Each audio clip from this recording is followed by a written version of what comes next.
Hey, how you doing? This is SEIJIHITO here to bring you another live streaming. Yes, as it states, we're going to talk about the church feminist. Well, at least go over some quotes and see what people think about those quotes and more. With the and more part pretty much being anything that may come directly up during the stream or that I may just so happen to find while I'm online. So let's take a look directly at this video dealing with the church and tithing.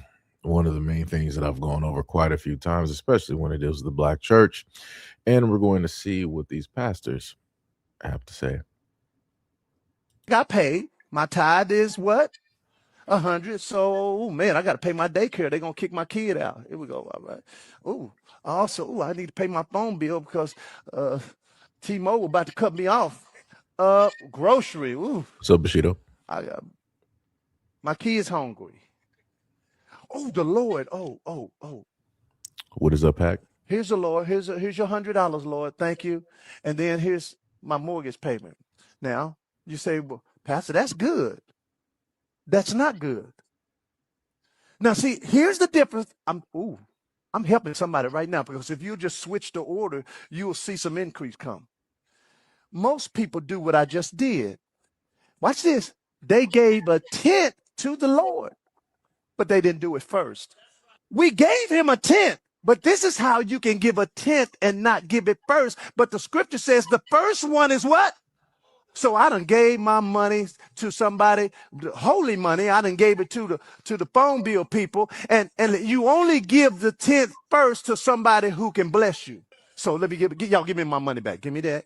Give me this. Give me this. Give me this. Give me this. Thank you. Thank you very much. Now this is what should have happened. So who should I give to first? The Lord. Switch places with somebody, Lord. So it don't matter where the Lord is on this. What matters is if whatever comes out first belongs to who? Okay, so here you go, Lord. And so watch this now. As I begin to pay other things, and let's say now it looks like I'm coming up short, God is obligated at that point to supply all of my need because he's supposed to do that because I've honored him with the first. So I'm just, again, I'm just trying to figure out something, right?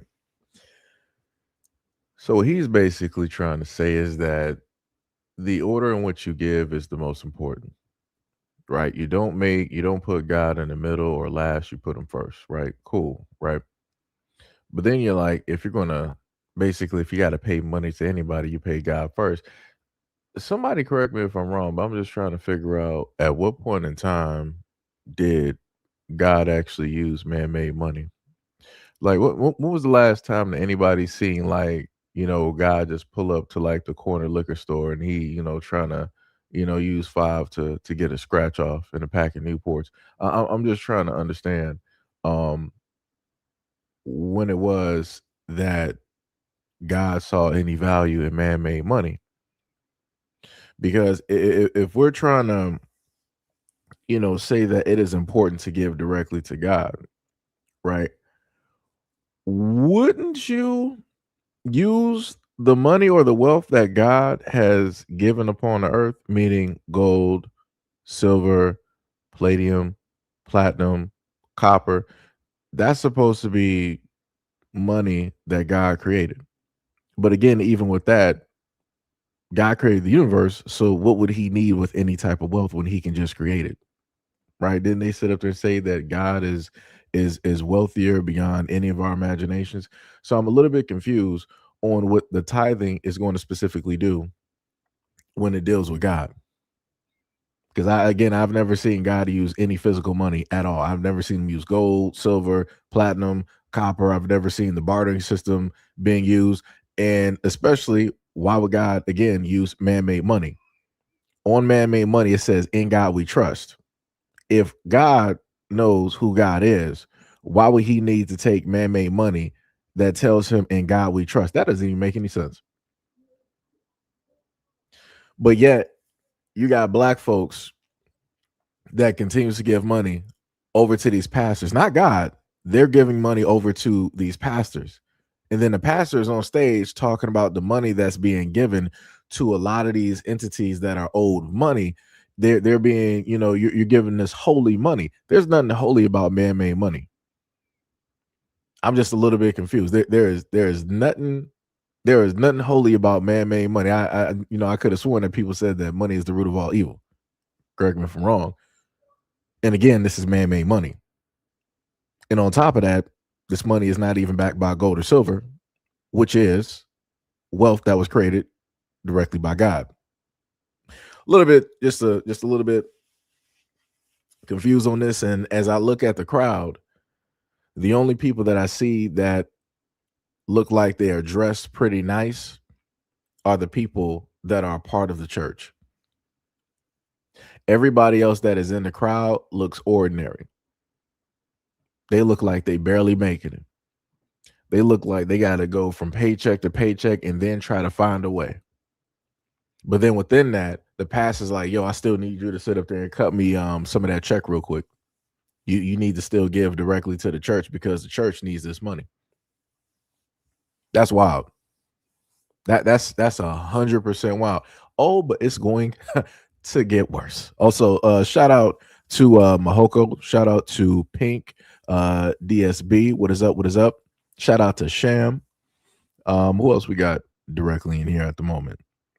Uh, we got Kia. What is up? What is up? What is up? What is going on? What is going on? But let's continue to see what the rest of these pastors got to say about tithing. Supply all of my need because he's supposed to do that because I've honored him with the first. As we move into offering, I want to do this. Hold it, man, just for a moment. Oftentimes, y'all, people want to give and they don't have the ability to give. They desire to give, but they just don't have the ability, the means to give. Is there a person that you're saying, I want to be a part of offering and I do want to contribute to the building of the kingdom of God, but today, Pastor, I just don't have it? I want you to raise your hand if you just don't have it. Wait. Let me just repeat that one more time. Let me just go back because that just threw me off. Hold on. As we move into offering, I want to do this. Hold it, man, just for a moment. Oftentimes, y'all, people want to give and they don't have the ability to give. They desire to give, but they just don't have the ability, the means to give. Is there a person that you're saying, I want to be a part of offering and I do want to contribute to the building of the kingdom of God? Um, so the worldly money that is not made by God, that is being given directly to these churches, is helping to build the kingdom of God. I'm a little bit confused by that. I could have sworn, wouldn't that be heaven? Like I said, I've been out of church for quite some time, a very long time, I might add. But I could have sworn the kingdom of God is heaven. So I'm trying to figure out how within this physical realm that these pastors with these churches where they gather the poorest of the poorest directly there to donate money, better yet to steal money. How is it that we are contributing to building a spiritual reality that is already there, so to say? And again, it's not anything that you can see, touch, smell, hear, or anything of that nature. It's in a whole nother realm of which we are not because we're physical. Let me keep going. Hold on. But today, Pastor, I just don't have it. I want you to raise your hand if you just don't have it. Raise your hand high. If you're raising your hand and you just don't have it, I want you to come real quickly. I'm not trying to embarrass you. Just trust me. If I'm your pastor, just trust me. This is what we're going to do. I want each and every person that is connected to me. You are a covenant member or a son or daughter of Encounter. Look at your neighbor and say, trust your pastor. I want you to get all the cash you can. And I Let just me go want you to back to that key word that he said. I'm not trying to embarrass you. Just trust me. If I'm your pastor, just trust me. This is what we're going to do. I want each and every person that is connected to me. You are a covenant member or a son or daughter of Encounter. Look at your neighbor and say, trust your pastor. So right, he said trust your pastor, correct? Encounter. Um, Look at your neighbor, say, trust your pastor. the problem that I have with this as well is that I've covered videos before, especially when it deals within the black community, where these black pastors, right, who are supposed to be the left or the right hand of God, are the exact same ones who will go to the flock and they'll pick whoever it is that they want to be with. And some of these pastors could very much be married, at least from the stories that I've covered, been married, with kids and everything. And they are either in one instance having relationships with men, right? Married pastors having relationships with men in secrecy, I might add. Other instances, these exact same married pastors are having relationships with women or with women who are also married or having relationships with younger women and getting them pregnant. But he's sitting up here telling you to trust your pastor. While you got these pastors sitting up there wheeling and dealing, gambling, doing drugs, prostituting, getting other women pregnant while being married, having relations with men while speaking against it, getting other women pregnant while being married, flashing money, begging those who are part of the church to give more money because God specifically spoke to them and told them in a dream or in a whisper that the people of the church need to give more. And I'm like, nobody ever questions how it is that the pastors can always have a word with God and God will specifically seek them out and speak to them. But to the people that always give to the church every single time, they never get these talks. They never get these whispers.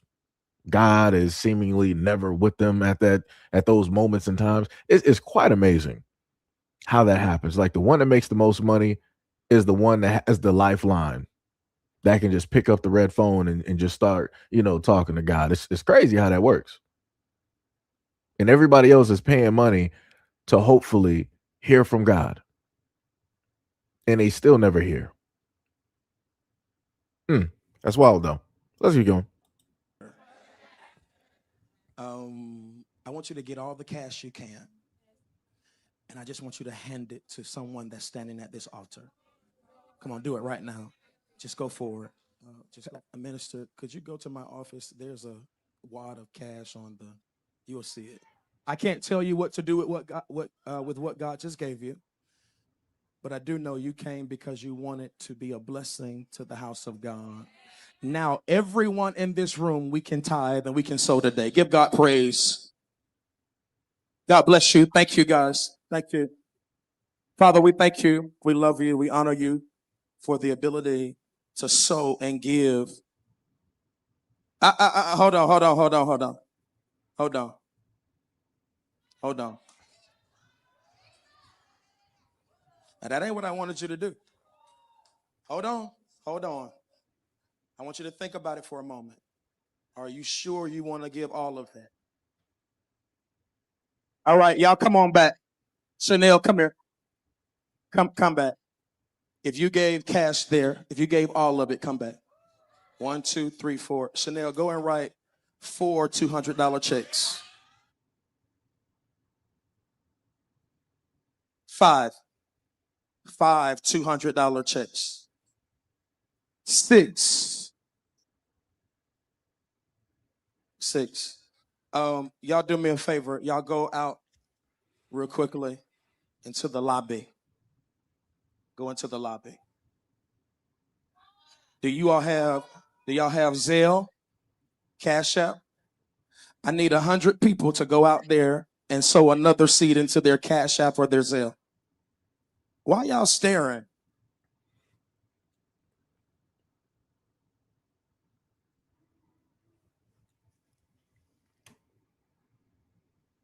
All right, look at your neighbor and saying, just like that, God is going to restore everything you gave.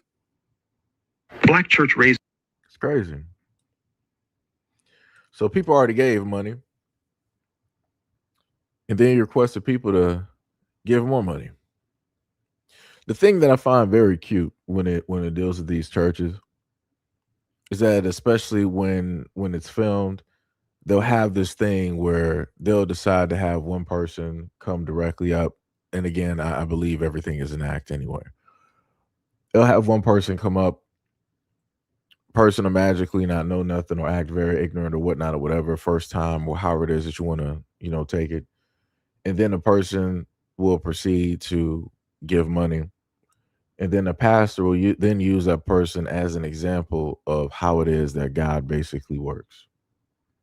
So if the person decides that they want to give some money, then you got supposedly, quote unquote, these random people in the church that will then pull up to the scene to then give more to that person than what it is that they gave directly to God, therefore showing that God works in such ways that if you decide to tithe, you give from yourself and you give over to God, God is going to, quote unquote, replenish and give back to you in multitudes. But the interesting thing that I find about that is that I've watched, as I've told people before, I watched my grandmother donate consistently, have her Bible on, her nightstand or her table, always open, always reading passages, remembering passages. If she couldn't make it to the church, she was still sending money by way of envelope, putting money and change in there, putting what is it, a cashier's check or whatever it is. Right? However it is that she would still decide to tithe and give money. And I always saw my grandmother going through money troubles and money issues. I always saw her going through health issues and health troubles. And I'm just sitting up there thinking to myself, I'm like, out of all of the examples that I always see these churches give of magically things just showing up, I'm like, I never witnessed that happen for my grandmother. Like magically these things will just all of a sudden happen within the church, within the realm of the church. That's the mystical and the magical area where these things seem to happen. But when it's out there in public, when you're outside of the church and you're in the real world, right? How many times have people sat up there and gave directly to somebody homeless? You might have gave like 10, 20. Maybe in some instances, some people were just like, hey, I'm having a real good day. Let me give $50. You didn't see flocks of people out of nowhere like, oh, you gave 50, now you're about to get 5,000 or 500. That ain't never happened. But like I said, that's the illusion that they decide to sit up there and sell people directly within these churches, to have them coming back because they think that one of these days is going to be their turn after giving $200, $500, $1,000, $5,000, 10,000, 25. $50,000 at some point in time amongst the money that I've given, I'm going to have the same thing returned to me. I'm like, you might as well go to a casino. You might as well, for all of that money, you might as well have spent that money on a scratch off and you probably would have got something back instead of waiting. Realistically. Because the main thing that they say with gambling is that the house always wins. When I look at these churches, I look at it just like a casino. The house always wins. The house gets the most money. They get beyond the lion's share of the money. And if they feel like it, then they'll give out of the hundreds of thousands of dollars that these churches, I'm sorry, the billions that these churches get, right, that they generate in revenue. They don't even, I can't even say that they even give 1%. I can't even say that they give 1%. To go directly into that, this next video is going to make what I'm talking about make a little bit more sense. Restore everything you gave. Black church raises $11 billion a year. Say that again. The black church raises $11 billion in tithes and offering a year. If you put all of those black churches together, they wouldn't make a Fortune 100 company. The smallest Fortune 100 company has revenues of $44 billion. That's Qualcomm. The largest Fortune 100 company is Walmart. It has revenues of $611 billion, which means that all of these black churches and all of these black preachers and all of these denominations don't make a single strong American corporation. Some members of the church are telling us they are fed up because they're... So we heard that, right? put all of those black. He said that black churches generate 11 billion. Now I looked it up, and I ended up getting a few different numbers. One says that there is no definitive number about the collective income black churches take in from tithes and offerings. Varying articles report that the amount ranges from 2 billion to 19 billion.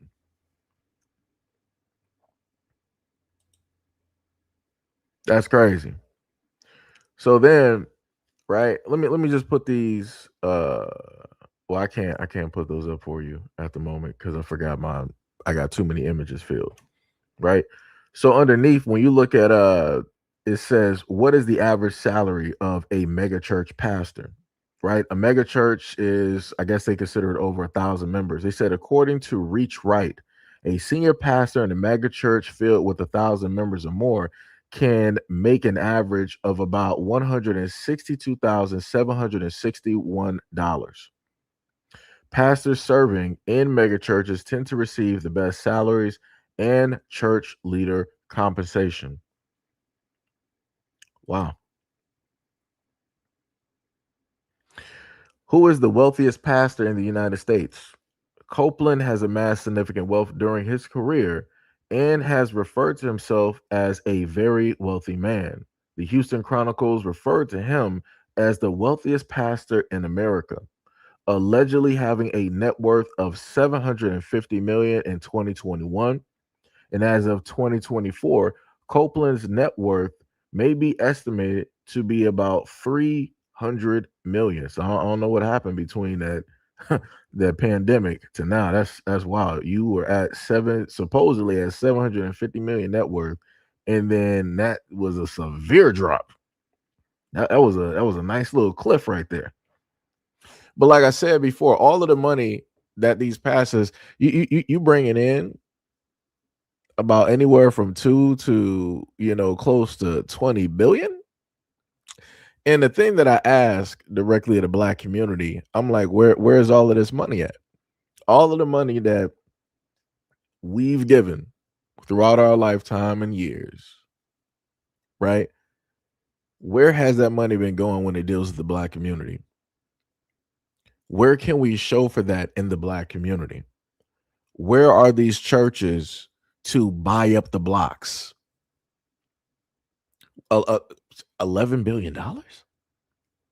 Like that could help out. And this is the crazy part. Like just even going into something where it deals with like, all right, the money that these churches like bring in, I'm talking about the black churches, right? If they even bring in like $9 billion, that could help out in severely impoverished black communities around the United States that very much need help. Like instead of folks trying to look directly for the government to help them, you got a mini bank right there that's like, all right, we can get some new roads put directly in.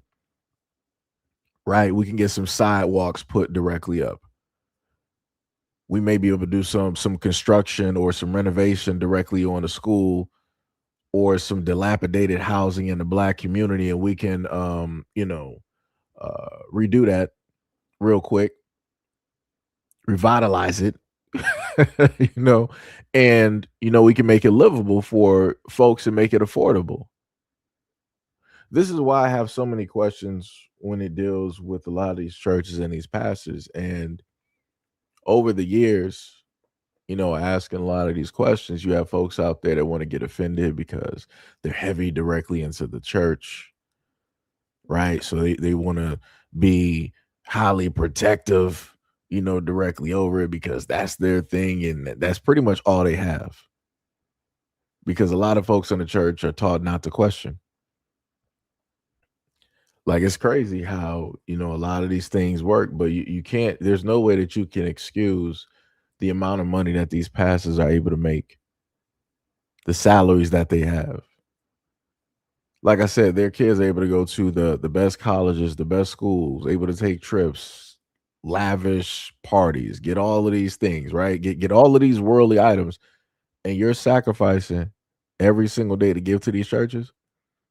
you're taking money that you barely got to give to these churches under coercion, under the use of fear, because you're basically taught that, hey, if you don't give what you have to God, God ain't gonna love you. God ain't gonna bless you. God ain't gonna protect you. God is not gonna be there for you. That's wild. That's wild. Churches together, they wouldn't make a Fortune 100 company. The smallest Fortune 100 company has revenues of $44 billion. That's Qualcomm. The largest Fortune 100 company is Walmart. It has revenues of $611 billion, which means that all of these black churches and all of these black preachers and all of these denominations don't make a single strong American corporation. Some members of the type of church are telling us they are fed up because their church is sending them collection notices. And as ABC Action News reporter Cameron Polam tells us, they're venting that anger in a very public way on the church's Facebook page. People was very friendly there, you know, and I really enjoyed being there. Candace Peterson says finding the Greater Mount Moriah Primitive Baptist Church was a blessing. The single mother had been looking for a church closer to her new home, and 6 months in, things were going perfect. That is until this letter arrived at her home late last week. To be a member in good standing and have the right to vote, adults are to contribute the minimum amount of $50 per month. It was from the church saying she was delinquent in her financial support. $50 per month. Now, this shocked me because I haven't heard about the $50 per month. So the church sent this woman a notice / bill letting her know that she's delinquent and donating money to the church.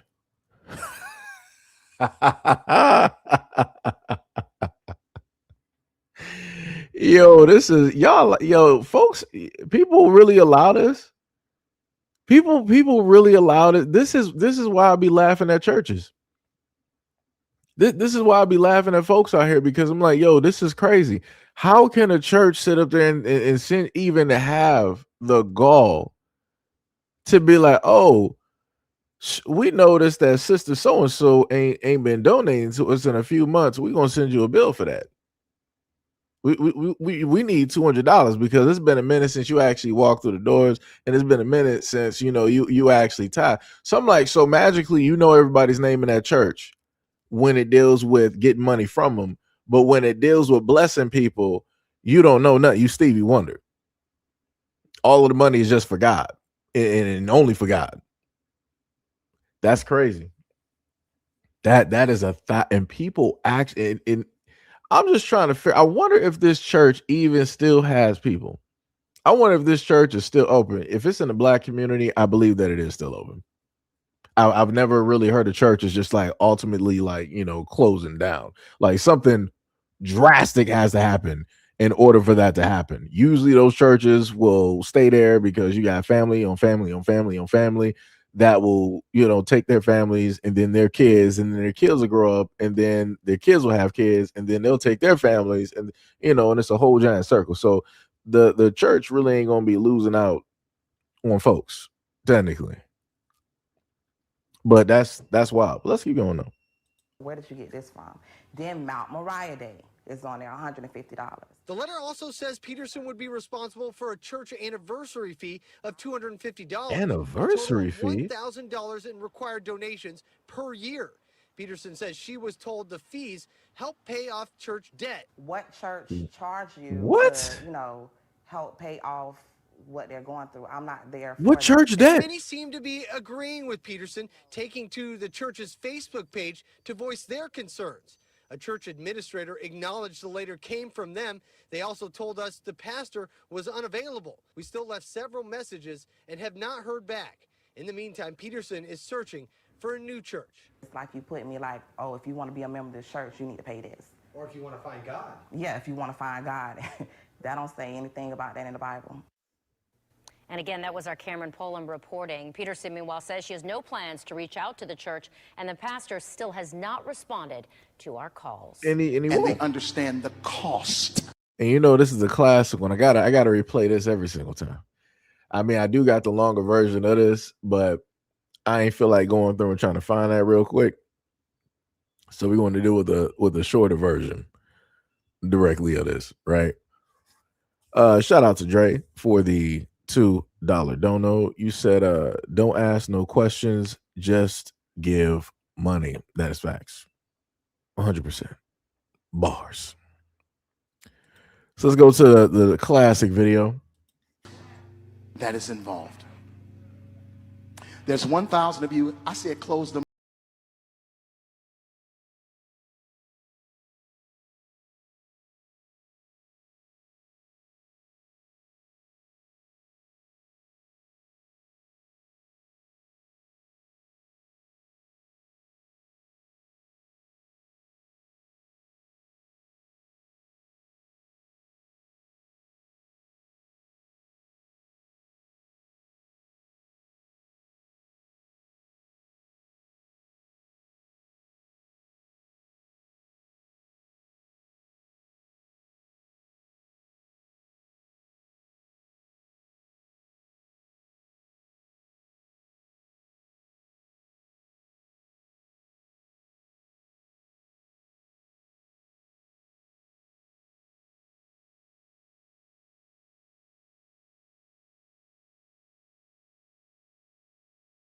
$20. This is easy, saints.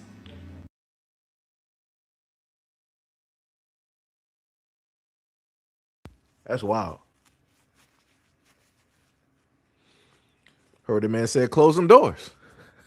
What'd I say? Close them doors. Yo, that is wild. That is 100% wild. 100% wild. Man said close the doors. He said, "Yeah, I ain't going nowhere but out to eat after church. Close them doors." It's like if you got money to go out there and buy food, you got money to give directly to the church. I need 40K directly in my hand, in my pockets, in my account before you even leave. Close them doors.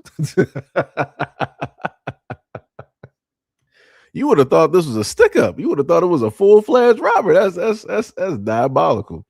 And people really stayed there. People actually stayed in that church. People didn't sit up there and get up and just walk out after he said that. I'm like, that's crazy. I'm like, that man got that much hold over you? It ain't God standing in front of you that's telling you, like, yo, you better give me your money or else. That's a whole full-blooded man right there on a stage. Man, that's crazy. Blind faith is something. When you teach people not to question, you can do a great deal of things. On top of that, using fear, whew, diabolical. Like I told people before, I'm like, yo, maybe I might have went into like the wrong field. Maybe I should have been a pastor. Like, this is crazy because that's how laughable the stuff is. It's like it's crazy to see folks directly up here letting these pastors hold them up, take money directly for them. Coercion, whatever you want to sit up there and and call it. Like, yo, that's wild. That is straight wild. Sham was like, this is why black men left the church. They saw the scam. Yeah, that's 100%. Like I said, the only people that's still there directly in the church right now, you got black women in the church that overwhelmingly make up the percentage of the churches in these United States when it deals with the black community. If people don't believe me, go look at the videos up there where you got women in the church complaining that quote unquote 100 or 1,000 women showed up to a church singles event and there was only, I think somebody said about like 10, 30 or like 50 guys there. Yeah. It don't matter what you got there to try to draw people in. Guys ain't really pulling up. Guys ain't really sitting up there pulling up. Like I said, now we got singles events at churches. What's happening? The Bad Boys nightclubs now. So now we got the daytime version of the club where it's like, all right, you got a tithe. And then you got the nighttime version of the club for the singles, aka the sinners, to come directly up in there and make it do what it do. Because we know that people are in there. They ain't about to be waiting for no marriage because ain't none of them fools up in there virgins. And I'm talking about both for the men and the women. Ain't none of them virgins. So obviously people going to be hooking up and doing stuff outside the church. Obviously, You're going to have women there showing up in lustful attire, tight clothing to try to get attention from men. Well, like I said before, hey, people are free to believe in whatever it is that folks want to, believe in. People are free to believe in whatever it is that they want to believe in. They be like that. It's diabolical.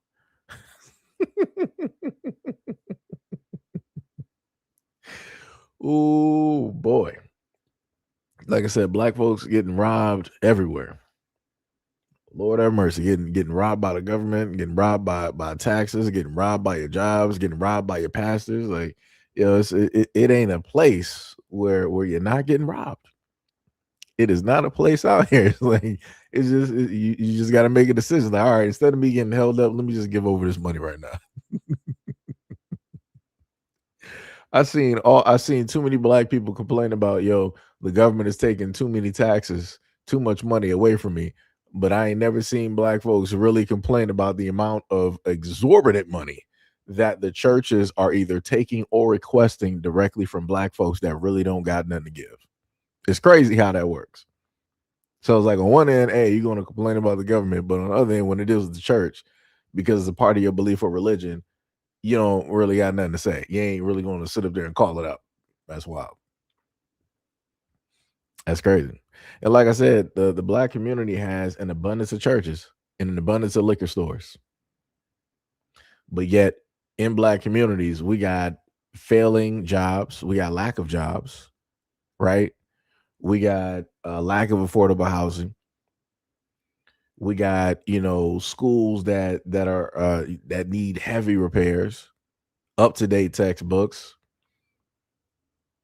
right? You got streets and roads that need tons of repairs. Like, you got everything going wrong in the black community. But the most profitable things that are there are the liquor stores that we don't own, the gas stations we don't own, and the churches that we do own. And all three of those are taking money and not putting money back into the black community. Somebody has to make it make sense. Just think about this for a minute. Just think if there was something out there where the churches, the gas stations, and the liquor stores actually put money back into the community of which they get money from. Think about how the black communities around the United States would actually look. It'll be vastly different. Vastly different. But again, that's a hope, wish, and a dream, some of which that does not exist, because obviously I'm not asleep. So that ain't never going to happen, because none of those entities actually care that much or are supposed to care that much in order to help those that they take directly from. Some crazy work. Yo, Mr. Cardenas, what is up? What is up? What is up? Much love, respect, and appreciation. Zoo, what is up? You said, and the scavenger preachers prey on desperate people. That is facts. Yo, Third, what is up? You said government pay back churches to keep the black community impoverished. Oh, diabolical. Brother Carl said it's crazy how many churches are within close proximity to each other, especially down here in the South. It's diabolical. So now we're gonna move directly over. All right, let me just take that down because we're gonna have some more videos. So now this is the area of, like, dealing with the feminist, right? So I decided, well, what inspired me was technically a video that I was able to see. And I was like, yo, I never knew anything about any of this information. So I'm like, since I don't know nothing about this, let me just take out my time, put, the images together and put this stuff directly up here, right? So you're looking at Andrea Dorkin, right? Let me see if I can get a better image of it. There we go. Andrea Dorkin, she said, I've always wanted to see a man beaten to a bloody pulp with a high heel shoe stuffed up his mouth, sort of a pig with the apple. Feminist. Full-fledged feminist said this. And I'm like, that's crazy. I'm like, just imagine if if guys said this, but this is obviously a little bit of a different era, you know, and dealing with the feminist movement. A lot of women are high into this type of stuff, but they don't do research on the women that actually came before them, right? Some crazy work. Diabolical. Let's go to the next one directly up here, right? You got Shula Smith Firestone. That last name Firestone, that is not just a random name. But she said that the end goal of feminist revolution must be not just the elimination of male privilege, but of the sex distinction itself. Genital differences between human beings would no longer matter culturally. I mean, I feel as though that we're technically in that timeline at this moment with certain things, how people don't want to look at things as male and female and male and all this other type of stuff, right? She has some other stuff what I seen, right? She said that the traditional nuclear family structure, wait, hold on, let me see if I can make that a little bit. Let me make sure I got the full thing. Yeah. So I had to make it a little bit smaller, but then I'll zoom back up. She said she proposed the dissolution of the traditional nuclear family structure and suggested that children be raised collectively rather than by individual parents. Firestone characterized pregnancy and childbirth as barbaric and viewed the nuclear family as a key source of women's oppression. Mm. Like I said, it's always the problem is always the man. So if anybody here is parents, right? One man, one woman, you guys are together in the household. She views that as very problematic. It's just not supposed to be.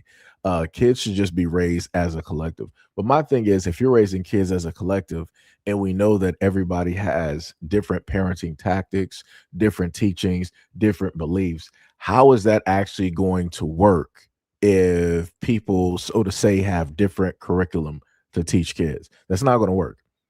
You're giving people, you're giving kids a lot of mixed messages, and you're like, okay, we'll just go with the flow or pick what it is that basically works with you. No, that doesn't make any type of sense. And then if the kids again are supposed to be raised as a collective, does that mean that women as a collective are raising all of the kids, and then where are the men? Like, wouldn't the men need to be there to be the other half of the raising of the kids? Like I said, women out here who believe directly in feminism need to do research and just stop believing in stuff just because somebody hands stuff directly in, directly to you. Crazy work.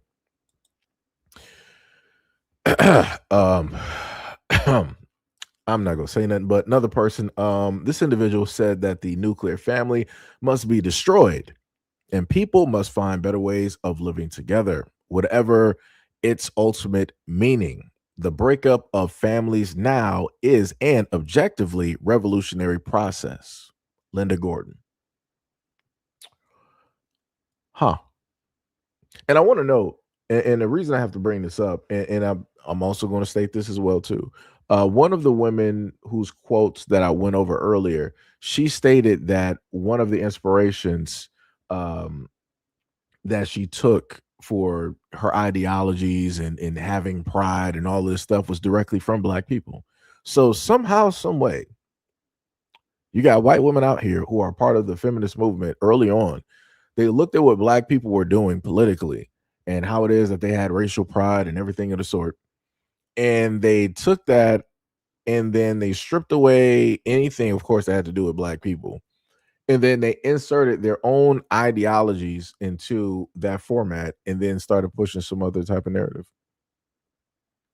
But again, this is the second woman that's basically like, yeah, you don't need men and women together to, do this whole family thing and all this other type of stuff. Like, yo, people need to, like, yo, women out here need to start paying attention. And I'm like, you got so many women, especially within the Black community, that follow women like this. And I want to note, none of these women that I'm going to list are Black. None of these women at all are black. But yet you got black women getting their ideologies and their beliefs from these women. And the main thing that I keep saying is that at the end of the day, no matter what these women say, they can pick and choose when it is that they want to have a husband. They could be on this whole thing for 20 or 30 years, but like, I'm a woman, hear me roar, I'm a feminist, we out here, down with the man, all this other type of stuff. And then they're like, okay, well, I decided to push that to the side. In my 40s and 50s, I wanted to have a family and kids, and I wanted a happy life. I've seen this too many times. I've seen this far too many times. And I've tried to tell people like, yo, only certain people out here got that option to play these type of games and still quote unquote win at the end of the day. Everybody else can't do this. Everybody else cannot afford to be on this type of time. Like they just cannot, but you can't tell people nothing. It'd be like that though. Oh, also to note, I forgot which one, but if you happen to look up some of these feminist women, one of them became, I think she was a college professor, and she had a relationship with a student.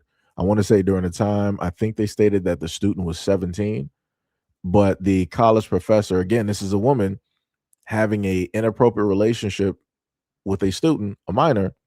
The woman was in the 30s, and then the student was 17. And the student later on wrote, I think wrote about it in the book.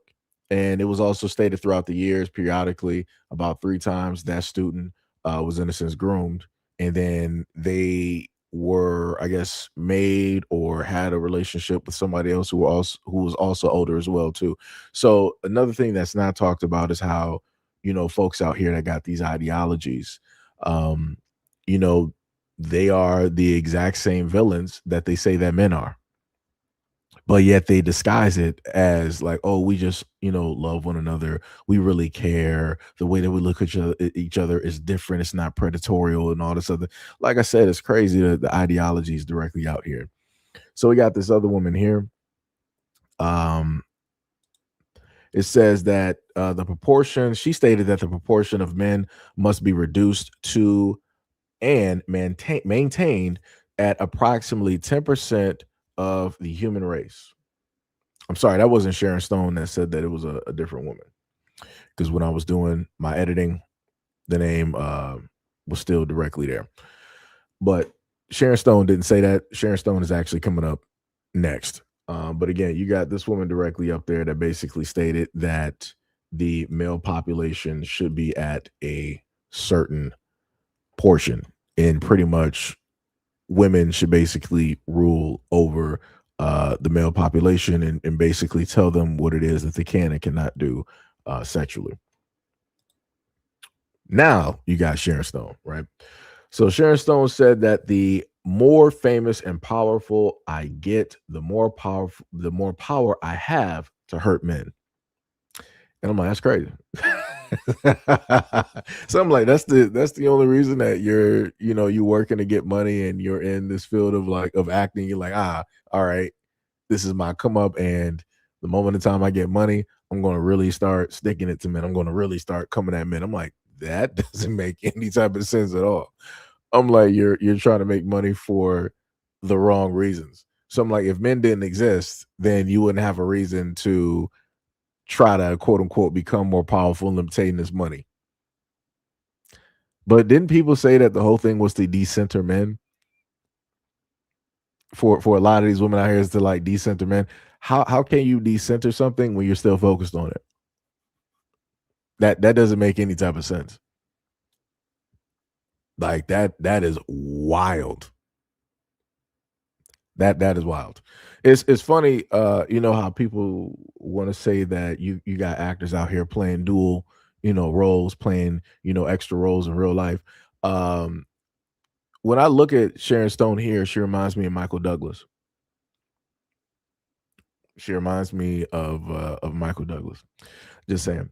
But now we're going to go to the next one. Right? We got another woman directly up here. Simone de Beauvoir. right? She said that no woman, I might have mispronounced the last name, but she said that no woman should be authorized to stay at home and raise her children. Society should be different. Women should not have that choice, precisely because if there is such a choice, too many women will make that one. Mm.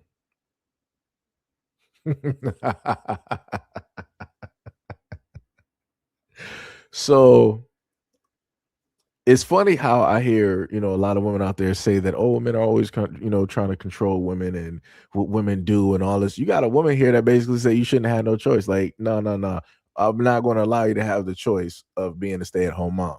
You're going to have only one choice, which is going out here and working. That's wild.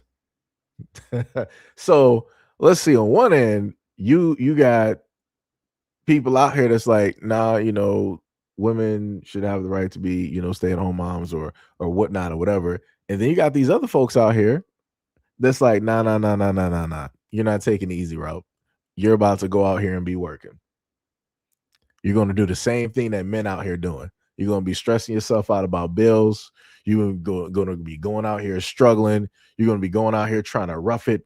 You're going to go out here and improve yourself and show that you are a champion just as much, if not more, than men. That's some wild work. Oh, Jay Bird, you are fairly there, my friend. But we didn't even get there yet. I got you. Let me take a few of these down real quick because we're gonna have to make room for one more. Right. So the next one we got Robin Morgan. She said, I feel that man hating is an honorable and viable political act, that the oppressed have a right to class hatred against the class that is oppressing them. Wow. And the crazy part is, I like the generalization where she says man hating, because I love how that works, because it basically tells all women out there that, hey, even though you're not going through what it is that white women are going through, men are the cause and the reason in general. But she's specifically fighting and going at white men. That's the problem.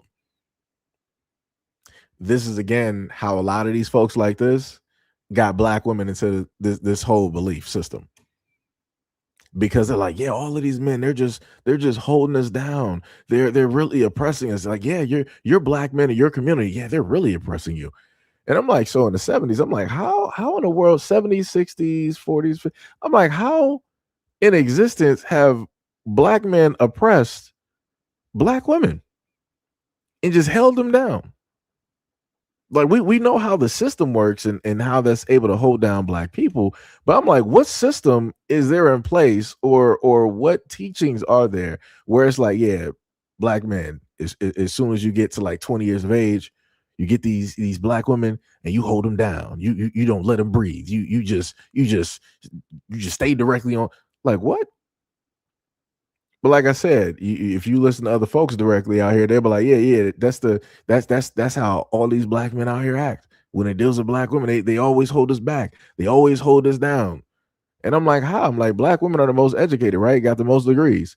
They making the most money. So I'm like, how are black men holding black women back? I'm just trying to figure that out, because I'm just looking at the stats out here and I'm like, I'm not seeing it. I'm not seeing it. It's crazy work. It's diabolical. Wait, somebody said, wait, what? Somebody said in her defense, she is a predator in the industry. Yo, Vince, what is up? What is up? You said she looks like she stinks. That's crazy. Mo said that Firestone broad, she died alone in her apartment, sticking up the police for a month before she was found. She's not related to the family. Oh, she's not? That's crazy. But I'm like, that is not now Mo. That is not your average name. I don't happen to know any black folks with the last name Firestone. That's like seeing somebody with Kraft, right? We know that you got a family out here with that last name, and what the branding of that last name is, and everything of the sort, right? So it's like, hey, I'm looking at, I'm like, hey, I don't know how she got that last name though, because that's wild. That is wild. Maybe she might have been an offshoot, a bastard child or something, somebody that somebody didn't want to claim. I don't know. Jay Bird said these actors forget that they are mere humans. Mallory, what is up? He said FBA equals reparations. Sham said, LOL. It goes from equality to now women trying to control what women do. Jay Bird said, I believe the link is that they are communist. Still Wing said, old slave masters who had black women nurse their kids. King said, I missed your argument, though. I'm a little bit confused. Brother Carl said, they think we're all Mr. from The Color Purple. Sham said, Nas, in fact, black men encourage their daughters to go to college, work, and be successful. Yeah. Like, I've not heard, even in school, I've never heard any of the young black dudes be like, yeah, you're a black woman, you need to drop out. You ain't smart. You ain't this, you ain't that, you ain't. I ain't never seen, like this is, like I said, like the stuff that people say is wild to me. It is 100% wild. Like I say, even I've tried to sit up there and push like either small girls or girls my age or even girls in college, but like, yo, keep going, right? Whatever you want to sit up there and go for, even right now, if you think that you know what you want to do, still leave options open. If you see something that you want to chase when the deals are like your education, like, yo, still leave some doors open, because maybe this one thing, it was the first step to get you into the whole thing of caring about your education and wanting to chase more. But realistically, maybe it's something else that is actually your purpose within that, the education system or whatnot, whatever. But like I said, you can't tell folks nothing. Jay Bird said hippies of the 60s, question mark. Done. What is up? You said Sharon Stone was working in a predatory industry. That's why she would want to hurt men. The craziest part directly about that is that I understand that, but also at the same time, I have conversations of which young women who are 18 and 19 years old going on other women's podcasts talking about that they've never had a relationship, but they hate men. So again, right, when it deals with Sharon Stone, people can say that she has a justification. But also at the same time, if you decide to chase the ghost of the past, where does that leave you in the present and in the future? Is that going to make you more healed? Is that going to cure your nightmares? Because Sharon Stone is not going to hurt the ones that hurt her, that specifically put her in that mental place. She's going to hurt the dudes in the present and in the future that don't even have nothing to do with that. That's the problem. And that's the problem with a lot of this stuff dealing with feminists. They're not specifically going after the men that actually affected them and made them who they are. They're just going after people indiscriminately. And I'm like, that doesn't make any sense to me. It's like, now you don't even have a cause. You're just doing whatever just because you feel like whatever. I'm like I said, if people were like laser focused on what it was that they were doing, I would have an understanding of it.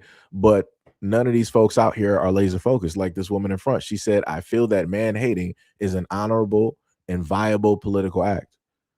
Man hating, that's in general. You got men out here that don't know her, never been around her, never been in a situation. Dude could be like the last 20, 30, 40 years been just like living in the Amazon rainforest.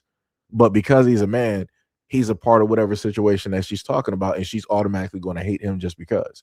That doesn't make any sense. Doesn't make any sense. Most of the family are also so-called Jews, and they changed their name as well. Ah, okay, so that makes sense. So people did a name change once, they moved directly over. Okay. I mean, but even looking at how it's written, it almost seems just like Firestone in a sense. Sham said, yeah, it'd be crazy to me as well. I never had that experience at all. Also said that, heck yeah, it was y'all black men pushing me to begin writing again and work on my story. I hope to publish it when finished. I never met a black man that didn't encourage me. Gail said, when will the gender war end?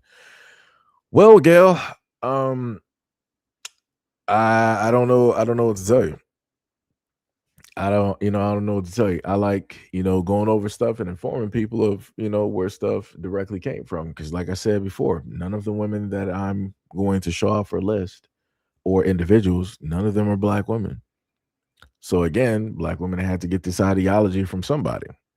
Now, unless somebody can give me some history and basically tell me that black women are the originators of the feminist movement, then I digress. Now, if somebody comes up with any information with that, oh, everything is cooked. It's cooked. It's just everything is done. It's just is curtains from here on out. You know.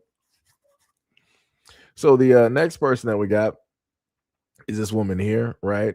Mary Daly. She said that, quote, if life is to survive on this planet, there must be, right, a decontamination of the earth. I think this will be accompanied by an evolutionary process that will result in a drastic reduction of the population of males. Ooh, diabolical. Mm. Talk about population control. Talk about population control.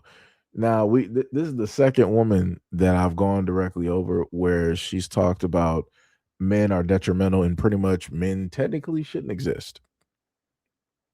And this is what a lot of them are alluding directly to.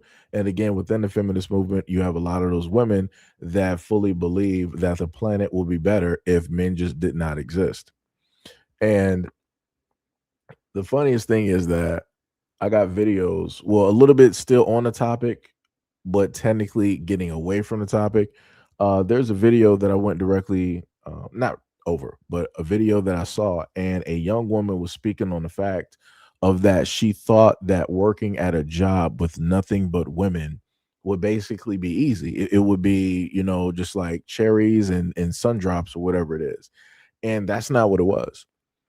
The women were catty, they were gossiping about other women, they were spreading rumors, they were making the working position difficult for that woman to be there.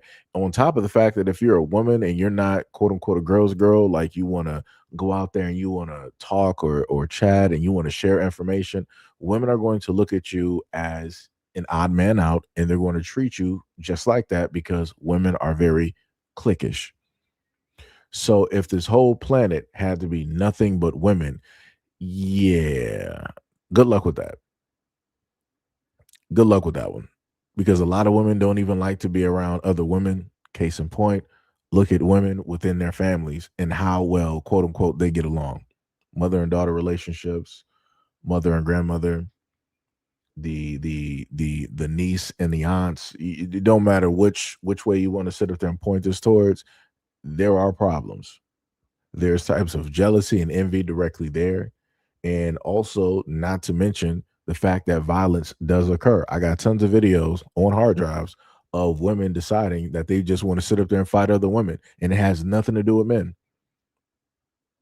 It has nothing to do with men. Women just sitting up there fighting because somebody don't like somebody else or somebody was gossiping, da da da. And then now you got these groups of women sitting up there fighting at a nightclub, during an Erica Badu concert, during somebody else's concert, fighting directly in the streets outside of a bar or a club, just pulling out hair, pulling off clothes, and all this other type of stuff. Like I said, good luck. People got it though. Like I said, that is wild work, wild.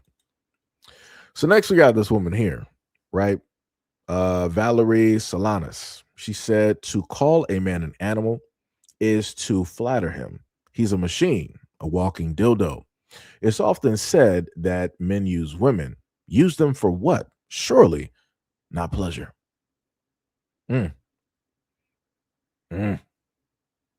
It's crazy. Walking dildo. That's a new one right there. That one threw me for a loop. I'm like, man, she like walking dildo. I'm like, it's technically it doesn't make sense because that's not how things work when it deals with guys. Like it's not really how it works. But all right, hey, whatever the women out here believe, is whatever they believe. Now the coup de grace, right? The most beautiful of the beautiful. All right.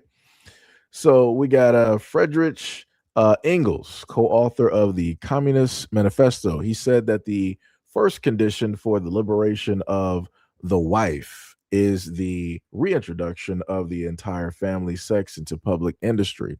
This move breaks women's economic dependence on men and requires the absolution of the monogamous family as the economic unit of society. Mm, mm, mm, mm. Diabolical. I'm not even sure how old this is, but I'm pretty sure it's older than any of the women that I brought directly up. Ah, liberation of the wife, liberation of the woman. Mm, mm. Well. At one moment in time, women didn't have to worry about working. That wasn't even a thing that, women were focused directly on, in a sense. And now all of a sudden, with this man here and many other women that came after him, you have women now that's like, yeah, I want to work. Yeah, I want a job. I want to work just as hard as men. Yeah, I want to go out there and struggle just like men. Yeah, I want to sit up there and go through depression and alcoholism and drug use because I can't really sit up there and make it directly in life. Like, yeah, I want to sit up there and struggle just like men to prove that I am just as equal, if not better than men by my struggles. And here we are. And now in 2026, you see fields of videos directly on TikTok and many other social media platforms with women crying online saying that they can't make it, that they can't do it, that they can't understand, that things are just not making sense. Why is it that they got to struggle so hard? Why must they have to have so many different jobs? Like I said, people fed directly into what was given to them and they took it as word, they took it as the Bible. It be like that. Like, that's wild. Mm. It's crazy work. Mm. Yo, Rabbit, what is up? You said, I remember they used to call black men who dated racist white women walking dildos. Didn't know that. That's a new one. Like I said, didn't know. Learn something new. Jay Bird said, godly love is what we need. You said the 1800s, Engels and Marxists. Sham said that what tripped me out is the end of the monogamous family, basically introducing polyandrous relationships. Engels. Gotcha. He said, once again, communist. Like I said, it's diabolical directly out here. But like I said before, a lot of the women who claim that they're feminists, especially black women, these are their gods. There's no other way to sit up there and put it. They were the first ones to come up with this, unless somebody can tell me that black women did it first. Unless somebody can tell me that black women did it first, then I'll pull back everything that I'm saying. But up until that moment, these are the gods of a lot of black women who are feminist. They were saying all of these things before black women were even saying any of these things. Just saying. So now we're going to go to the and more part of the live stream section. And we're going to pull directly up to, let me see, which one is this? Is this the first video? Is this part one? Yeah. So we're going to listen to part one of this video. And this is dealing with the whole thing of when you got the brother that I listened to y'all before, and he wanted to say all of this stuff about, Black Americans or FBA, and he wanted to say rah, rah, rah, and all this other type of stuff. So we're going to listen to what they talking about right now and see what it is. Because you the face of that movement, that whole tether and all that. We need to get down to that. And I talked to Tariq about that, actually. Because a lot of these niggas is controlled opposition, and I'm starting to wonder about a lot of these niggas. So come holler at us, Tariq. I talked to Tariq Nasheed, and I asked him about that, and he said, there's some... There, Mr. Viral. Yeah, what's the deal, man? Oh, yeah, yeah. Let him you the deal. Hey, look, right, y'all in here rambling, bro. I'm not even gonna lie. I'm gonna start a live tomorrow. I want all y'all to pull up, including Wait. the young lady. No. Hey, look, That's not. including the Nah, that's young not. lady Nah, that's not how that who works. just That's said I not how was that a works. nobody, Yeah, but you and I'm guys gonna send give all invitations y'all an and accept. opportunity. No. We're giving you one right now, bro.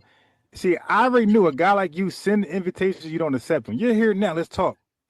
We ain't gotta wait till your Listen, show tomorrow. We're live right now, I know and you live you right could now. replay this tomorrow. Right, so you can I replay. We got could talk right now, and you can you replay it when you're live. live No, tomorrow. look, bro. Respectfully, you live right now. Yeah. I got shit to do right now. I just pulled All up. right. Oh yeah. Nah, I'm Really, good then. really just to show y'all I'm You not ain't Hey, running show from Byron, it's us. nothing. Monday night. No, You got listen, something to do at You ain't doing 12:30 nothing. listen. too Hey, let me Hey, talk look, though, on the bro. Show us Monday? nothing. You Yeah, don't want to Monday talk Monday. night, about nothing. Byron. really just Hey, to show y'all I'm not running from y'all. I just You cooked are. like This is running what you about to do. we just did a 5 hour live. Where was y'all at? I was hey, cooking y'all Byron. Hey, Bro, hey, co-members let me for talk to I Byron just five real heard quick. about you, my hours guy. But straight, bro. no, but I'm the guy though. I'm the Hey, guy you got to listen, Everybody get. say Byron. everybody say they're the guy, bro. No. Everybody say they're the guy. Okay, well look, I'm right here. And look, you said this. You said that we said we're delineating from Africans. You said that, right? Yeah, y'all sound stupid, bro. Who said no? Who said that's a straw man? Who said that? It ain't a straw man. FBA Who? members all over Okay, the internet. no. All Okay, over the give me internet. one. Give me one. Give Listen, me one. the same way that y'all say Africans is No, stick calling with one. y'all Stick with racial. one. Stick with. Stick. Go pull up the Okay, last one live point. that I did. No, Hold no, on, no, no, listen. no. Oh Listen, my bro. You God, can't this Hey, guy Ron, here. filibuster let me. him That shit talk, don't bro. work. Let him Yeah. talk. That He entitled. filibuster tactic, that don't work, bro. We grown All men. right. I'ma talk, then you talk. Yeah. I Go just ahead. did a live for 5 hours straight. Numerous FBA members came up on the panel and said just that. So when you say who, that's straw man, that's false. Go look up the live that I did for 5 hours I'm playing it straight, right now. and numerous FBA members Okay. came up So and here's the said, "Hey, thing. we delineating." Okay. So here's Eh, the eh, thing. Okay. So here's the thing. If numerous now there's no number. Okay. I don't know you think you're dealing with this guy gave no number, but guess what? He said FBAs as a whole. He didn't say some FBA said this. He said FBAs as a whole hold this stance. Hey, You're a Ron, you getting liar. too technical, Don't hold bro. that stance. You getting too technical, bro. He not speaking technically like that. He just saying what he Oh saw on the no, chat. see, I got you. But listen, that's what I'm trying to say. Like when you try to have conversations, you got to speak. You got to use your words carefully. Right? You can't use blanket statements and be absolute.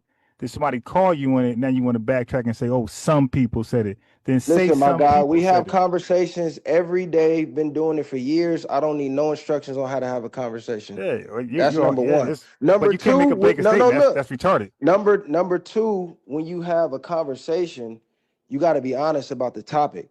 See, what y'all like to do is be disingenuous and not acknowledge the fact that that is a talking point in FBA. It may not be your talking point, but to say that nobody in FBA talks about delineating from Africans is a goddamn lie and disingenuous. And once you start doing that, there's no point to have a conversation All because right, all you're trying to do is get a gotcha moment instead of saying, you know what, nah. some of them do say that, but we don't. What are you? Hey, Byron, what are you? What are you? Man, I'm from Long Beach, California, bro. What you mean, what am I? Bro, What that mean? I just stayed off of 7th and Redondo for 5 years. Nigga, I'm damn near from Long Beach, but I'm not. I used to stay over there for 5 years. So that But don't mean Hey, nothing. hey, look, my dad where was in your Vietnam. So All I right, can't I speak ain't about talking y'all. about I can't daddy. speak about y'all lineage, but last time I checked, run the timeline back on when that war was fought and who was in that. So what, Man, like, we the y'all same got me people, but I'm confused, saying, bro. so, listen, so no, we do you together. No, have no, no, any no, no. do you Y'all have You got any trying to me immigrants with separate it. them? confused. Do you have No, you any trying to immigrants in your separate family? it. They I'm come not from Cali. separating shit. Y'all niggas get online and whoever don't agree with y'all talking points, y'all Uh-huh. start saying stupid shit like, Like what's what? your lineage? Where you from? Yeah, That yeah, Nigga, I'm stupid how here. shit. many That ain't hold stupid. on. That's How important. many of y'all got smoked for the white supremacist system? Because I don't see y'all All of talking about us. this. Hold Yeah, we on. Oh No, all you yeah. do. don't. Y'all We do. Y'all all do. not Y'all talking do. Catalog. about, All listen, right. y'all So not now talking about I gaining gotta no show my power. videos. Y'all not Oh talking no, about the hey, Jewish no. Hey, community. stop, All stop, y'all stop. niggas want to do is Wait, get hey, online bro. and Wait, have yo, an he's echo gaslighting. All chamber right, hold. Yeah, bro, about you're Africans, bro. gaslighting.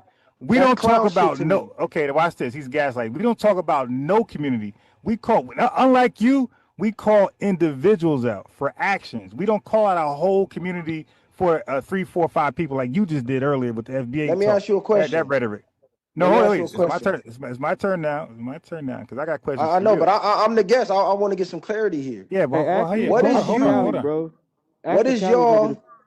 What is y'all Man, calling let out what is y'all? Byron talk, individuals? man. What are you Right. Yeah, guys calling bro. out I swear, I individuals stay 3 doing? miles away from this nigga, so I want him to ask All me. right, so everybody, hold on. I can take, This to Everybody, anybody. hold This on. to anybody, I can bro. This answer to that. anybody on I the can answer that. panel. Wait. Hold You on. calling out? Wait. Everybody, wait. We mute everybody besides you because You calling out we all agree when individuals, we called bro. in.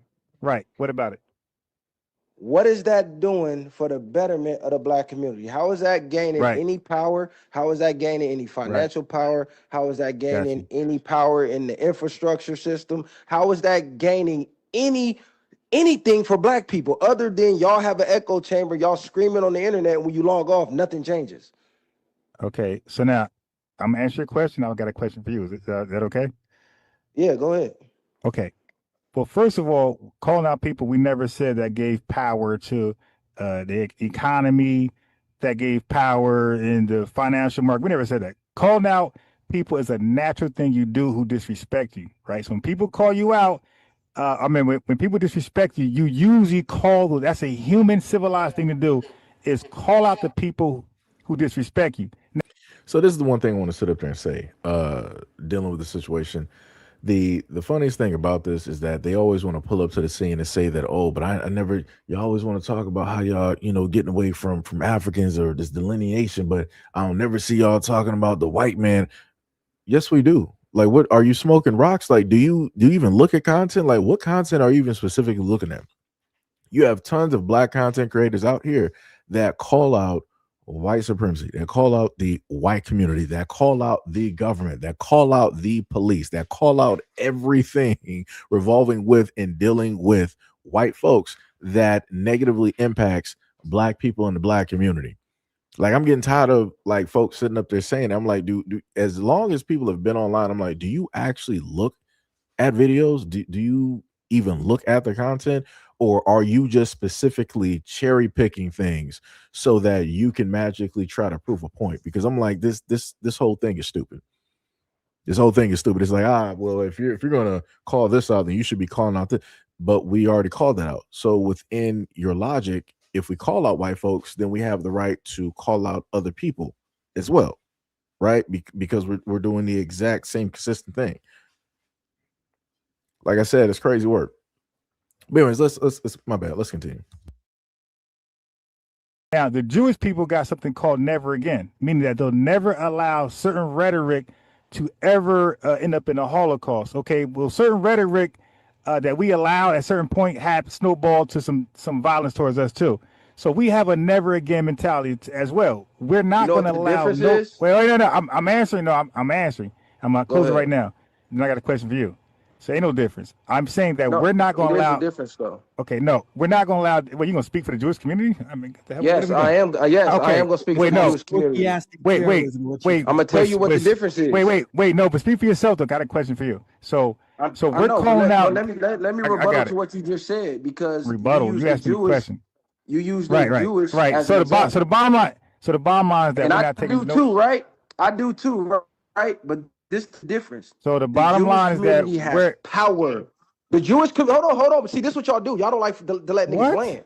Y'all like to just yell. Y'all like to just yell, and then when somebody want to rebuttal what you said, y'all wait. Let me get my question first. I'm gonna give you the question. Listen, I'm gonna let you ask. Let me rebuttal what you said, because you brought up the Jewish community. The Jewish community has power. They have political power and they have economic power. So that's why they're able to cut off disrespect. We're not. Okay. The black community, you can disrespect the black community and you don't lose nothing, bro. The Jewish community, I'm gonna drop you in a second.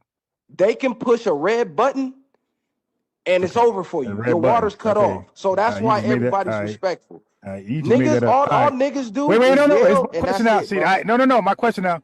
I knew he's gonna just ramble. Okay, so my guy. I didn't ramble. I made a clear, concise point that you didn't want to let me get out. You tried to filibuster while I was talking. So but go ahead.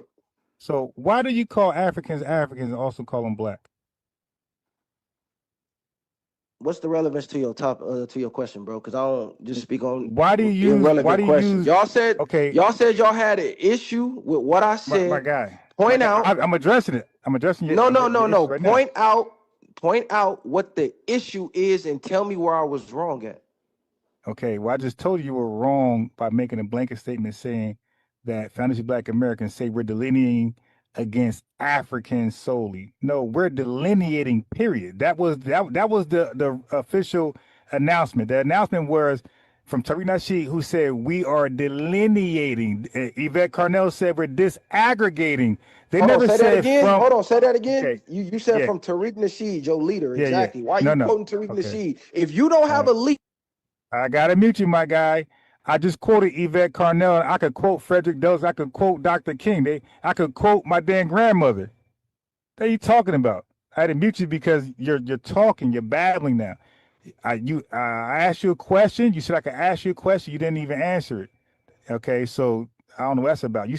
You said you asked me a question, then I can ask you one. So the question is, why do you call Africans Black and African interchangeably? You did not answer like you said you're gonna do. So now, if you don't answer, I'm gonna definitely clip this one for you because you just lied. You just I can ask you a question. I did. So why do you use African and Black interchangeably?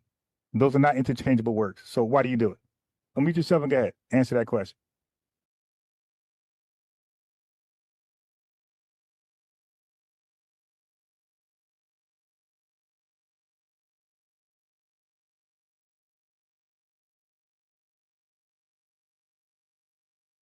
Clip this one for you because you just lied. You just I can ask you a question. I did. So why do you use African and Black interchangeably? Those are not interchangeable words. So why do you do it? Unmute yourself and go ahead. Answer that question. There's one thing you can't do is play smart, bro. I'm gonna prove that tonight. Go down mute. look, bro, I'm not talking over you. I'd appreciate if you stop talking over me. If you want to continue talking over me, then you can just talk to yourself, bro. Ain't no point for me to be here. What Are you I'm gonna answer the asking question? is, Yes or no? No, what, no, no. You supposed to be answering, not asking. I asked you why do you use Black and African interchangeably when they're not interchangeable words. Can you answer the question? That was my one question to you. Answer that, please. if FBA is a lineage, why are you speaking as if you guys are a group making a Okay. collective decision to delineate? If FBA is a lineage and you're a part of the lineage, why do you feel the need to quote Tariq Nasheed if he's not your leader? That was the first name you brought up. You said in the words of Tariq Nasheed. Why? Yeah, because we were talking about delineating. I went to the root of delineating. You said you try to associate delineation with Africans. I was telling you the guy, whoever associate delineation with Africans, that's something they made up. That was not the term. That was not the agreement that we all hopped on the movement. We all said we're just delineating, and Yvette Carno says she's disaggregating, which is almost the same. Is one before the other, which you know nothing about. I guarantee you don't know what either mean. But you never answered my question though. You kind of like dodged that. That was kind of disrespectful. So yeah, you don't have no more questions for me then. You didn't answer. Yeah, you go. You go ahead. Okay. So I'll He ain't the gonna first, answer shit. He made that clear. He ain't gonna answer anything. so the first thing he said was what benefit is it of us? So one, we do have political capital and political power. Y'all ain't got zero political. Y'all got zero political power, bro. Y'all don't control Black the votes. Y'all don't make law. We don't make laws. Zero. that's No, no, so no, no, no, no, no, no. Yeah, we just caught him. Y'all don't. Y'all. So who you represent? An immigrant? Yeah, y'all definitely got no goddamn power. But go ahead, Mr. White. yeah.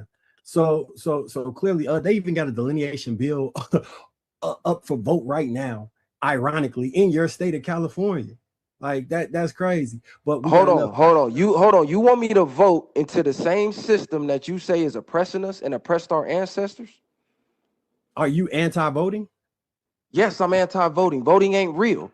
And the fact that you Oh think it is shit. as a black man in America, Oh that my, let me know y'all bigger sheep than I thought y'all was. How the oh fuck my can the God. system, how can the system be Oh, anti-black, he one of those guys. I got it. racist? Yeah. How can a system Yeah. be anti-black and racist by your own rhetoric is oppressive and you tell black people to vote into it? Oh my God. So when you asked about power, What controls the levers of power in America? He just asked a question about power and said the Jews, everybody. Right. What controls the levers let of me answer power that. in America? Why I'm do gonna tell you what. Why do the I'm gonna tell you what. Jews have so much money in like lobbying and being in the cabinets, all that shit. Why is that part of the whole relevant? voting system? Money and violence is what controls things, not voting. Oh shit. Money Man, that's some and primitive violence. African stuff. Voting's not real. So this is the thing. I think it should have been in New Jersey. I should have brought this information directly to you guys, or at least showed you a video. But you had a group of folks there who are overseeing, in a sense, the school board and the school system, and they're not black at all. Not black at all. And they have made sure within the power that they have to take away money directly from the black schools there and repurpose that money for their own schools. So I'm a little bit confused because voting does have a bit to do. And the main thing that other people also state as well, and I've stated this as well too, is that you don't really got to worry about the whole thing of the upper echelon of politics when it deals with voting. But when it deals with stuff that you can see and touch, such as your mayor, such as your police chief, the officials there within the city, people within the school system, you can see and touch those people. You can shake hands. You can actually have conversations. Like I told people before, I've met the mayor of Detroit before, right? Technically, possibly even two, because it was both Kwame and Archer, right? Didn't really, get a chance to see Dave Bing. It might have been like downtown somewhere, right? Even met the police chief before, right? So again, these are folks that people vote directly on that are local, that you can actually get a chance to see. You as a normal person are probably not ever going to get a chance to actually meet the president of the United States. We got like 300 million people in the United States. Everybody is not going to get a chance to meet the president of the United States. The most that people actually got a chance to is if you go to a rally or some type of convention or whatever it is, or maybe during what is it like the primaries or whatever it is. Maybe at those points you may get a chance to actually meet, but you're not going to be able to have a sit down conversation. You're not going to be able to do it, right? So voting does matter, but I would tell people locally, if you really want to vote for something, vote locally. And then the crazy part, to put it into a little bit deeper when it deals with voting, even when it deals with jobs, at certain jobs, like you have certain types of like voting or whatnot that goes directly on, that happens, and that is the people for the people. So it's like, it's crazy to sit up there and say that voting really doesn't matter. The only thing that matters is just basically the violence and the money. It's like, yeah, if you're talking about like some actual real war, all right, cool. Like United States going to Venezuela, all right, cool. You got a point, but that's not what we're dealing with at this current moment in time. We're not dealing with bombs being dropped overhead directly on the black community and stuff just being like snatched and taken and all that. That's not what we're specifically dealing with. And also when it deals with voting, the main thing that takes place with voting, because he wanted to say voting doesn't count, it does. You just have to work it in a different way, such as lobbying, right? Where let's say if the black community, like any of these churches that can raise like this $20 billion, right? If those churches were actually the voice for the black community, and then they wanted to have this political official pass a law or get some things done in their local city or for their state dealing with black people, hey, we're going to break you off a part. Let's say we're going to throw like 20 million directly towards you so that you can basically be the voice of us directly amongst your peers, and you can get them to overlook whatever this law, this bill that we need passed for the black community, and get this directly through, and then this 20 million is yours. So like I said, things go hand in hand, but you have a lot of people out here that want to make it seem like no, that's just not the case. It's just pretty much a one-way type of way to look at it. But let's continue. And also shout out to Brother Allen for the $5 dono. Much love, respect, and appreciation.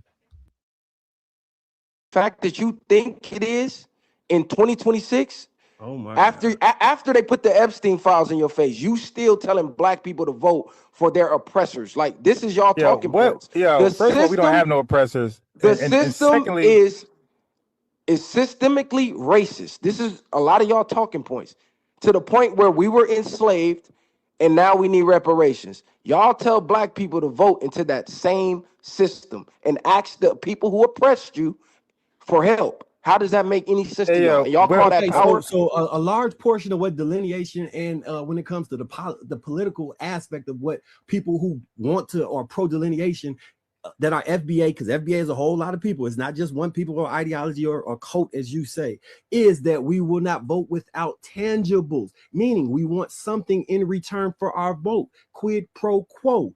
Other cultures and communities have this system set up. We are requesting that now. Not voting is not an adequate strategy. Leveraging a vote is. If you don't understand how the levers of power move throughout society, this is a conversation way above your intellectual capacity. Y'all, yeah, look, I ain't gonna lie, bro. I thought y'all was smarter than this. Y'all low key slow as hell. hey, bro, you don't sound smart at all, my guy. I'm not gonna lie, Okay. bro. Y'all Am I low key missing slow. something? Y'all just brought up voting. Am I missing something? As Oh my tell God. me, listen, I will cash app anybody. Nah, I don't want on your, the I don't want your panel. money. I will Hey, cash nah, app I don't want your money. Now, No, we don't want your money, let me bro. land. Let me Are land. you Let me are you land. FBA? Let me Are you land. Hold FBA? on. Yes Let or me no? land. Let me land. Are you FBA? Let me So hold on. land. Are you cash FBA? app. I will cash app. I will Zelle. I will Venmo Nah, anybody in this chat. If you tell me we don't one want it. thing voting has ever done for the black community specifically since we got the right Wait, to don't vote. answer that. No, don't answer that. Hey, yo, are you FBA, man? Specifically. And if you say civil rights, I'm hanging up. Hey, yo, Pacific is an ocean. You mean specifically, but I got you. I said specifically. I didn't say Pacific. Nice try. Hey, bro, are you FBA? Oh, you can't answer that, right? But see, Everybody's this is why I say quiet. y'all the Everybody want to CIA. know. Hey, yo, are you not FBA? hear the word? The Hey, way y'all that the you're framing this CIA. argument is childish. Well, Like, bro, I'm you kind talking of to CIA Y'all confused. the then? CIA. That's smart. At first, So I Tell why thought me you call the to CIA? show you how stupid to show y'all how To show stupid y'all you. talking points are. at first I All To right. show thought you you how were stupid being y'all talking intellectually points are. dishonest. Wait. You're really Oh, serious. wait. Mr. White, this is how he sounds. Hello, 911. Hello, I want to tell you guys that you all cops, and you guys sound dumb. You you said we're the CIA, so you're the type of guy who calls 911 Hey, the only to reason I tell got on them. this chat is hopefully Hey, bro, listen, man. Yeah, I don't think You he ain't. FBA either. I really don't think. I think Yeah. Well, he didn't want to answer the question, And and since like, he and was he talking don't. about And FBA, look, that would make him a tablet. well, hold on. He don't have to be the answer to have a dialogue, but he didn't come here to dialogue. He that's why I keep muting him, these because he just. niggas are CIA. These All right. Look, your man didn't come here to talk. Your man came here to ramble, ask questions. But He don't answer none of our questions. so right. Ron, I tried to engage him intellectually because at first He don't want to. I thought he was trolling when he was making these bad faith arguments. I actually think he doesn't Tell me one understand. thing voting has done specifically for the black community since we got the right to vote. Hey, That's bro, a red we're on. herring. That Tell me is one thing. specifically Tell what me one. happened. Look, Hey, let bro, me walk you back we're down the path. You asked a question about power, right? And then I said voting is political power. Political power controls the levers of actual power, which is the guns and the money. Do you understand Voting that? is the illusion of freedom. All right, hey, It is Mr. the White, hold on. illusion I'm gonna bring of him back. power. I'm gonna bring him back to the topic. Now, Mr. White, I'm bringing back to the topic. Why Hey, can't y'all answer no questions, bro? No, I don't understand. no. Yeah. Hey, Mr. Y'all answer Viral, 0 questions, and y'all have not Mr. told me Viral, what you had a problem with. Mr. I Viral. came up Yeah, here. we're just right here. Oh my God, dude, you gotta stop, man. So let me just push this whole argument in a whole different direction, and maybe it may make sense and maybe it won't. Right? He said voting is an illusion, right? Illusion of freedom. Cool. So is money. But he was just up here saying that I will cash app and Zelle anybody that can answer this question, right? We all know that money has not been backed by gold and silver for the longest time possible. So, what real worth does the United States dollar actually have? The answer is nothing. But yet, even still, with knowing that, we still use it and we still support the exact same system that uses this currency that is not backed by anything. The only thing that the dollar is connected to is petrol. The moment in time that the oil and the gas stuff just goes directly to the wayside, our money is nothing. We're going to be looking like a lot of these other countries that we have seen over the pandemic, where you had people in South America having suitcases of their money in order to sit up there and buy bread, milk, cheese, rice. Like, it was to the money that their money was so worthless that you just saw it in the streets like trash, because it had no type of value. And this is when they had to start swapping over directly into Bitcoin in order to try to stabilize something. So I'm like, if we're going to talk about the system is rigged, okay, cool, I can sit up there and agree. But we got to look at the whole thing, because we did sit up there and say that we need tangibles. Within those tangibles does mean money. But does the money that we have actually have any type of actual value? Technically, it does not. It does not.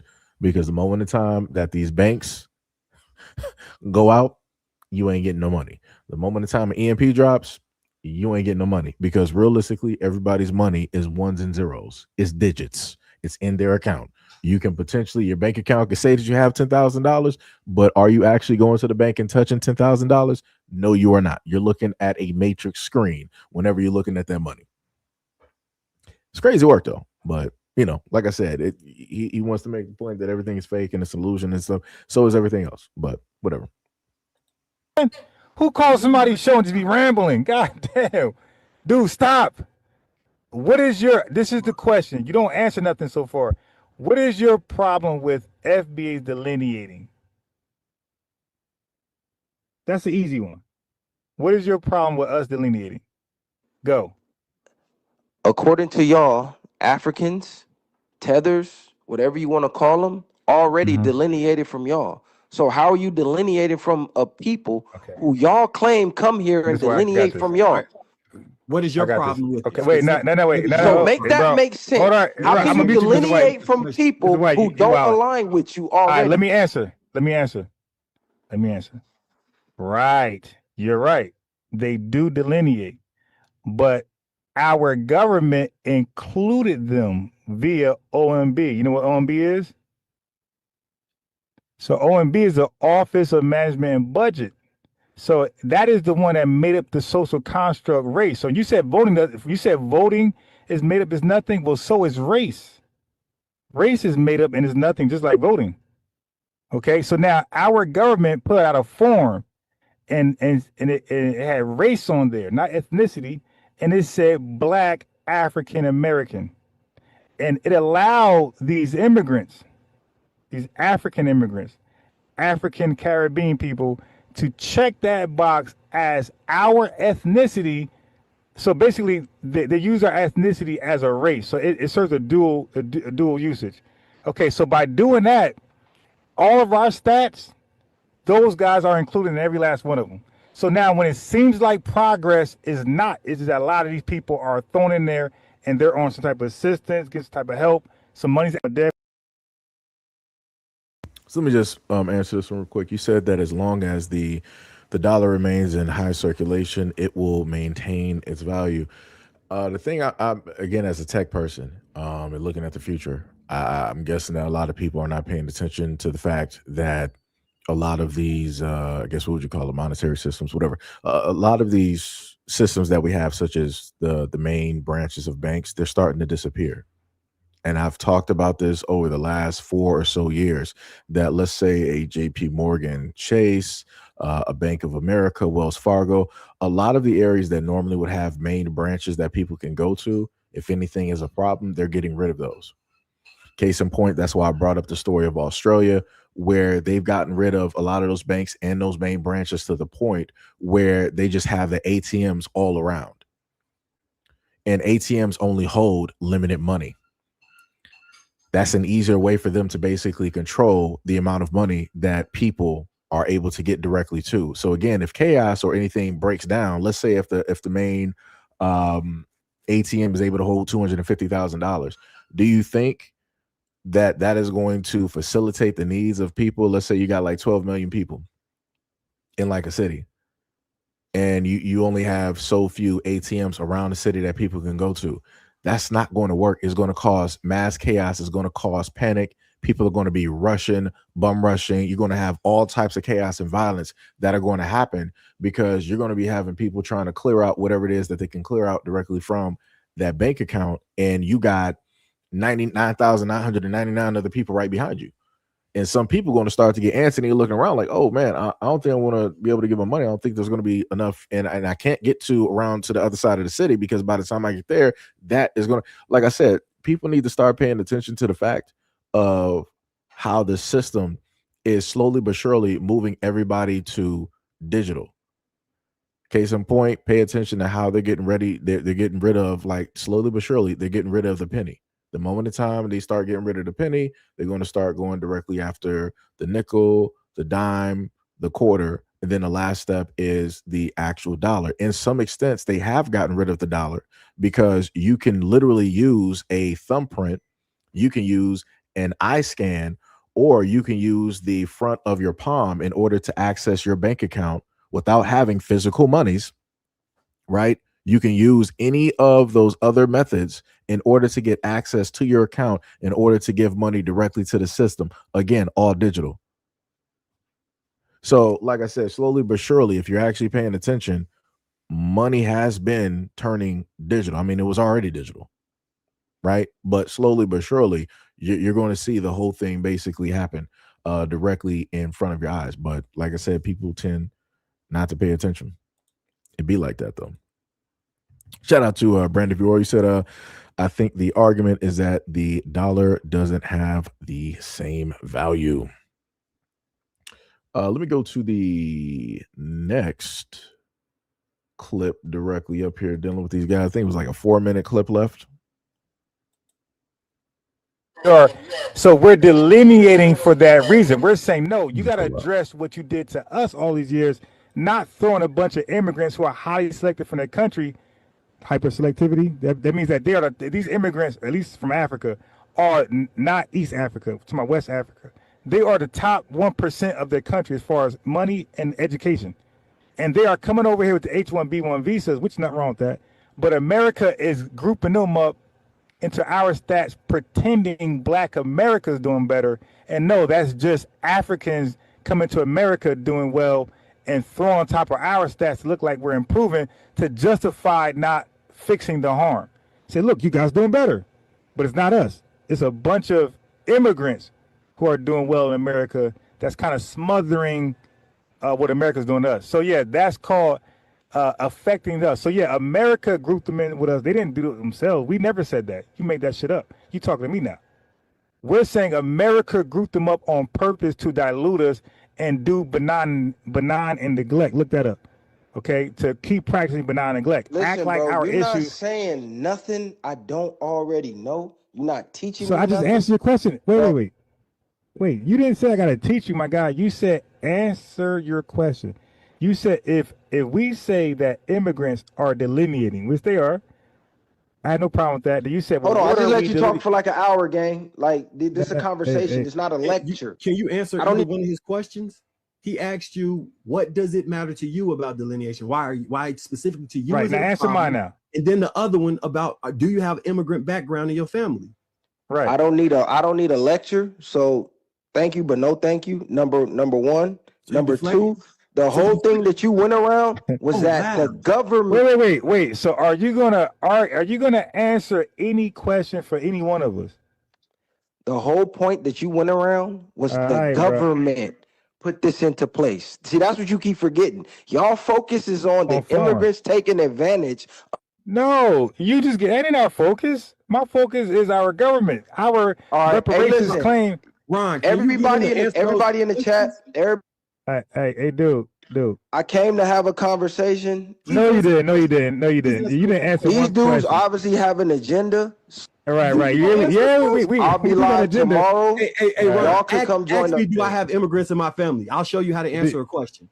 Do you have immigrants in your family? No, sir. Neither side. And I'll trace my lineage back to 1722. Now, now ask me, what does delineation mean to me? And why is it important? And why is it important? Along with the reasons that you said earlier, we have a congressional Black caucus that's there's essentially placed immigrant issues within the schism of American political capital and used our history and trauma in order to empower these people. They dropped a large amount of these immigrants off and it messed our budget up. It's costing me 120% extra on my property taxes because they brought all these people here and are forcing us to pay for the Democratic agenda to focus on immigrants. This is led by immigrants. The Congressional Black Caucus has been infiltrated by an immigrant caucus and they are prioritizing immigrants. They are trying to legalize 30 plus million illegal immigrants so that they can dilute the voting political capital that we have. That directly is a problem, and it directly pulls at the levers of power, including how monetary systems are done within our community, how resources are allocated, and who's in charge. If the Democrats were in charge right now, the people they want to have pew-pews and bombs dropped on would be done. That is how society works. It's not the strongest individual, it's the collective system and the way that system is manipulated. And you have to use the levers of manipulation for that system. Did I answer your question? I was on mute the whole time. That's crazy. Jay? Bro, I was on mute the whole time. I'm trying to talk to this nigga from California. Oh, okay. Oh, yeah. So y'all didn't I muted everybody because we were nothing. We were all talking to each other. That's why I muted. But I was trying to talk to this nigga, bro. Y'all don't understand how to talk to these gangbanging niggas from LA, bro. They don't understand this smart shit y'all trying to do. Y'all trying to be I'm smart. 16th at home. That's what do you ask that gangster shit earlier? Bro, I'm mad that none of y'all heard what I said this whole time. I'm thinking I'm talking, nigga. I'm all right. Not good. It's on you. But where he go? He left? He left. I think he's from Belize. He's from the Caribbean. No, he's not from Belize. He really from California, bro. He's just a gangbanger. Y'all don't know how to talk to gangbangers, bro. These niggas different. Wait. But from out west in Chicago. What are you talking about? So, again, these conversations get pretty crazy. So the whole thing, again, we got the whole delineation taking place. The problem that a lot of Black Americans have, and I've stated this before, the Africans were the ones that started it. And Black Americans are going to be the ones to solidify that and to end it. Because we don't have time to sit up here and have people come directly from abroad, come to the United States, into our communities or be around our communities and our cultures and all these other types of things, and then decide that they don't want to be, a part of us or whatnot. Matter of fact, to make it let me see if I can get you a better example. I think I might have highlighted this previously. Let me see if I can find the one Jamaican fellow. Let me see if I hopefully have that previous video, because there was a young man who was interviewed on the streets, and when he was interviewed, the guy was asking him about his family, and he was stating that, and he was Jamaican, and he was stating that his parents told him to stay away from Black Americans. Like they didn't want him to be associated or nowhere near Black Americans. Let me see.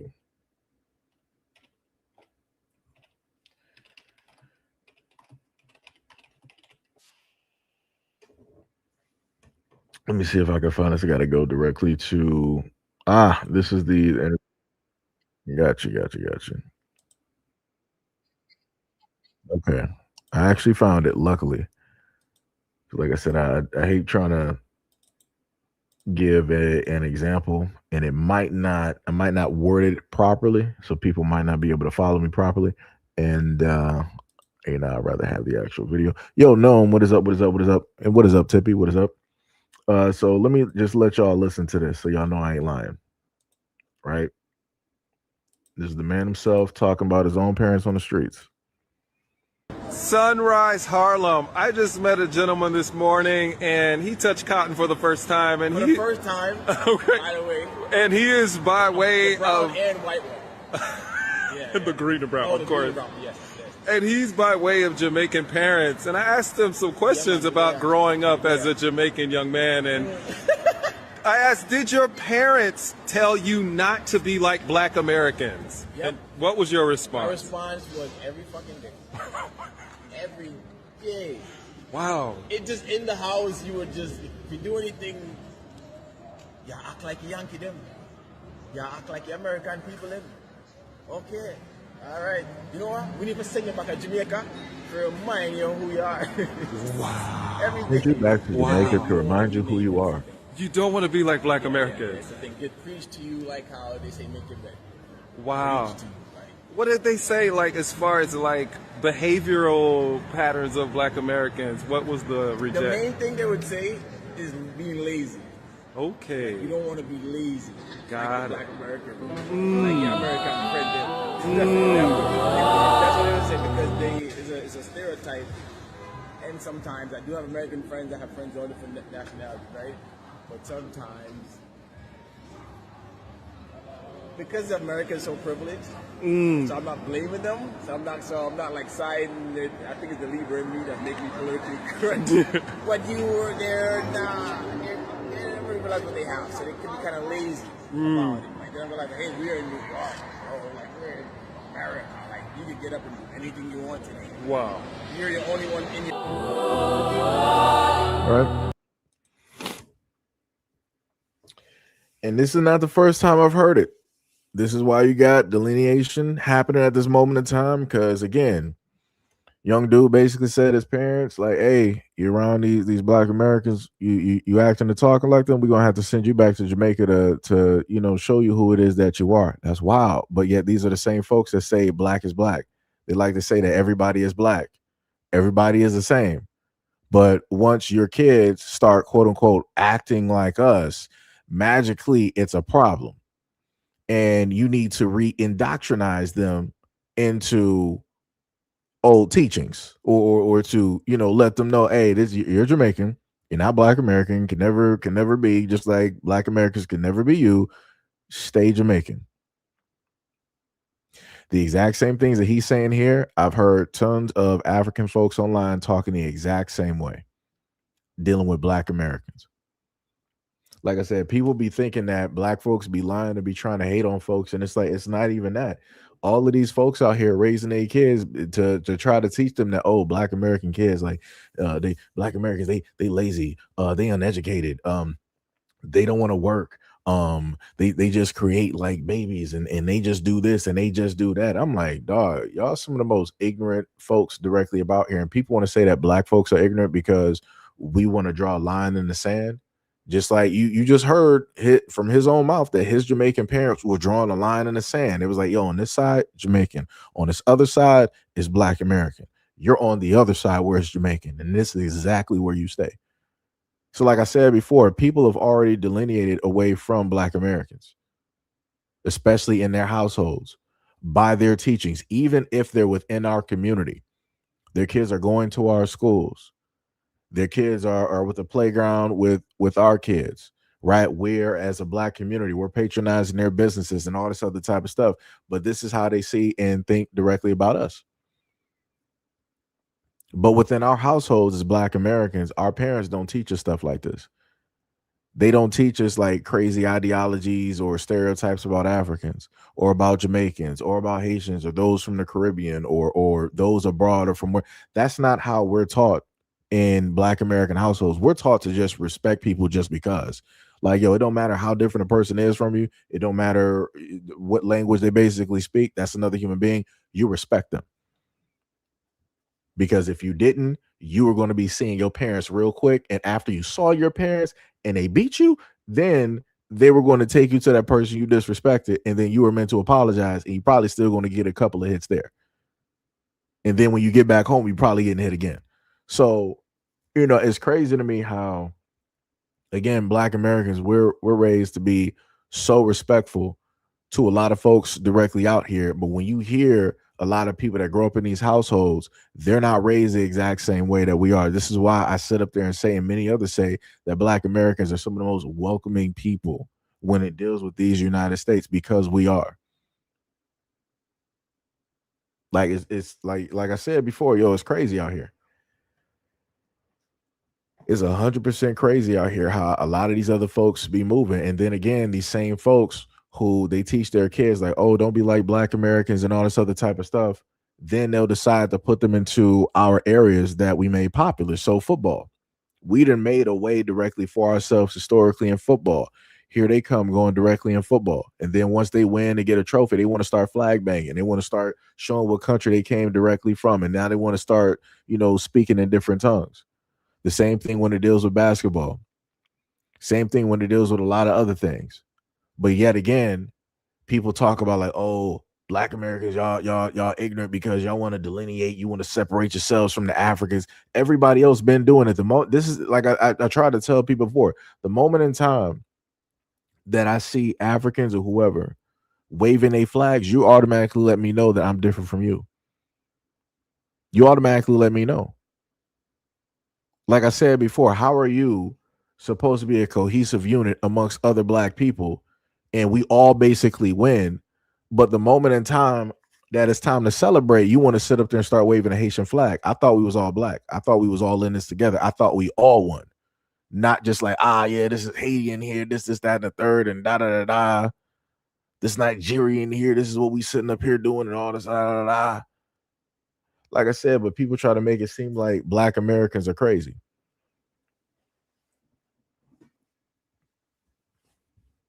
That's diabolical. That's 100%. So, boy, yeah, I see what you're saying.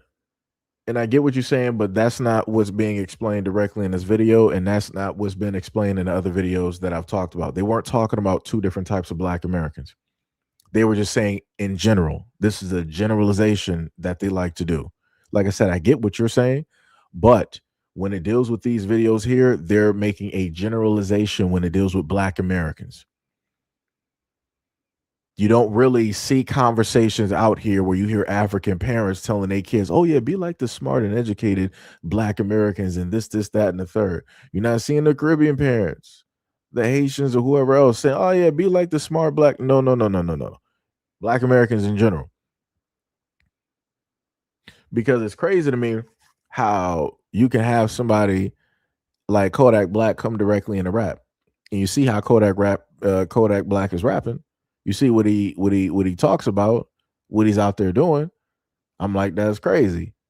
But people would say that that's Black American culture though, right? Right? The same thing with 21 Savage. That dude is over there from the UK, even though he's here in these United States.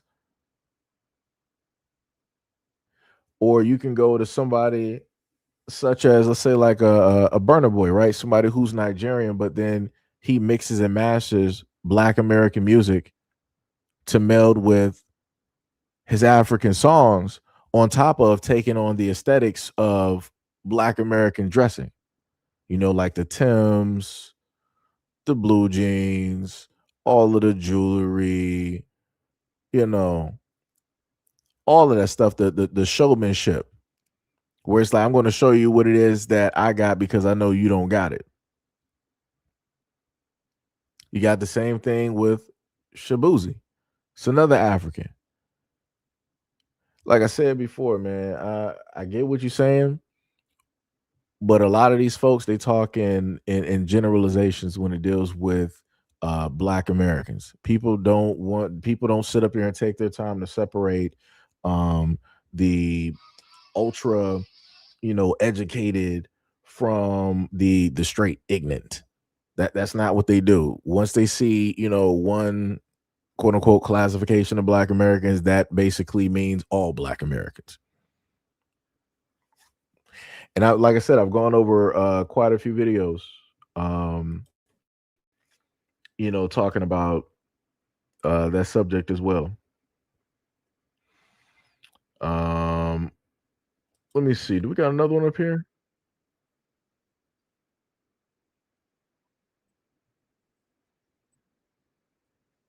So a Jamaican woman got on a podcast and said that Jamaican woman says that Black Americans play the victim and all we do is complain. I'm trying to see. Is there a way? Is that the clip? Okay. I mean, even though let me see if I can get it without the music real quick. Give me a second. Cause I'm like that, and like I said before, that's the other thing that I get tired of. I had another person directly up there. I think she was like Caribbean, and she was trying to say that her people went through a lot of stuff, but the thing that's different from her people and Black Americans is that their people don't wear the past or bear it like some type of like heavy cross. They forgive and forget and let it go and all. I'm like, dog, I don't got no time to be trying to hear folks trying to tell Black Americans how they should be moving with history. If you yourself, as from wherever it is that you're from, want to move with history in a different type of way or light, all right, that's cool. That's directly on you. Stop putting Black Americans or trying to, use them as an example as what not to do. Like you're 1,000% going about it the, the wrong way, and you're downplaying a lot of the things and the trauma that Black Americans have faced and gone through by doing that. You know, um, so it's going to take me a little. I'm also got to save a bookmark real quick. Gotta wait for the program to start up so I can get rid of this because this is crazy. It's crazy how just like one search can instantly start up a whole nother conversation. But this is the and more part, of the live stream. Also, shout out, to the folks, that's out here being a part of the conversation. Um, in the comment section, much love, respect, and appreciation. Much love, much love, much love. Takes a little bit of time because I got multiple things running, and we do not have the proper RAM at this moment because RAM is astronomical. RAM is astronomical. Shout out to my PC people who know it is a tough world out here. It's going to take a little bit. It's going to take a little minute.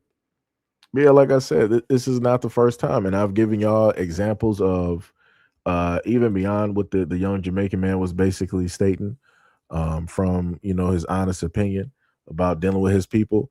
Again, I told y'all before, I worked with those who are Jamaicans and I work with those who are Haitian, and I heard directly from both people that from their perspective that Black Americans are lazy. It was like, yo, a lot of your people, you're lazy, but you're different. You are a hard worker. And I'm like, that's not how that works.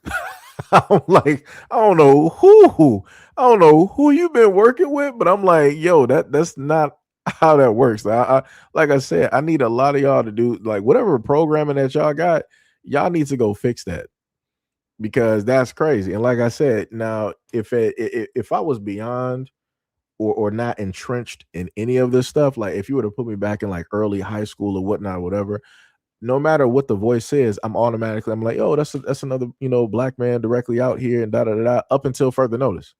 Now, if somebody decides to tell me like, yo, it's another Black man, like, yo, what's up? It's like, no, I'm not Black, I'm Jamaican, right? Or whatnot, or whatever. Like I said, this is how a lot of this stuff starts. Like I told y'all before, Dominican dude, young Dominican dude that was a supervisor at the time. I sat up there and worked with him.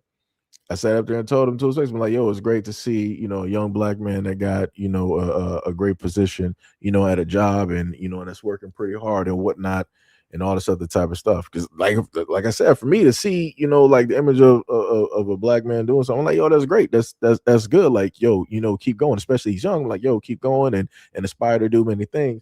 He's like, no, Papa, I'm Dominican. And it's like I had to my brain, I think it broke, like I told y'all before at that moment. Because I'm like, I'm looking at you, I'm looking at me, I'm like, we both, you just like a little shade, lighter. But I'm like, to me, it looks like I'm looking at a Black man, but he told me himself he's not. So, like I said, so when we sit up there and say that other people started this whole process of delineation, that's exactly what we mean. And like I said, given my own experiences, Dominican, Haitian, Jamaican, all of them in their many ways told me that they were not me. And now people want to sit up there and get mad when I'm up here and many other folks are up here and we're talking about, all right, we're going to do the same thing that everybody else is doing and we're just going to make it finite. So if everybody want to be, away from us and they don't want to be considered as us, no problem. We got you. We're going to oblige. Now you got all of these folks coming out the woodwork talking about they're on the other side and rah rah rah, right?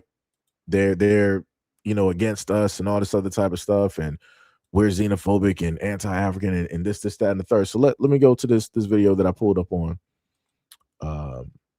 right here because I had to let it get finished. Speak for my whole country. Love Jamaica. But I think quite a few Jamaicans think that you guys play the victim a lot. Like outsider looking in, it's like, gosh, them complain about everything. Look how much opportunity them have. Look how them can work. Look how them can buy $1 burger. And them over there complain. And that is how I was preconditioned, if I'm being totally honest. They're like, Shante, It makes sense. yeah, don't go over there and waste the opportunity. Don't go over there and start complaining. Work for your own, focus on that. So that's always been my mindset. We're so focused on just making it. I really want to emphasize that. But sometimes when you just are focused on, oh, you have to eat, you know, I think say somebody I touch you. You know, I think say, oh, I'm gonna have the right temperature. I'm hungry. It is our job, or it's everybody's job, to be able to grow up and be able to see through other lenses and other perspectives without having to live that experience. I know, get it.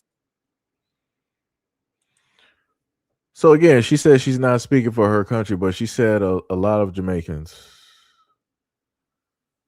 think or feel as though that Black Americans just complain too much or complain about everything and this, that, and the third, and all this other type of stuff. And when it's dealing with the Jamaicans or other folks, they're just thinking about surviving. What do you think that we've been doing in these United States since we've been here? You think that we just been on easy street?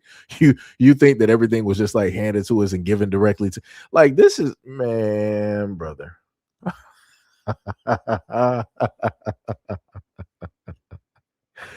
It's like you got older ignorant folks passing down their ignorance directly to their kids, and you can see it in 4K. Like, this is wild. This is 1,000% wild. And then, not to mention how Jamaicans made a video about sacrificing Black Americans in some type of horror film.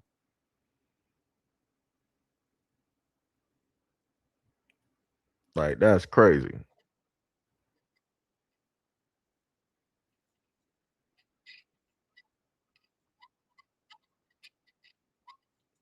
So let's look. I'm going to get this other next video. So the title on this video says Jamaica. Let me just make sure to get this real quick. Like, this is getting crazy.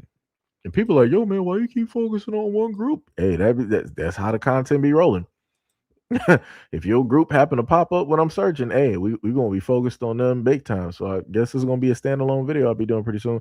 Dude said Jamaicans claim a large global influence, but foundational Black American culture impact is undeniable. We set the trends and shape the world in ways they can't understand. Right. So dude says Jamaicans say that they have more influence than Black Americans. Let's see what this conversation is, right? Let's take a look. Whoops. Let me go to downloads. There we go.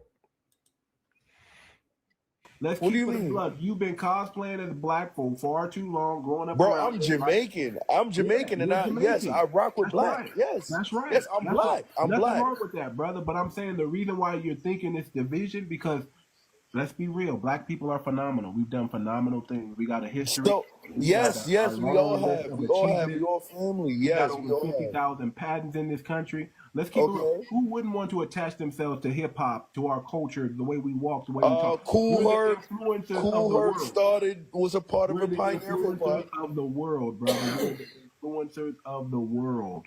Who wouldn't want to rock with us? When y'all come over here and y'all want to dress like us, y'all want to walk like us, y'all want to talk like us, dang, y'all want to be us.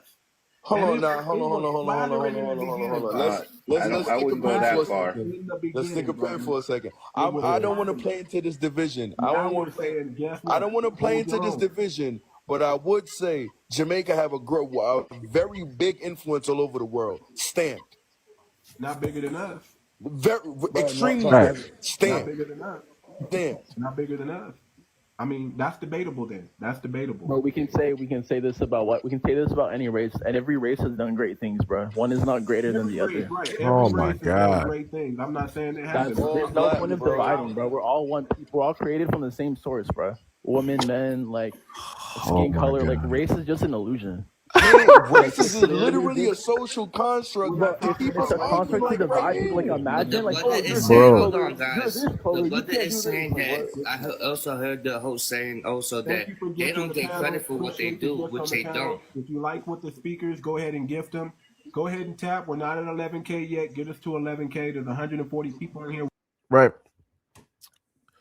So the moment in time that this brother, he was like, yo, Black Americans are great. This is what we do. This is what we're about. This is what we started. We got so many adventures. We got the style. We got the charisma. We are the wave. We are the fashion. We are this. We are that.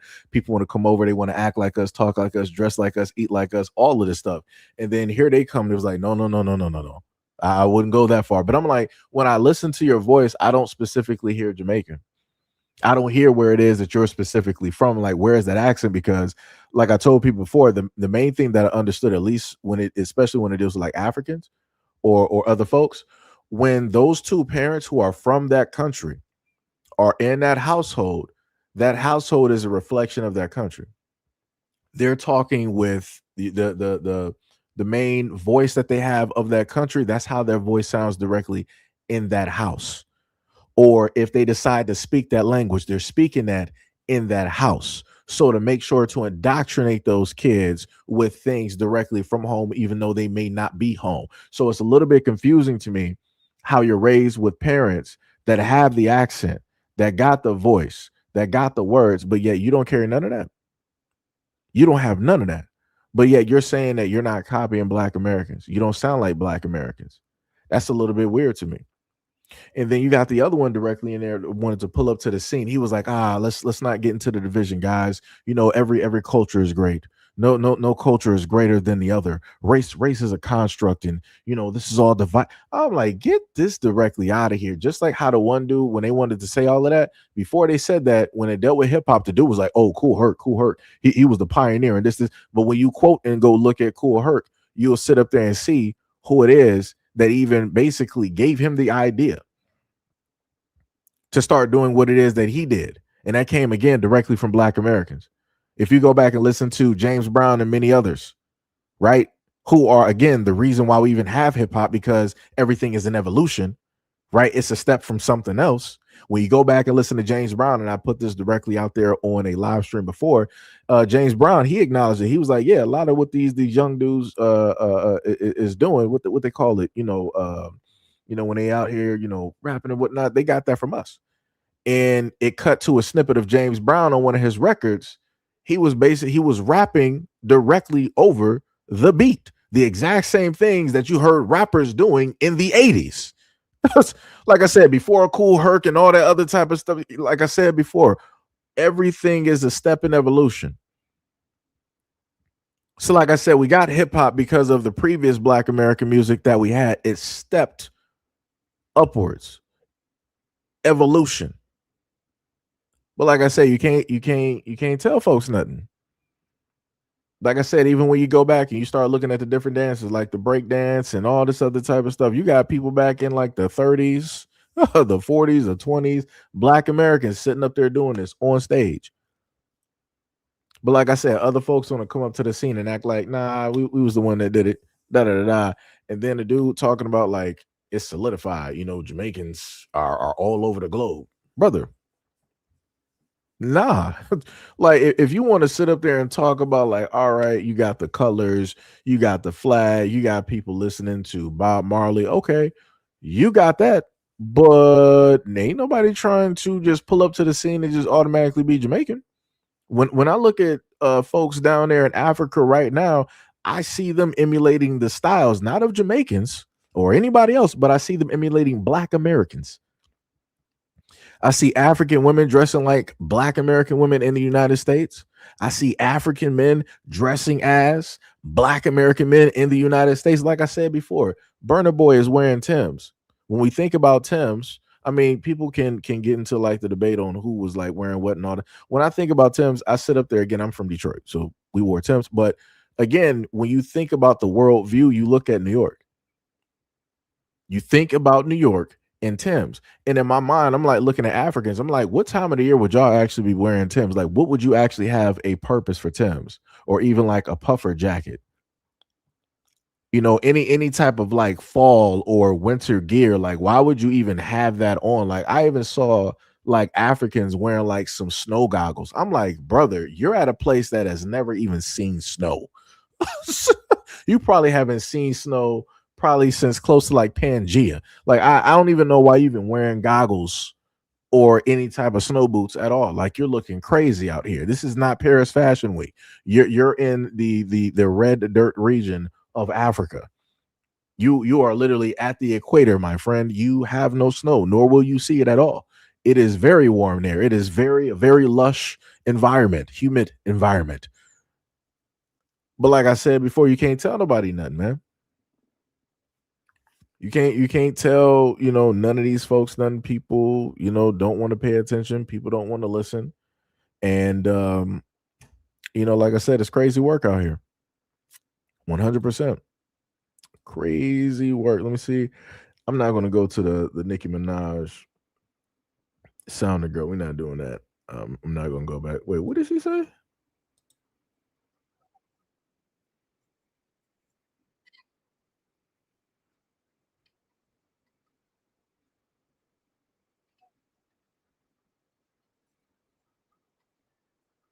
No, I can't do her content. She up here sounding like Nicki Minaj. I can't do that. I'm sorry. The voice is too annoying. Can't do it. Can't even do it now. I almost. Yeah, that dude was just sitting up there saying stuff just to say. He was like, Jamaicans make better fried chicken than Black Americans. Yeah, people said the same thing about the South Koreans, but the reason that South Koreans even know about frying chicken is because of Black Americans. So it's a little bit weird when those who basically, you know, did it, originated, want to sit up there and say that Asians do it better. That's some crazy work. It's crazy. Let me see. What did he say? He said, wait, which video? I gotta figure. Okay.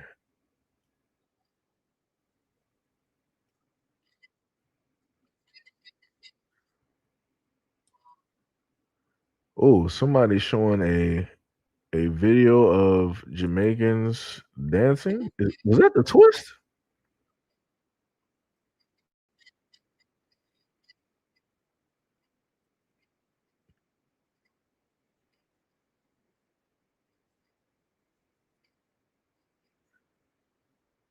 The scatter lights?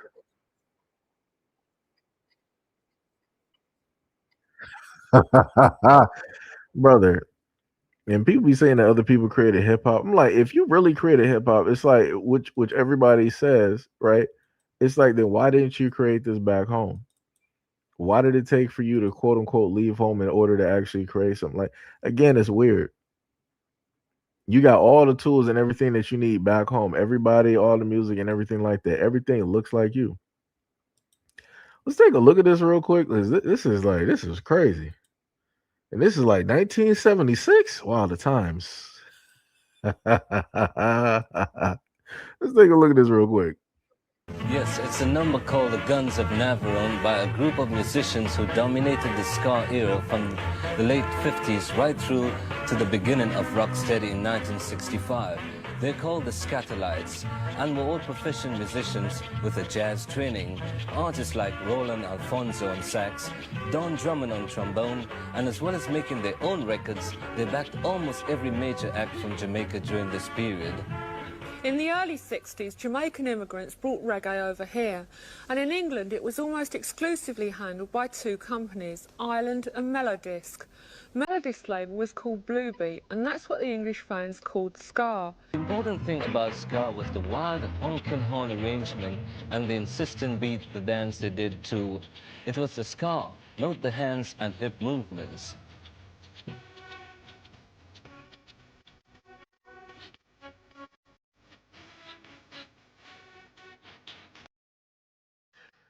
Yo, I'm just gonna be real. When I'm looking at this, it looked like a group of fiends dancing. Like that's what it looks like. It looked like a group of fiends that's really on it, and they feeling those drugs.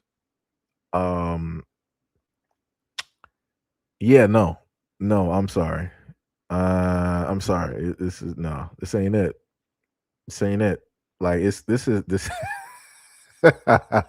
I can see why you got white folks that would be attached to music like this, because you don't need no rhythm, you don't need nothing to catch a beat or to do anything. Like I'm pretty sure if I took the dance that they were doing and teamed it up with some different music, it would still match up. That's wild. That is creative hip hop though. Oh Jesus Christ. Woo! That is wild. Wait, what was that? Yeah, Bushido was like, "What are they trying to do? The twist?" That's what I thought. As soon as I saw it, I thought it was a twist. It was called the Scar. Wait, what did he say? Hold on, let me go back. Oh, isn't it? Yes, it's a number called The Guns of Navarone by a group of musicians who dominated the ska era from the late 50s right through to the beginning of rocksteady in 1965. They're called the Scatterlights and were all proficient musicians with a jazz training. Artists like Roland Alfonso. But minus that, let me see if I can go back. I think it was like right here. They did too. It was the ska, not the hands and hip movements. So the dance is called the Scar. I don't, like I said, I don't know what's happening. You're not going to tell me that this is where hip hop originated from. You're not telling me that. You're not telling me that, brother. Yo, you are. Come on, son.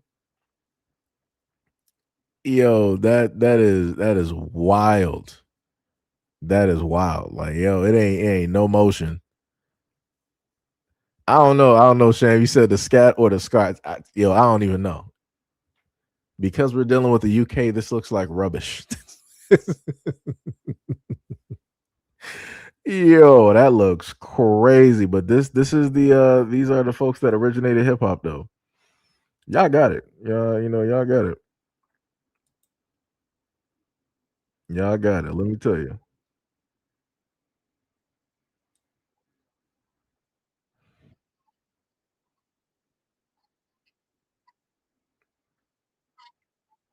Let me see.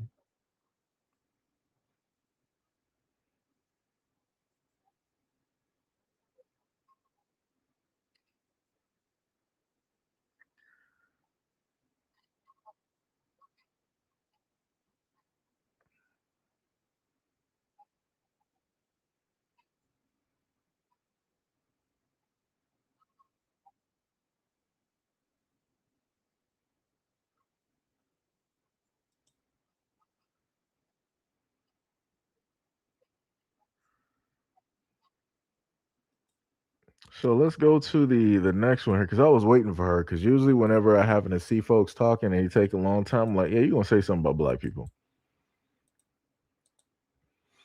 I'm like, I know it's coming.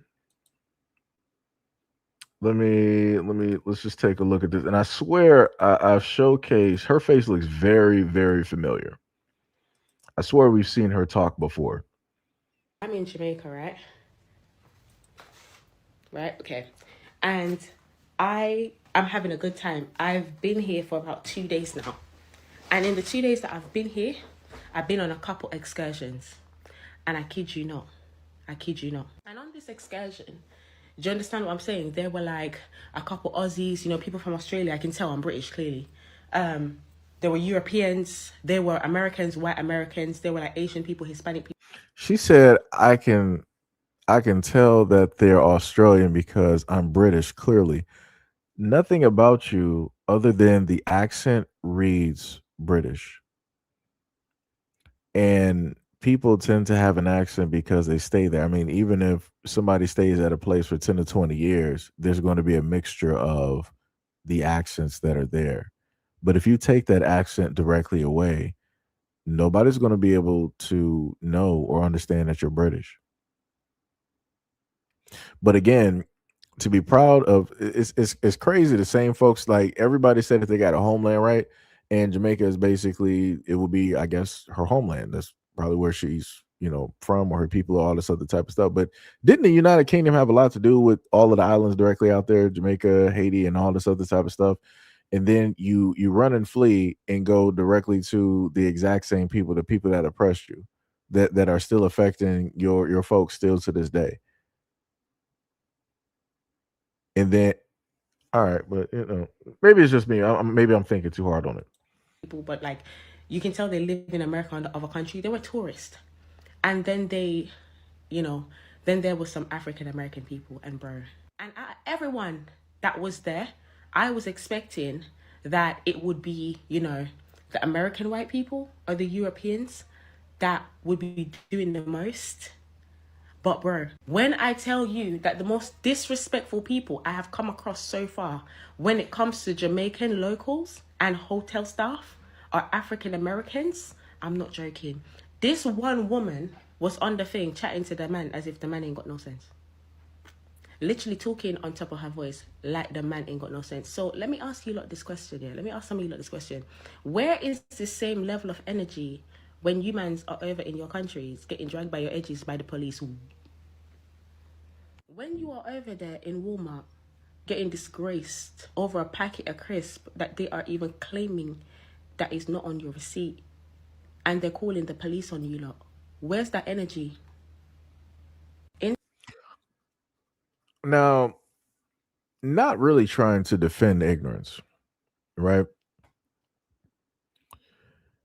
But it's crazy to me, yet again, this is another video where you have people sitting up there saying like, oh, it's crazy how, Black Americans got this energy for the Africans or whatnot, whatever, but y'all don't got this energy for white supremacy, right? She's sitting up here saying like, it's crazy how y'all got this energy in Jamaica, but when y'all back in America and y'all dealing with the police or y'all dealing with Walmart or whatnot, whatever, y'all never had this energy. Do y'all not take a look at social media? Like it doesn't take nothing but a few clicks and a few thumb movements to put something into the search bar and to find the videos of which you are directly want to see or speaking directly of. I've covered different incidences of women having voices, sitting up there getting highly angry because they're accused of stealing, and you can clearly see the receipt. They didn't sit up there and steal nothing, and they cussing each and every person out, and not just that, also cussing out the police for even being there and even responding to the BS call. Like I said, we done seen this 99 different ways over the years, but like I said, she looks like she ain't even really been here. She looked like she in her early 20s. So more than likely, when a lot of those videos are happening, she was probably in middle school. Just saying, she was probably in middle school during that time. But let's keep going. Instead, some of you lot come to other people's country and speak to people, other Black people, like you lot don't have no fucking sense. Oh? And what's actually so sad is that if you come to Jamaica, if you've never been to Jamaica and you come to Jamaica, Jamaican people are traditionally welcoming and they're very, very nice. Like, you'll be walking around. Like, a moment ago, I went outside for a walk. Everyone was saying hello to me. Everyone was saying good morning to me. People are just naturally nice. People are, like, helpful. They're kind.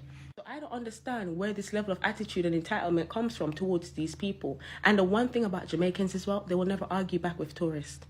They won't do it, but I'm not gonna lie, it's getting to a point where they need to start beating some of you lot up. Like, real talk. Because you lot need to do better when you come to other people's countries. You lot come to other people's countries with the entitlement of white Americans when it comes to other Black people. Because you lot know full and well that the privilege in which you are trying to portray over here, you do not have over there. And it's funny how some African Americans will come on social media and start talking about, oh my God, these Caribbeans think they're better than us. These Caribbeans this, these Caribbeans that. But you lot are the same ones. Look how you lot behave when you come to their country.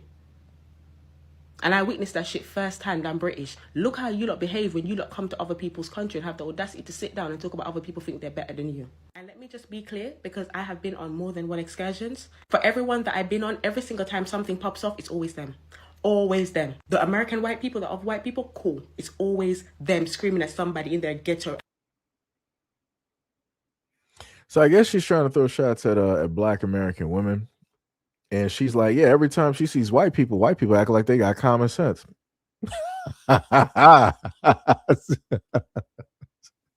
You don't know white people.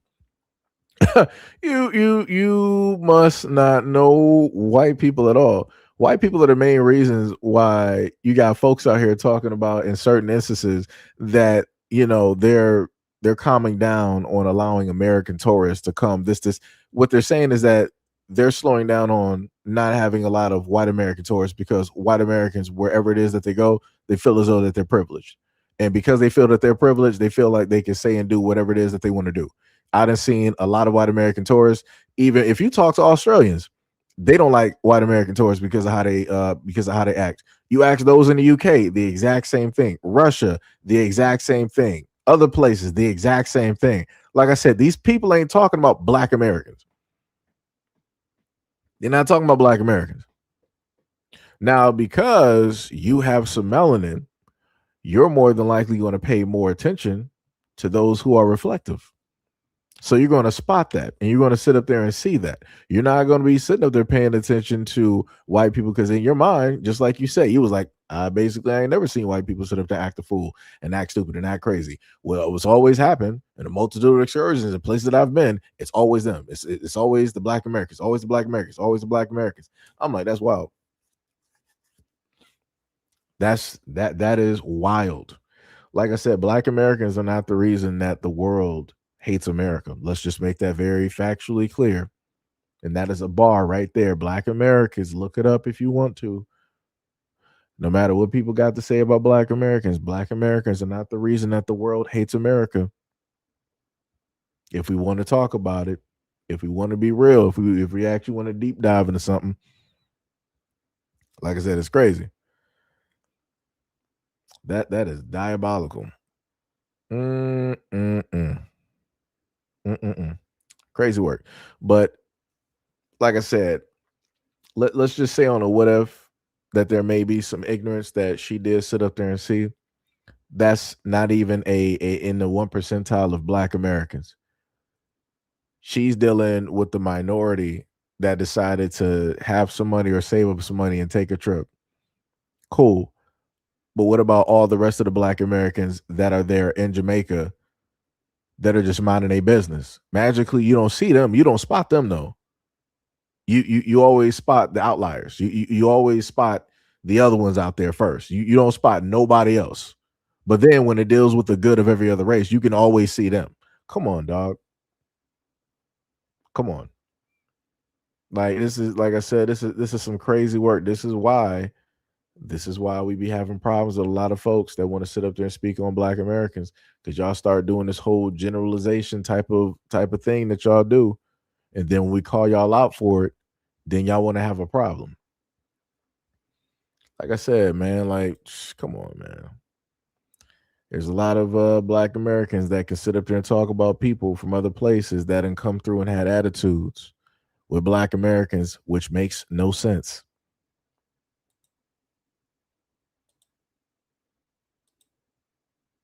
I'm trying to see if I can click on this video real quick. It ain't clicking.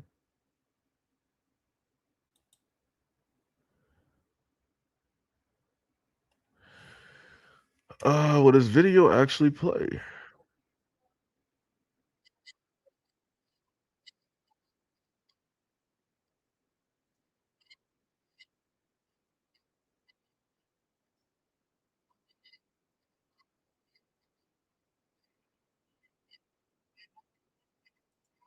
Okay, you talking about the language. That's cool. Ain't no problems. But what she say? Said complain in your resort in Jamaica. Oh, is this about the Jamaican resort thing? Let me see this. Would you?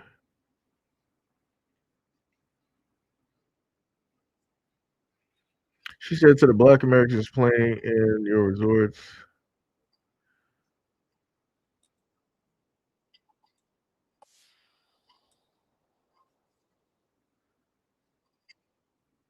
how you gonna say fellow Black Americans when you just said that you're Jamaican through and through? Come on, dog. Make your decision on where you at.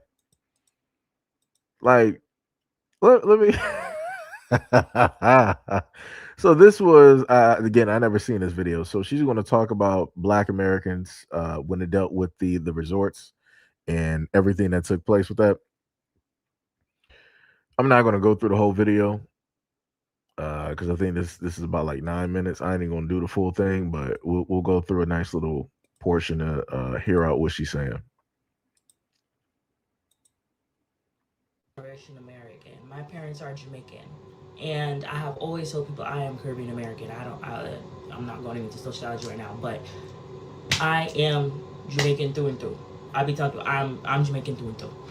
And to see fellow Black Americans get up on the app and complain that y'all don't have adequate food or liquor in my parents' home country, where I still have family who are picking through rubbles, wondering if their house is still there, wondering how they're going to do the next steps, and y'all really sitting there complaining about not having adequate food at your resort,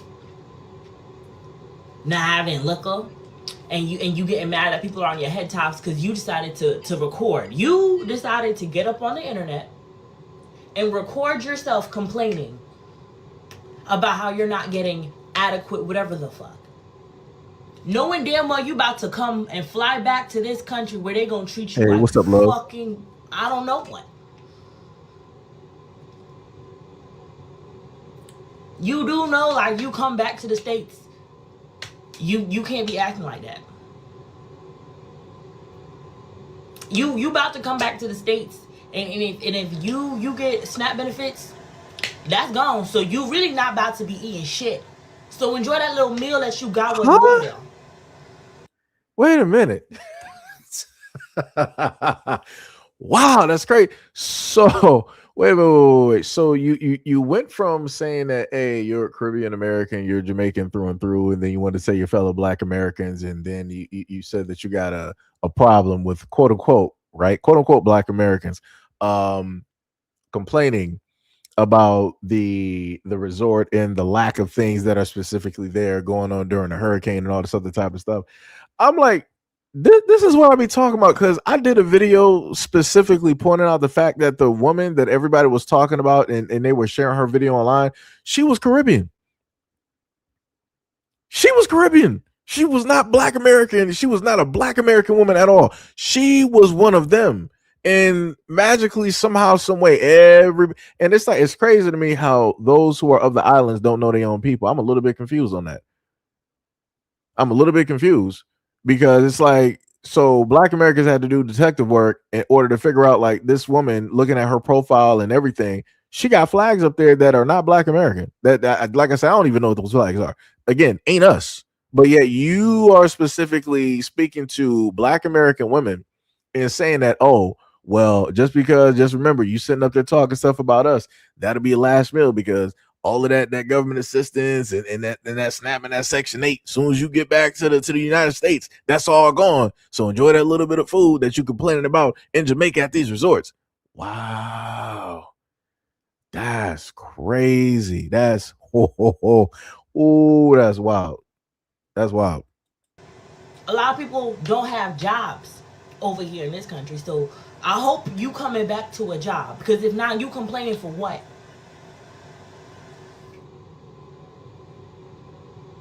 Those staff members have family that they are concerned and worried about, property that they're concerned and worried about, yet they're sitting there trying to feed you and accommodate you because it's their job. Because if there's one thing my Caribbean mother said, is like, you go to work. Okay? So Black My Americans mother, I have seen her send barrels, give her last, and that is what Jamaica does. Get out of one comes many people. Understanding that you, how do I put this? Nah, I'm gonna say what I gotta say. I'm gonna be honest, because y'all just going off and saying whatever the fuck y'all want to say. Y'all have this nasty ass crab in a fucking barrel mentality, and y'all don't know how to help each other. I love the fact that my country can help you disgusting bottom barrel bitches. Because that's what you're acting like. Gutter trash. You act, and you're acting like the white Caucasus Americans that we complain about over here. That's what you're acting like over there. But you know the funny part is, I promise you, and I covered this before, right? And again, she's directing all of this towards Black American women. It's crazy how let me go back and look at this video. Yeah, it's crazy. I guess people didn't catch on to her video because it only got about, I'm not even sure how many plays it got, probably not a lot.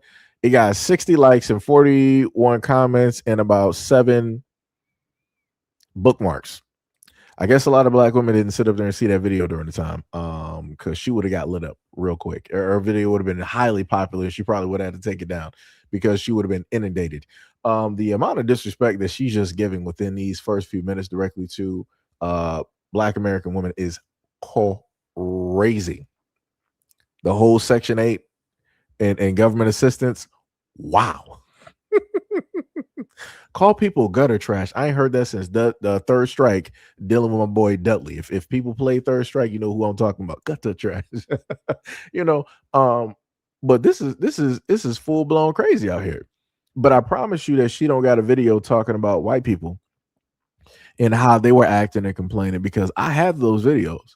I've gone over those videos and showcased those videos. But magically, all she wants to talk about is quote unquote the Black Americans generalizing, even though the one main video that was specifically being mentioned and shared online, it was a woman that was Caribbean that was there and that was complaining and that was filming.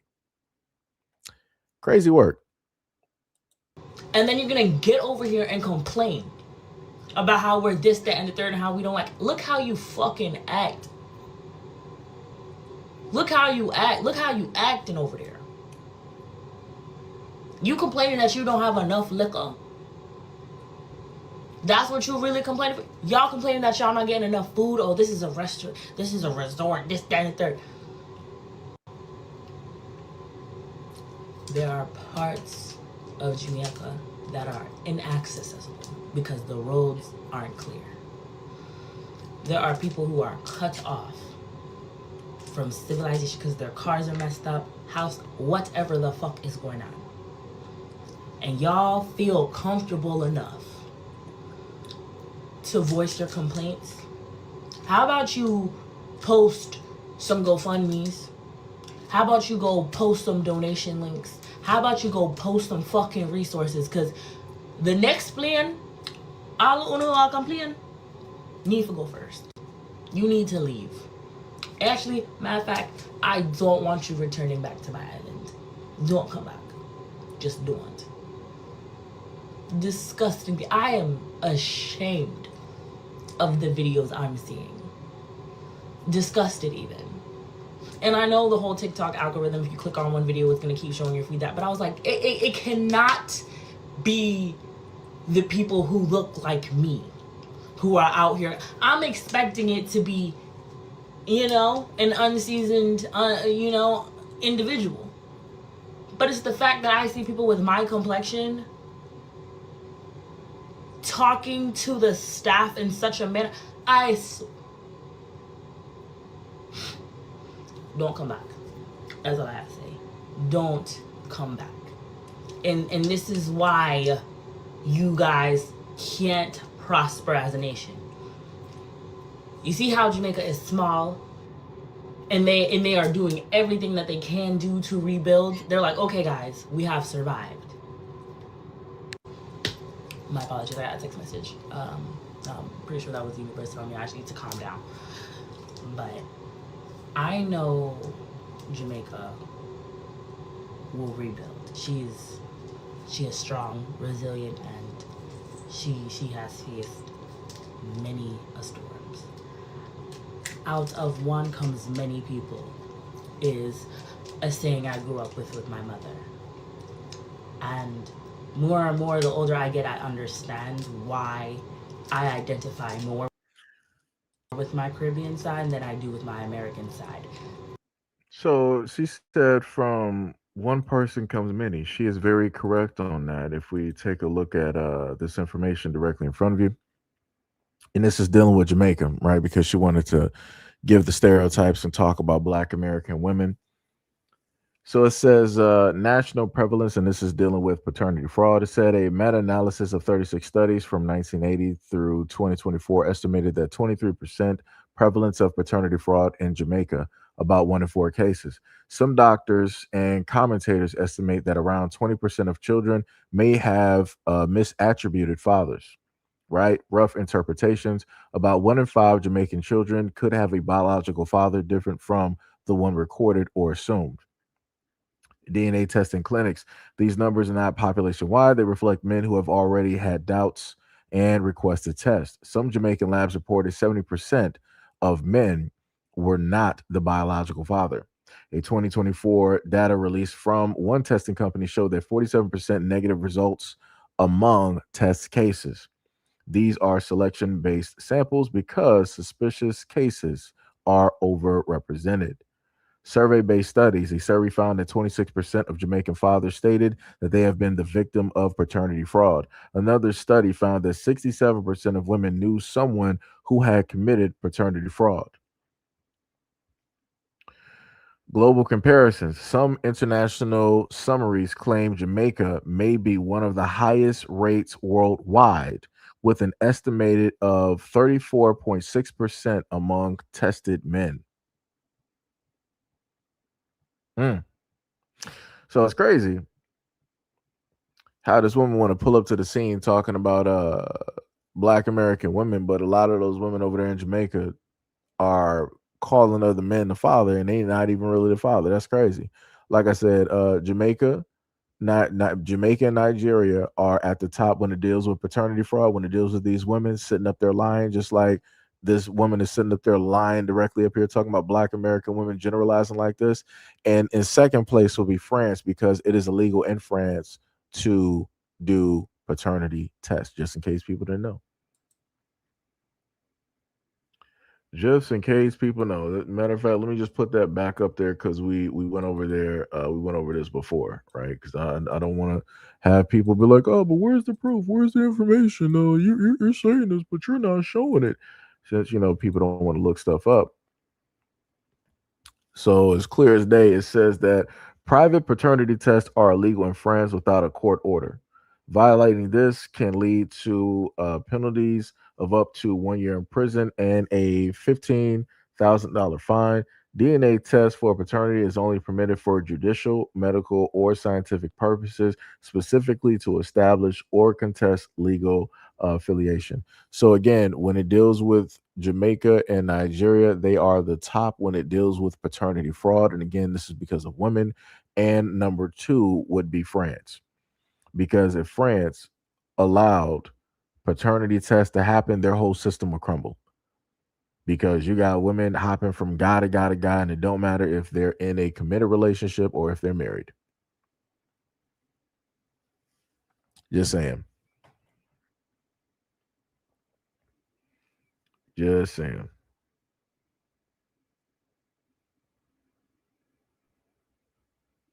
This man brought up to Miss Cleo talking about call me now. This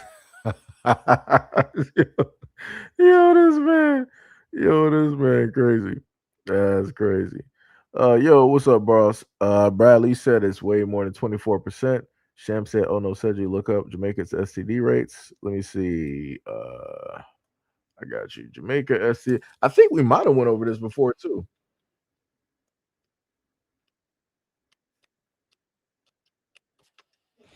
I mean, I know that their rates should be high due to the fact that they got everybody coming there. Jamaica has the relatively high rates of sexually transmitted diseases or STIs compared with many countries, although the exact number varies by infection. So let me just get this directly up there. I think I should have room, so it should fit there. Let me get that for y'all. Dun dun dun dun dun dun dun dun dun dun. All right, so we got that right there. Let me see. Sunny said, "Oh no, who could be doing to all those men? Yo, dog, what is up? What is up? You said she's trying to talk bad about sisters, but her mannerisms are a copy of ratchet women. Ooh. Brandon V. World says, stay STD free out here, y'all. Sham said, what's crazy is that children on the islands there are getting the STDs 15 and up, and it's high. And they got a whole problem out there. Brandon V. World, shout out, much love, respect, and appreciation. I thought I actually had the comment highlighted. Much love, respect, and appreciation for the $5 dono. Brother said that the Jamaicans be out there stroking. Yeah, that's what they be doing. Stroking to the east and the west, they be stroking this dude. What is it? Black man, what is up? What is up? You said hot island scarce rubbers and clinics. Most said Jamaicans have no words for pullout. Sonny said France has illegitimate artifacts. They don't have time to start figuring out legitimate children. That's bars. That's bars. So let's see what we got from AI, right? Oops, ended up hitting the mic, my bad. They said Jamaica recorded 35,713 STI cases in 2024 in the public health system. The increase from 34,278 cases in 2023 and 31,572 in 2022. The most common infections treated are gonorrhea, chlamydia, and trichomonas. Young adults 20 through 24 years of age have the highest infection rates. HIV statistics: about 28,000 people in Jamaica are living with HIV in 2024. Ooh, shout out to the people that be traveling to Jamaica. Ooh, I mean, especially those women. Ooh, the forever gift. National HIV prevalence is 1.1% of the population. New infections in 2024, about 1,100 cases. Ooh, and I bet you that's probably coming from outside of Jamaica. Diabolical work. Higher risk groups. Certain populations have a higher HIV rates. Men who have sex with other men, or MSM, 30 to 32%. Female sex workers, 2 to 9%. Ooh. Caribbean comparisons: Jamaica has about 31,200 STD cases per 100,000 people in regional estimates. The Caribbean overall has the second highest HIV prevalence in the world after sub-Saharan Africa. Jesus. Woo. That's wild. Like I said, and again, that's why I'll be sitting up here saying, like, a lot of these folks, whenever we happen to do these videos, and it's just like specifically on the topic about those out there that want to talk about Black Americans, this is why I start bringing up all of the medical results. This is why I start bringing up things dealing with the hospital, dealing with poverty, dealing with the homelessness, dealing with the not the childlessness, dealing with the orphanages, right? Especially dealing with Nigerians. They got fields of kids that were abandoned. I'm pretty sure a lot of those Nigerians that abandoned their kids, some of them flew directly over to the UK, to Canada, to the United States, over to China. They flew a lot of places and left them kids directly there because nobody's going to make them responsible. But everybody want to open their mouth and talk about Black Americans and what it is that we doing. We don't got fields. We don't got 100 million Black American kids that are orphans. That is not how we roll. Like I said before, a lot of these folks, they want to talk high and mighty, but they're not trying to look at home though. They're proud at home though, but they ain't trying to sit up there and talk about that though. Like I said, it's wild out here. It is wild out here.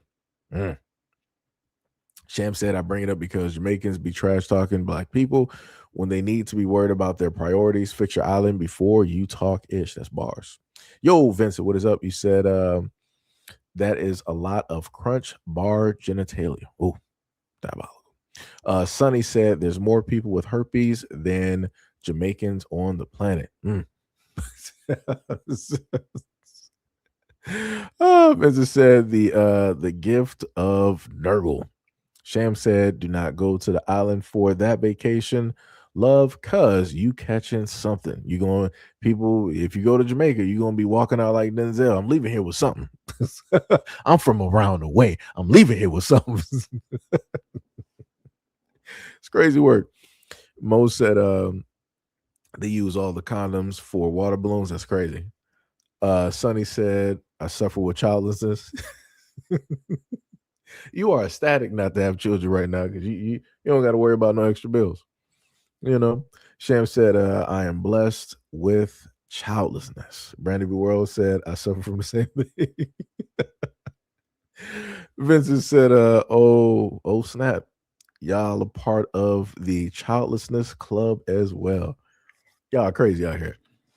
Y'all are crazy. But yeah, it's like, yo, it's wild out here. I'm not even going to keep going through this whole TikTok thing because I can already tell you I can spot a lot of other videos, women up here talking about some FBAs are just as bad as the oppressor. I'm like, brother, how do we get here?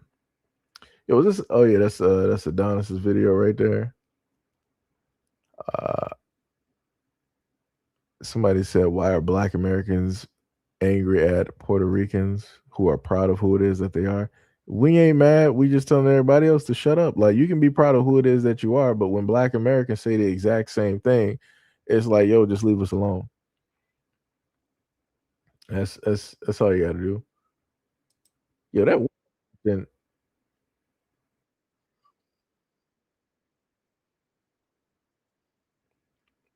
I'm looking at the water rafting,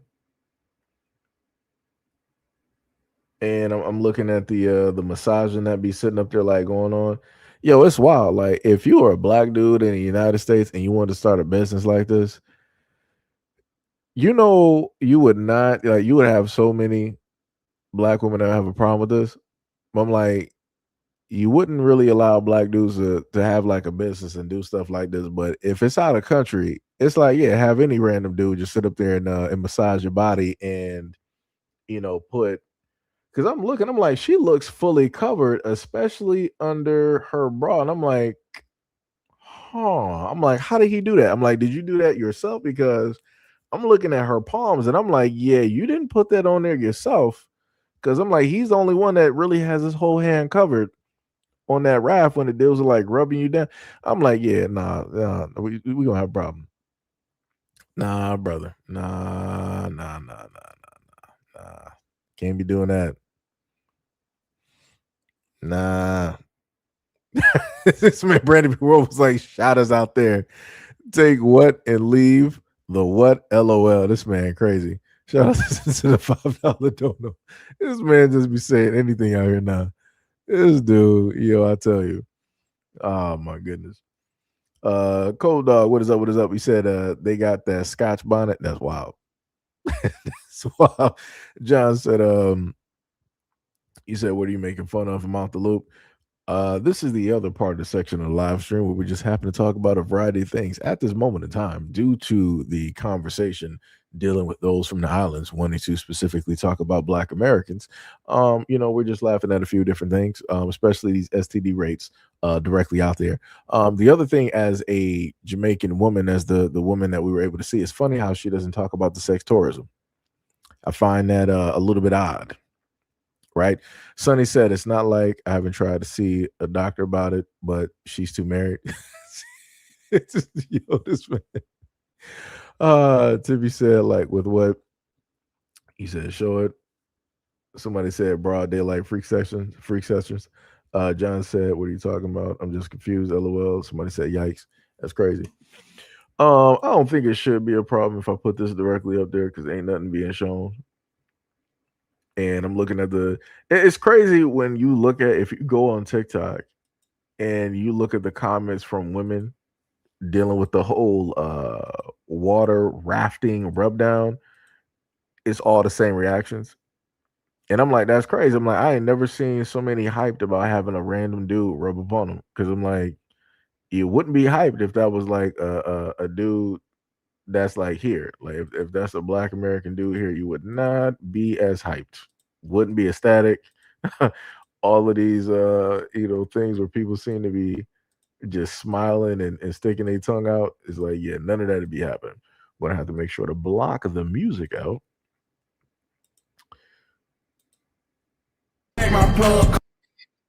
Yeah. So I couldn't do it ahead of time.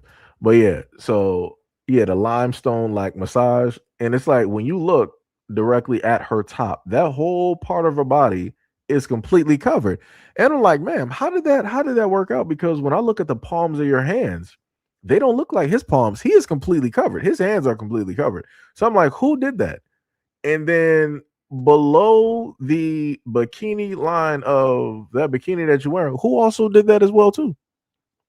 I'm like, that's crazy. I'm like, so Black American women just be flying to Jamaica and just be letting random dudes that they don't even know just be rubbing all up over. I'm like, yo, that's wild. I'm like, I might as well be starting up a business like that in a whole nother country. So I'm like, that's how easy it is. That's all you got to do. You just got to be from a different country, and you can just do this. Wow, I'm like, that's crazy. That is wild. That is wild. Forever said, is she bleaching? No. It's like a limestone massage. I guess you can kind of liken it to like sugar scrub, I guess. Let me see. Am I signed in on IG? I got you, Pink. Try to go there real quick. I don't know why they.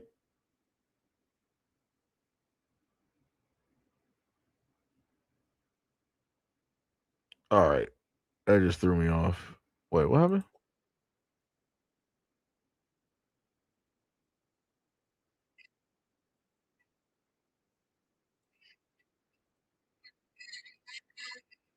That's crazy.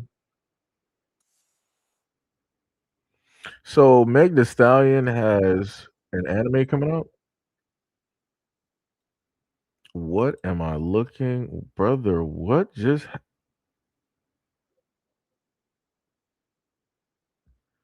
brother? What? Let me tell you, Pink. As soon as I open up IG, all the nonsense just showed up on my front page. Stuff that I was just not looking for. I'm like, what? I think this is why I'm not even on IG really like that. Because as soon as you open this up, it's whatever you're not looking for is going to pull up. It's just it's going to pull up. Let me see. What was this?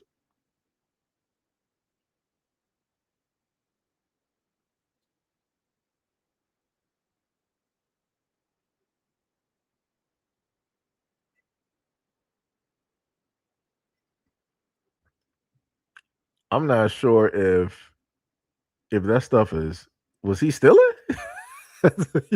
Yo, Pink, I'm highly confused. Let me see if they'll let me get this real quick. Wait, they didn't have music to this, right? Okay, yeah. Let me see. Where's the IG? What's the name that I got? Let me get this real quick.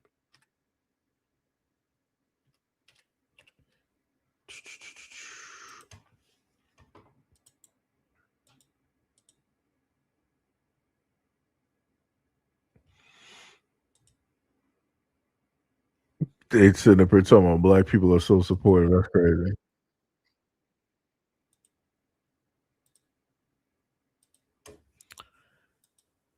All right, let me look at this real quick. Leave it now! Fucking leave it! Don't come back to my goddamn store! Go get your shit! Go get your shit! Come on, go get your shit! Go get it! Go get it! Get that motherfucker! Get it! Get it! Get it! Get it! Get it! Don't do that! Get it! Hurry up! Hurry up! Hurry up! Hurry up! Hurry! Hurry! Hurry! Hurry! This is like watching somebody on the Price is Right. This is crazy. Hurry up, bro! Go, go, go!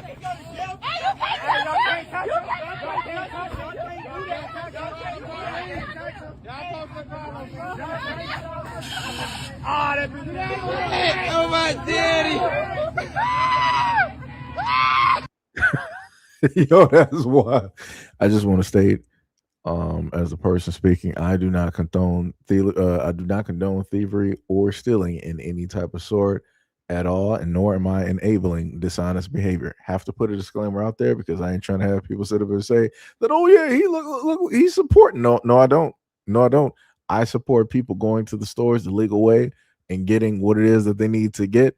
have a receipt, pay money directly for it that you can clearly see came out of their bank account, leaving the store with their items in their basket and proceeding to go directly to their car, put those items directly in their car, and then go home. You know, like I said, I like the legal way about things, but what I'm saying is that nobody can sit up there and tell me that black people are not supportive of the Hispanic community because they could. They obviously supported that dude and what he was doing. Now, the one thing I sit up there and say is this: where is that one clip, that one part? Now you had this dude doing this, right? And then you had this woman, this small woman. She's not even a part of the situation. I don't know where she came from. And the crazy part about the situation is that you had the larger white woman back there basically like, hey, you don't do this. You don't come back to my store. I love when they sit up there and say that something is theirs and it's really not. They don't even have stock in the stores at all, nor do they even work there, right? To scare the dude off. Cool, problem. Cool, fine, no problem, right? The dude even left the basket. But then the hype squad showed up and it was like, man, yo, don't let her sit up there and scare you off. Dude set up and ran back like the Price is Right, coming all the way down the stairs and making it directly on the stage.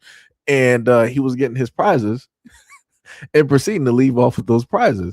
And out of nowhere, this short white woman decided to stick her nose in business. She was literally jumping in his car to go get those items. And I'm like, were you getting those items to A, return said items, or were you getting those items to B, steal those items from a thief? I'm a little bit confused because it seems weird that you would come out of nowhere. And then on top of that, you have, if I go back, let me see this.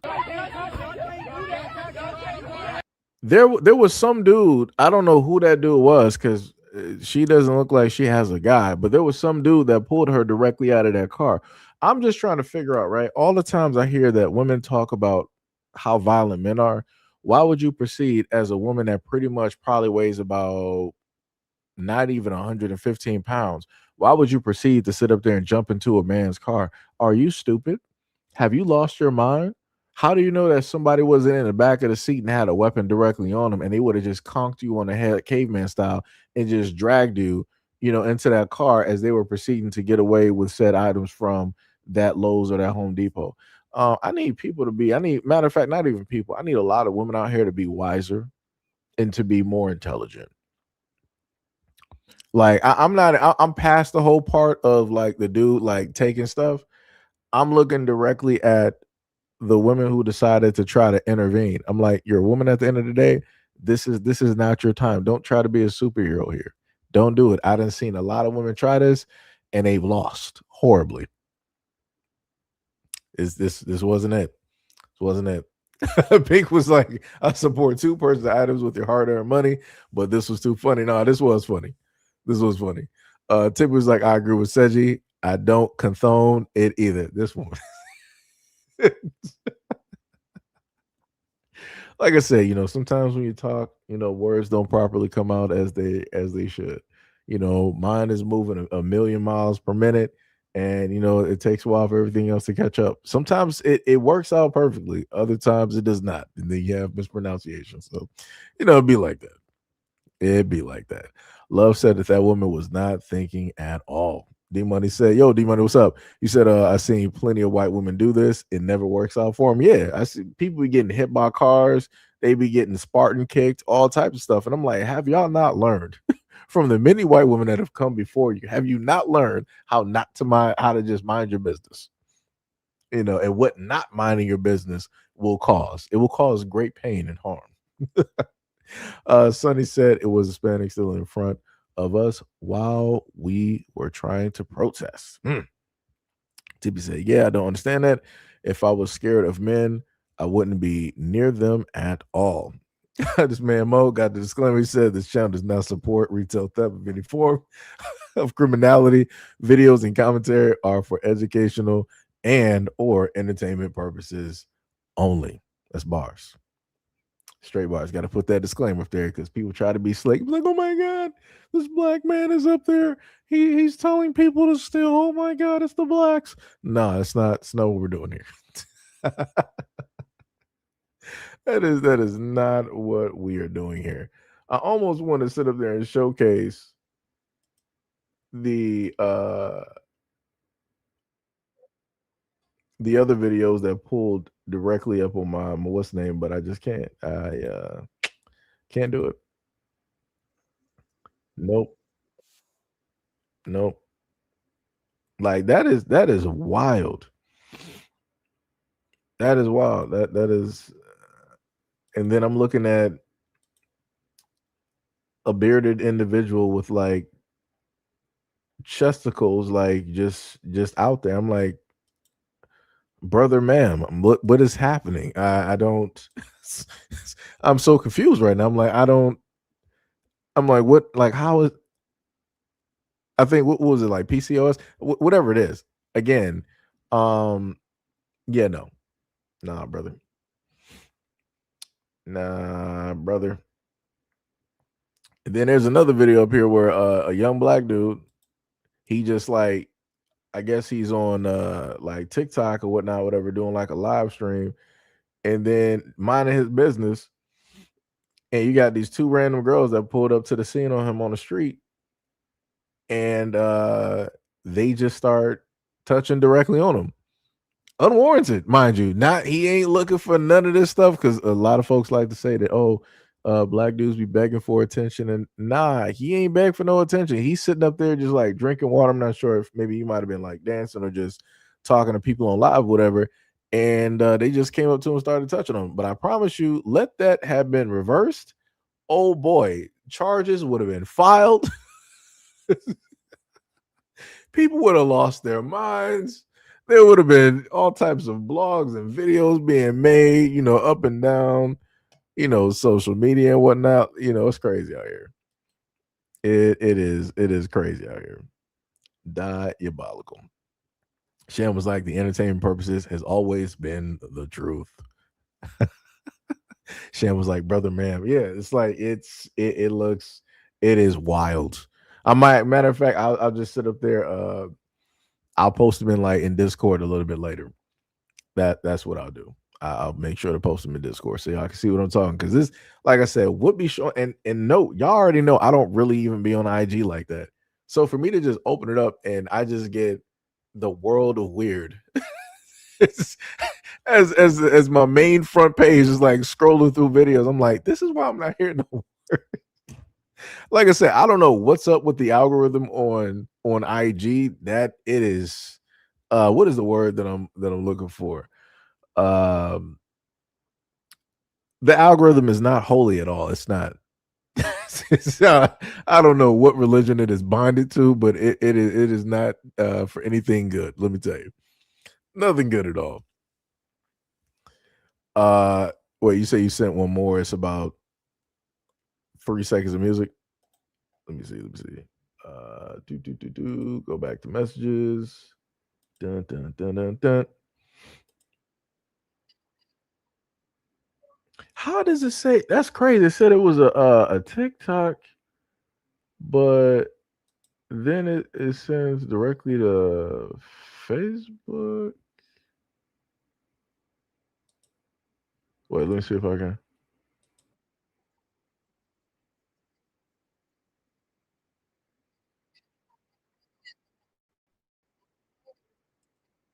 Wait, what did he say? He said, "Yo, this man wrote a paragraph, brother. What? Jesus Christ!" I gotta read this too. Hold on, give me a second. I gotta grab the video real quick.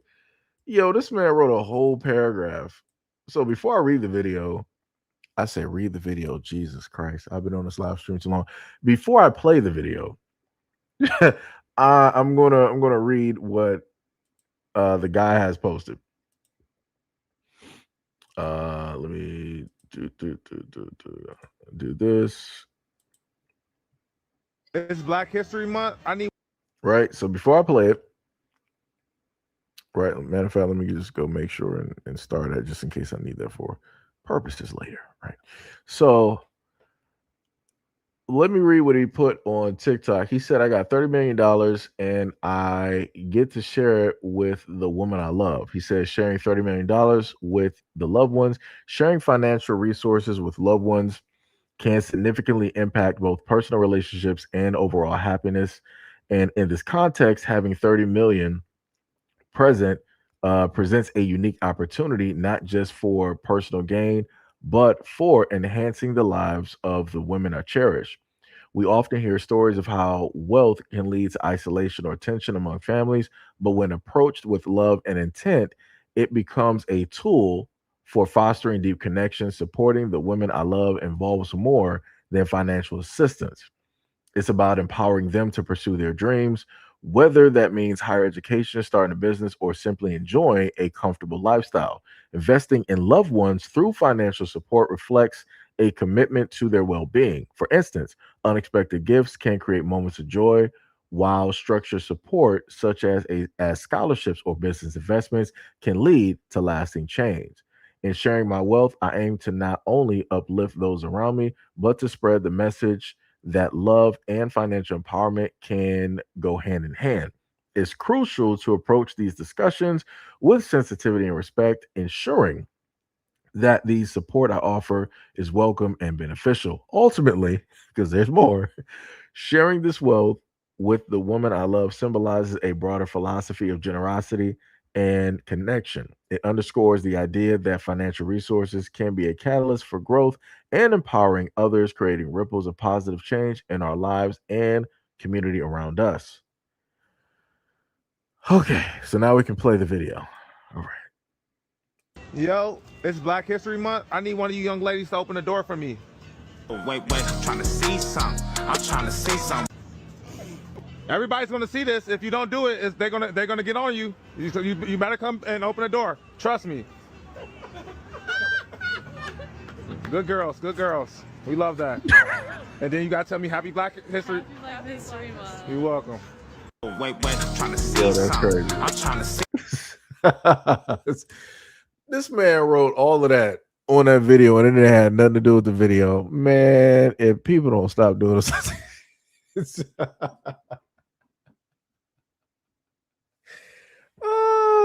yo, I hate people sometimes. Let me say, I hate people sometimes. That is wild. That is wild. Wait, I'm confused. Somebody said it sounds like you're looking for a white woman. Who are you talking about? It's crazy how people just pull up to the scene just writing stuff.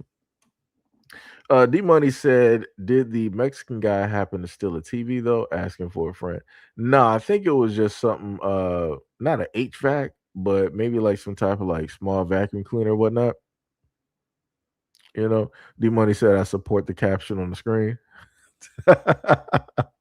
So they said an EP island brochure.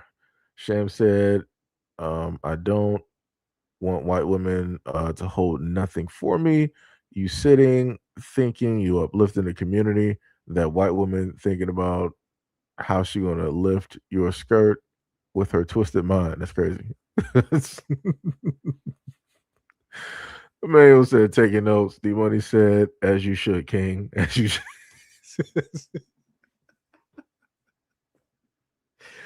Ah, man, that's crazy. It's, Shan was like, for entertainment purposes. That's crazy. She actually came back and opened the door. That's hilarious. They both actually came back to open the door. That's hilarious. That is hilarious. Everything that I just read off had zero to do with this video. I wasted so much time. I wasted so much time. Let me see these. Where's the comment section for this video? This video actually got 30K bookmarks. That is wild. This dude got 613K plays off of this. Likes. So I know he probably got like more than. Let me actually go through this. I know he probably got like more than 1 million. Whew, Jesus Christ. He got 5.7 million plays off of that video. Whew. That's diabolical. That is diabolical. That man did a good job right there. He did that. That man did that. And they said, Happy Black History Month. You're welcome. Crazy. That is crazy. That's wild. And he was right. Everybody is going to see it. 5.7 million people did see that video. So hey, like I said, they did the right thing that day. They did the right thing that day. That's crazy. That's crazy. D-Money was like, they were happy to hold that door open. Sonny was like, I'm looking for a white woman with a strong back from Good Stock. That's wild. Timmy said white people are pissed in those comments. Oh man, that is wild. That is crazy. And then here coming this Mo just sitting up there swapping the conversation directly over. Just switching gears real quick. That's crazy.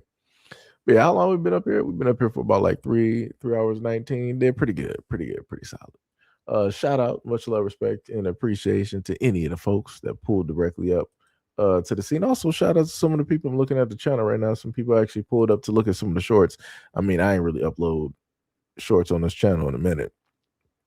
So, also want to give a shout out to the 156 people. Like I said before I uploaded, I knew that notifications weren't going to go out, and I knew that people weren't going to really pull up for that video dealing with the whole thing of Iran, supposedly having a potential or thinking about a potential attack on California. But shout out to the 157 people. Shout out to the 3 comments and whatnot. Much love, respect, and appreciation. We'll be going back to the daily, everyday videos after this live stream. Again, some of the videos that I was just finding out about that I showed off in the live stream, I will have those posted.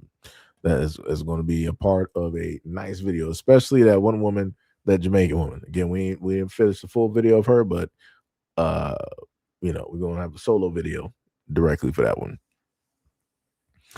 Sham was like, full time. That is correct. This woman Tippy popping up like, show another video. You know what, Tippy? I did that last time. We almost went for like 5 hours, and you didn't show up until late. You didn't show up until late. I don't even want to hear it today, Tippy. I don't even want to hear it. Hack says, salute, much love, respect, and appreciation, good sir. D Money said he got a double dose of reparations. Emmanuel said, play it again. I'm close. Wait, I'm confused. Wait, you talking about the video that's up right now? Tippy said, can you show Roman Reigns for 5 seconds? LOL. This woman right here. First of all, Tippy, you got, what was it? WWE 2024 or 2025. I ain't trying to hear that, Tippy. I ain't even trying to hear that right now. You got Roman Reigns on your Android or iPhone. You got him on your 2004 laptop. You got Roman Reigns as a background on your PS4. I ain't trying to hear nothing. And you probably got Roman Reigns as your husband on The Sims, Tippy. So I ain't trying to hear none of this. You see Roman Reigns every day, Tippy. I'm not trying to hear this. You be doing this every single time. Show off Roman Reigns. We know, Tippy. Roman Reigns get you. We know, Tippy. It gets the people going. We know. Tippy was like, but I'm over here. and to note, Tippy, you're actually, the funniest thing is you have a nice size Hawaiian population over there in California. On top of the fact that you are closer to Hawaii than I am. Just want to note that. So very easily, if you can happen to save up some money, you can go directly to Hawaii and find you a Roman Reigns type of guy. Real easy, Tiffy. Real easy. What was it? Shan was like, can we talk about Iran for a bit? I mean,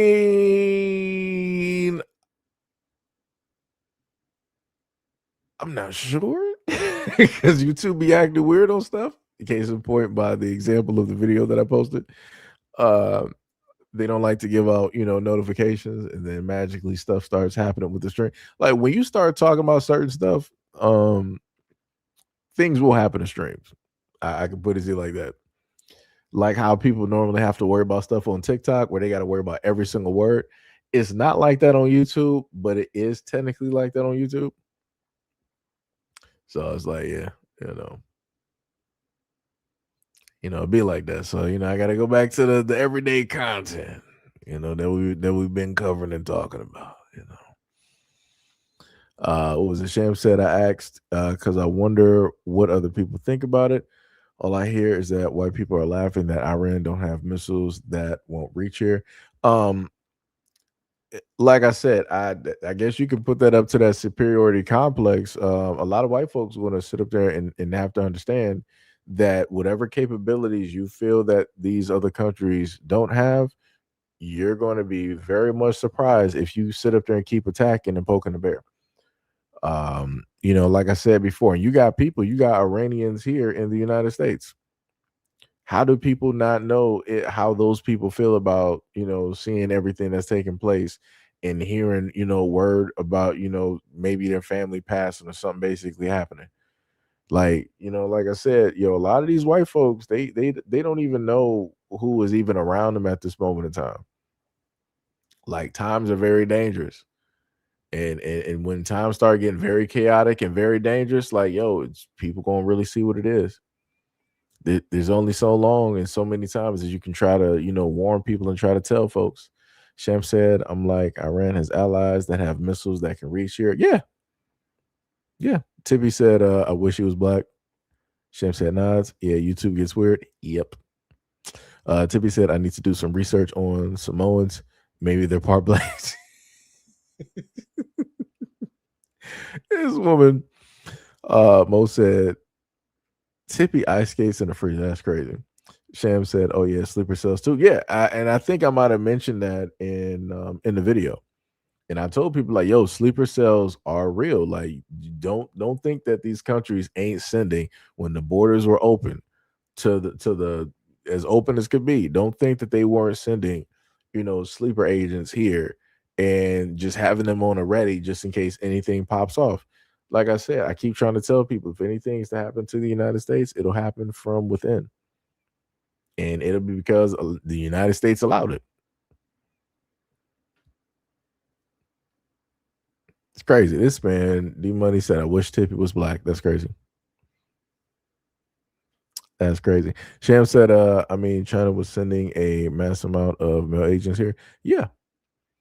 Yeah, and even in one video where they did an interview with Trump, I think it was about like last year sometime, they were talking about the fact that a lot of these Chinese men or whatever they basically got, they were around military infrastructures around the United States. So it could be, nuclear, plants or areas where the United States got missiles, in different areas and all this other type of stuff. But somehow, some way, you had, Chinese folks around those parts.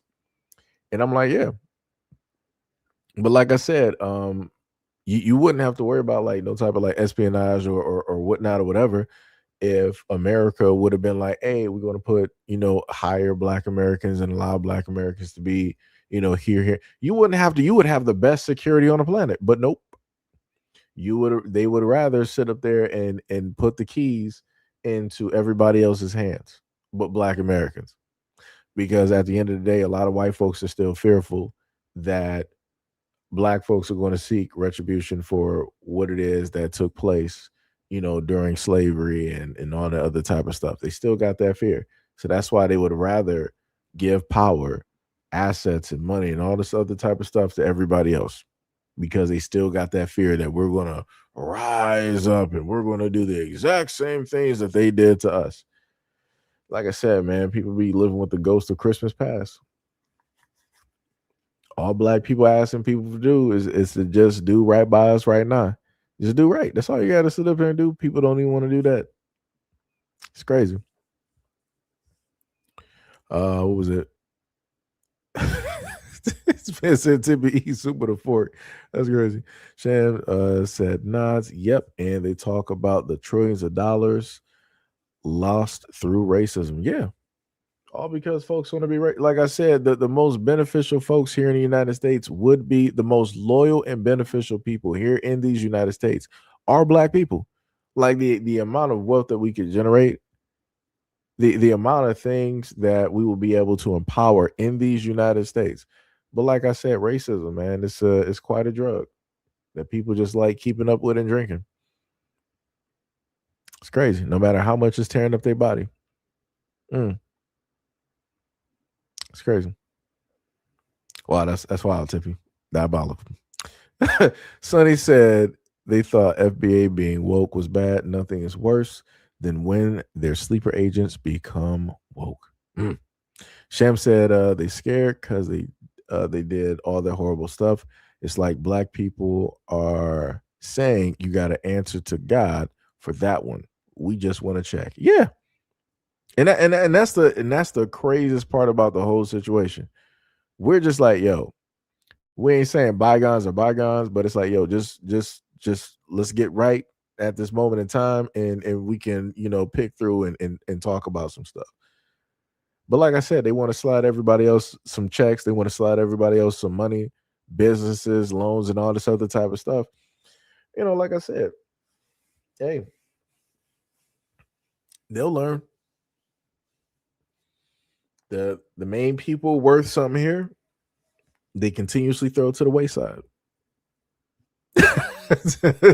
Sham was like, Tippy, that was so racist. Yeah, that's crazy. Gilman said white Americans are the main culprits of domestic terrorism. They're lying in the media about Iran drones attacking on the United States soil. For starters, drones don't have that travel range. This is what I will sit up there and say when it deals with technology.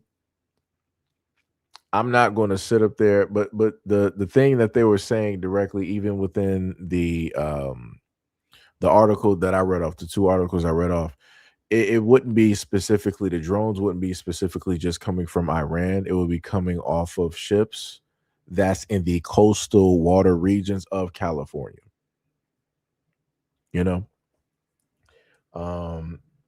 But again, dealing with technology, I'm not going to put anything, like I said, there's tech out here that we don't even know about yet. Like I said, they just now let everybody know that quantum computing exists. The reason that they're telling people about quantum computing is because they've been using it for decades. They've been had this tech, they've been had this information, this knowledge about quantum computing. They're just now releasing it because they're like, all right, this is old news right now. We're actually on to like quantum 2.0 or string theory, quantum tech, or whatever it was. Like I said, they got a multitude of stuff, just like the internet. When the government and everybody already had the internet, right? They've been had it. They got bored with it and like, all right, we're going to give it over to the people and let them play with it and see what happens. That's all they're doing. That's literally all they're doing at this moment in time. Because I remember the one main fear that they were talking about years ago with quantum computing, they were like, yeah, it's this race to see who can get quantum computing first, because the first country is basically going to have the keys to the world. I remember that article, and I remember reading that article, and I might have read it off on a video or in a live stream. And I'm like, y'all sound crazy. I'm like, all of these, the main powerhouses, these countries like China, Korea, America, Russia, and whatnot, they already have quantum computing. It's not a race. This is not the space race between America and Russia. That's not what we're dealing with. Because now I will say that when dealing with quantum tech, that all of our passwords that we have right now, there are no passwords because of how fast they can just crack codes and look over information and try different things in order to figure out what the actual combination of a lock is.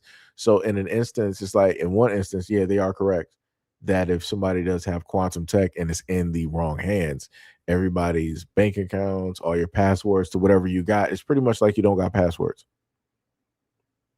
Like I said, a few seconds, they got everything. Right? Let me see. This man Mo crazy. He was like, the real question is, if we go cashless, what happens to the strippers? What'll basically happen is that the strippers, they'll be using QR codes. You'll have your phones out and you'll use QR codes to basically, transfer money into their accounts. Like I said, you're still going to have clubs. You're still going to have clubs. Like I said, if anybody plays Cyberpunk, you know exactly what it is. You got that digital currency. You got those eddies. You got to have those eddies ready, on the streets. You know, you gotta have those eddies ready. What is it? Tippy said, "OF, I don't like it, but it's safer."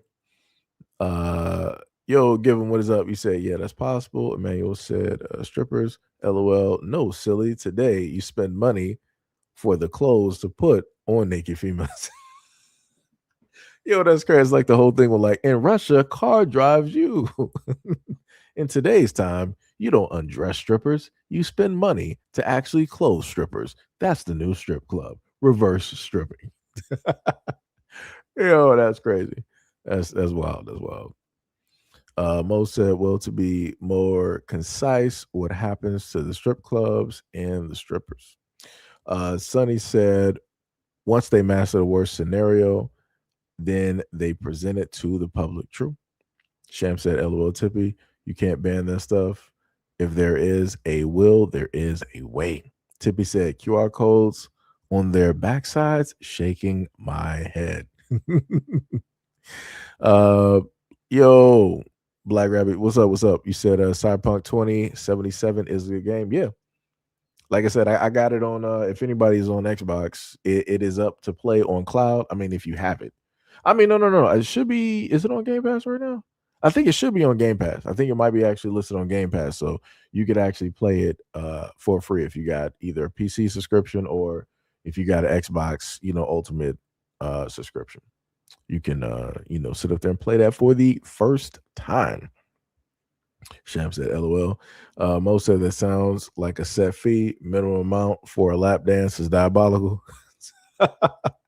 Sham was like, it's on Steam, I think. Yeah. Yep. Yes, indeed.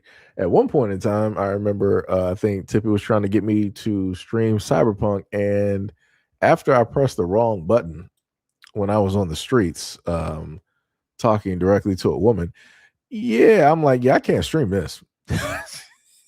No, can't stream that. They got like I said, I forgot about Cyberpunk. They got a lot of stuff going on in that game. Some wild work. It's crazy. Lord have mercy. I feel like Tippy would lose her mind playing that game. She'd be like, wow, you can do that? That's crazy. Do that again. Yo, Tippy said, just imagine you're about to get a lap dance, but you tap her backside with your phone. LOL. That's crazy. It wouldn't be a tap, Tippy. It'll be a scan. It'll be a nice, normal scan on whatever app. Like I said, what'll normally happen, like I said, this is just my theory. And again, how I'm looking at like the future. How you have these different payment plans and things like that, you're going to have the exact same things when it deals with the strip clubs.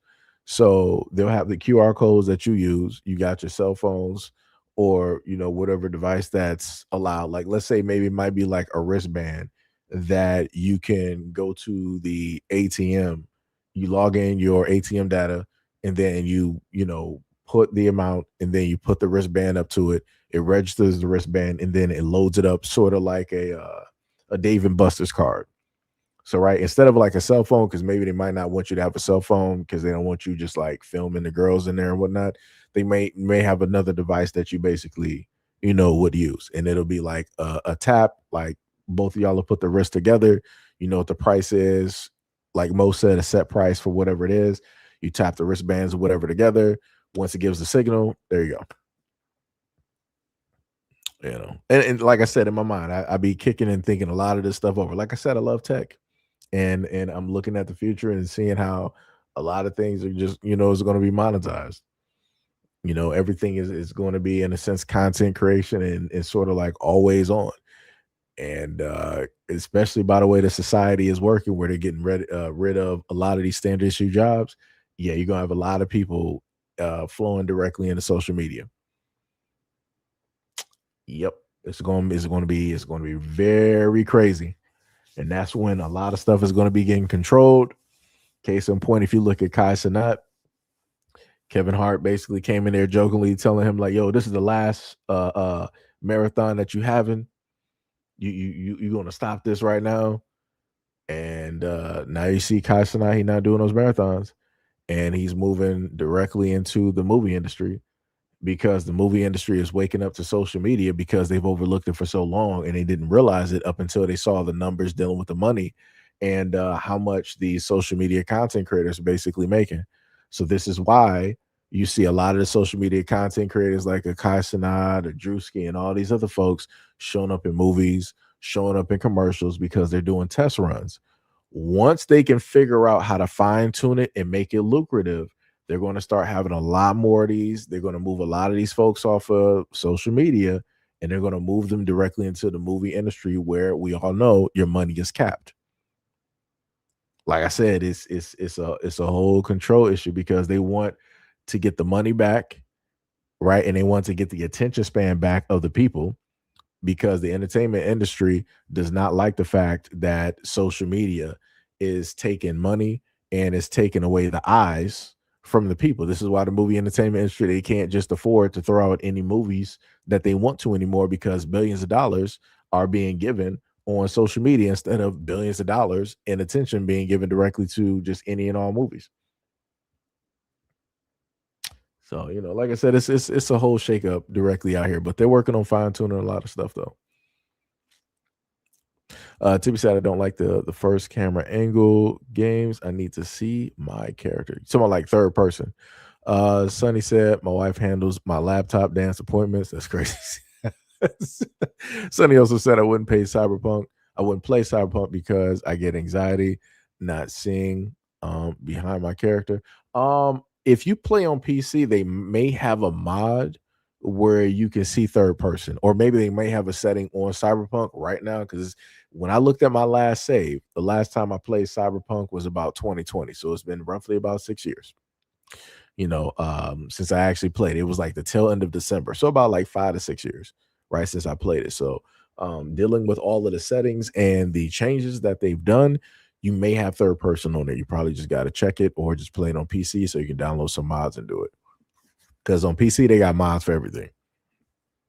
Mo said that's diabolical. No more making it rain.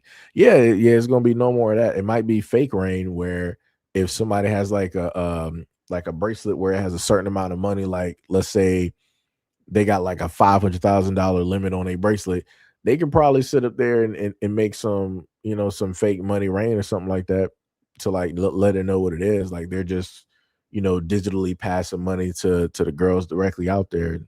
You know, like it's not gonna be the same. You know, Sham said they can make it rain and it'd be holographic. Yeah, yep. Brother says, salute family cook. Much love, respect, and appreciation. Good sir. Much love, much love. Tippy said probably won't be human strippers anymore. It'll be AI virtual strippers on the screen or robotic silicone ones. I mean, yeah, true. True. That is the future as well.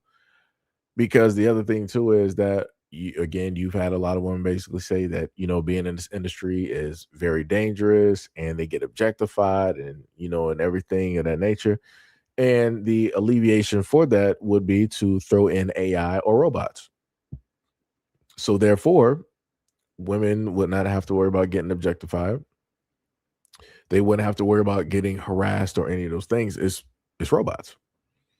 But the thing that's going to happen is that women are going to be like, oh, we're getting pushed, you know, out of our fields and, you know, this, that, and the third, we're being replaced by robots. But I'm like, at the end of the day, people say that it's dangerous work to do. And that the being around those men, it changes people's minds psychologically when it deals with men and all this other. I'm like, yo, like I said, I don't know. People, a lot of women, they go out to figure it out. They're going to figure out. Most said no more human strippers. Skynet is inevitable. Bars. Straight bars. Tippy said, just imagine a robotic stripper dancing on a pole and it malfunctioned and stuck. And it has his legs stuck in the air. That's crazy. Give said dudes would have to be desperate to pay for fake buns. I mean, put it like this. Look at the adult toy industry and look at what it is that people pay for.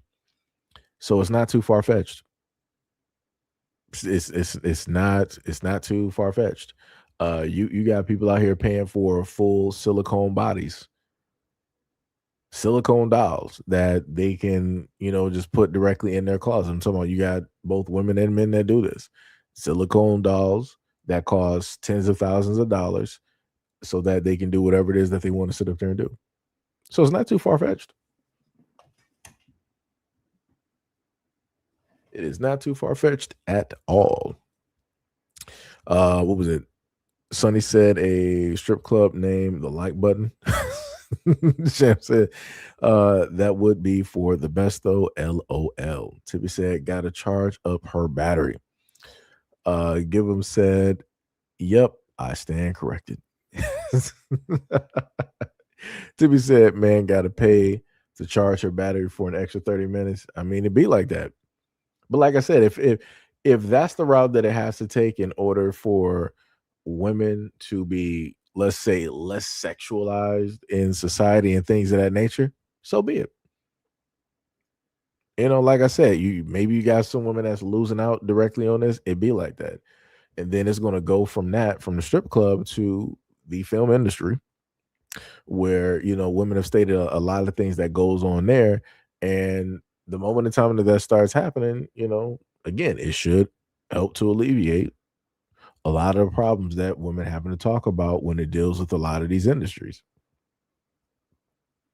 But this is what I will say, because as I'm talking, I'm looking at how this is encroaching on a lot of things. The moment in time that robotics is used to alleviate a problem, right, is going to cause a whole nother one. So what's going to happen is, like, slowly but surely, the AI and robotics that's meant to alleviate and benefit women when it deals with a lot of these industries where it's male dominated, right? So let's say if it's like the office or whatnot or whatever, and the secretary always has issues with the boss or coworkers and being objectified and da da da da, right? So you put a female robot basically directly in that place. Guess what? Now you got less women working directly in office. Now it's robotics. The same thing when it deals with the fast food industry. If women say that they go through certain things there, all right, cool, we're going to just put robots directly in your position. So that's going to alleviate that. Wherever it is that women are basically complaining that they have issues with men, robots are going to come in to replace that. And then once you start to replace all of those jobs that normally women do, and you replace with robots, somebody that doesn't have to sleep, they don't have to eat, you don't have to worry about them getting pregnant, you don't have to worry about them getting a period, you don't have to, worry about them having surgeries or, needing time off or whatnot or whatever. Once you start replacing that, then where is that going to place inevitably and put women? The main place that people said that women didn't want to be, which is at home. But how would a woman be at home if she's not married and she's not working? So if a woman is not married, she's not going to be able to hold down an actual home, because she's not really going to have a job to go to, because every job that women basically are at, they always have problems or issues with men, because men are objectifying them. They're saying having these types of inappropriate conversations, or, variety of things are basically happening. So it's like, how would a woman hold down an apartment solo or a home solo, or let alone even have a car, if she doesn't even have a job to facilitate those means? That then means that it's going to go and force women to be dependent directly on men. But like I said, it'd be like that. It'd be like that.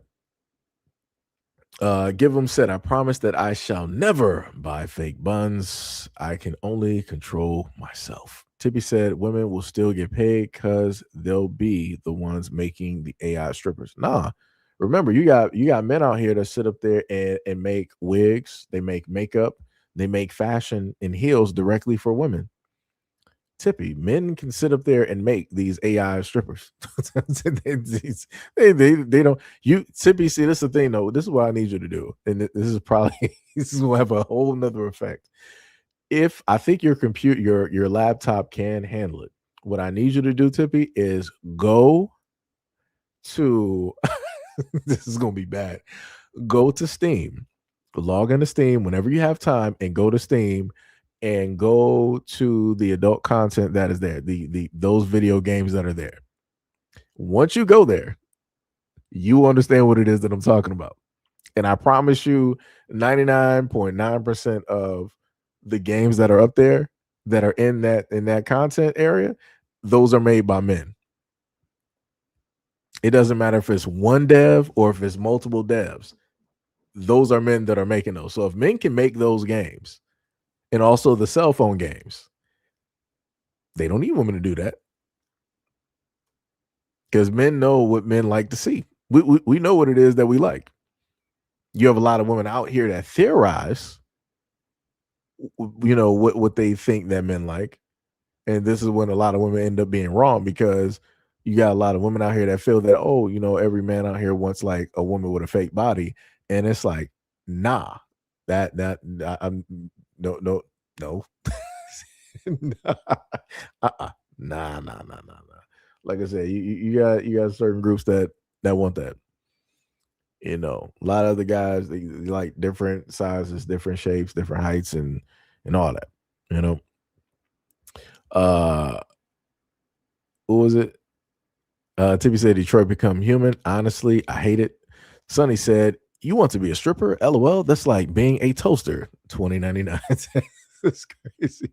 Yo, Rabbit said, "Would you become a stripper or a masseuse for middle-aged white women if you were in a financial difficult situation?" It would be a masseuse. It would be a masseuse. I'm not doing that. I'm not doing that first one. We ain't doing no strippering directly out here. We'll do some masseusing. We'll do that. And we would have to go into the wealthy areas. We're not dealing with the broke types. We're trying to make money. We're trying to pay bills. Who said behind the computer screen? Sonny said, "Yeah, now the robots get to eat the crab boil." Yeah, that's true. Sham said, "Or the worst case, dependent on a robot husband." No. You'll have a lot of women out here that actually want a robot husband. I kid you not, Sham. Like, I promise you're going to see a lot of women out here fluctuating towards AI robot husbands. I promise you.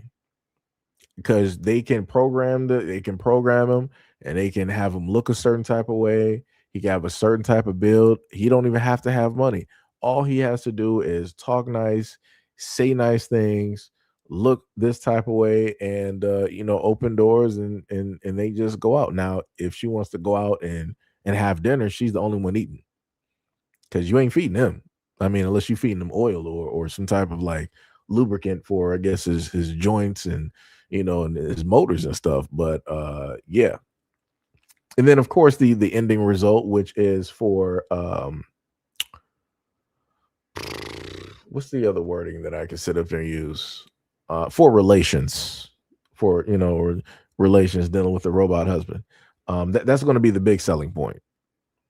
And the selling point for that is that it'll be like a Mr. Potato Head, where it's like interchangeable sizes. Right. That again, that'll be the selling point. Like I said, I already see how this is going to work out for women. Like, women are going to love it. Kid you not. All of this stuff where women are talking about this feminist stuff. As soon as the male robots pull up to the scene, interchangeable parts, and they can just make them how they want to make them. Oh, they don't got no concerns. They're not worried about men no more. Realistically, there shouldn't even be a feminist movement. Just to be honest, shouldn't have to worry about nothing. Even one of the funniest thing is to note. One of the other women, the feminists, they basically stated something along the lines of getting women away from, in a sense, producing kids, like alleviating that to something else. And that was one of the older feminists that basically, stated that. So basically, let's say like having like something like the Matrix or robot surrogates or whatnot or whatever, that would basically give birth to the kids instead of the woman. So like I said, we're going to be moving into, that's going to be another wave of feminism that's going to take place somewhere in the deep future. Once you really start having robots move around and medical science, gets to another peak, you're gonna start to see that in conversations. It's going to start off small, but then it's going to shoot off very quickly. Promise you. Tippy says, so men pleasing other men, if you really think about it, that's crazy, Tippy. Sham said, then you have a whole other problem. The human race is dying. I mean, inevitably, that's what everything is going to go directly to. Because remember Rosetta Stone. The Georgia Stone has said that the human population is to be no more or less than 500 million. So the 1% are supposed to be over the 500 million. And again, they want 500 million because it's easy to control. It's not easy for them to control 7 billion people. It's like you got people all over the place and there's too many variables, all the other type of stuff. But once the population gets to like a 500 million mark, then everything can be consolidated. You can really just have people moving into the different pathways that you basically plan out. Right. They can't just divert and go somewhere else. No, you're going these 4 to 5 different pathways, and that is it. Mo said, while technology may replace women, imagine ordering a Super WAP 5000 from Amazon that can please and clean. They already got those. They already got those. They already have those directly out there. It's just not attached to a full body. This man D Money is crazy. Tibby said it replaced men too. Give him said, I remember you did a story about an Asian dude that made an SA game and it was a bestseller in Asia. Yep. Tippy said, why pay men when AI can do it? Mo said, no, Tippy, it would replace women like you that ain't. That's crazy. It's diabolical. Gibbon said, very few men are strippers, though. 75% of all women tried or want to try sex work. I mean, there was an Asian dude that basically went directly over that. There was an Asian dude. He went specifically dealing with the white American women. Love said, random, I need my Sixers to beat the Pistons tonight. Oh, that's crazy. And I'm a Detroiter all day long. That's diabolical work. Diabolical. Now, if we would have had like AI directly out here, all right, cool. AI ain't out there no more. So, but like I said, I get it though. I get it. D Money said women are already messing with robots. Now, technically, that's not technically it. Now, they do have machines by a certain name that women can buy and use and set up.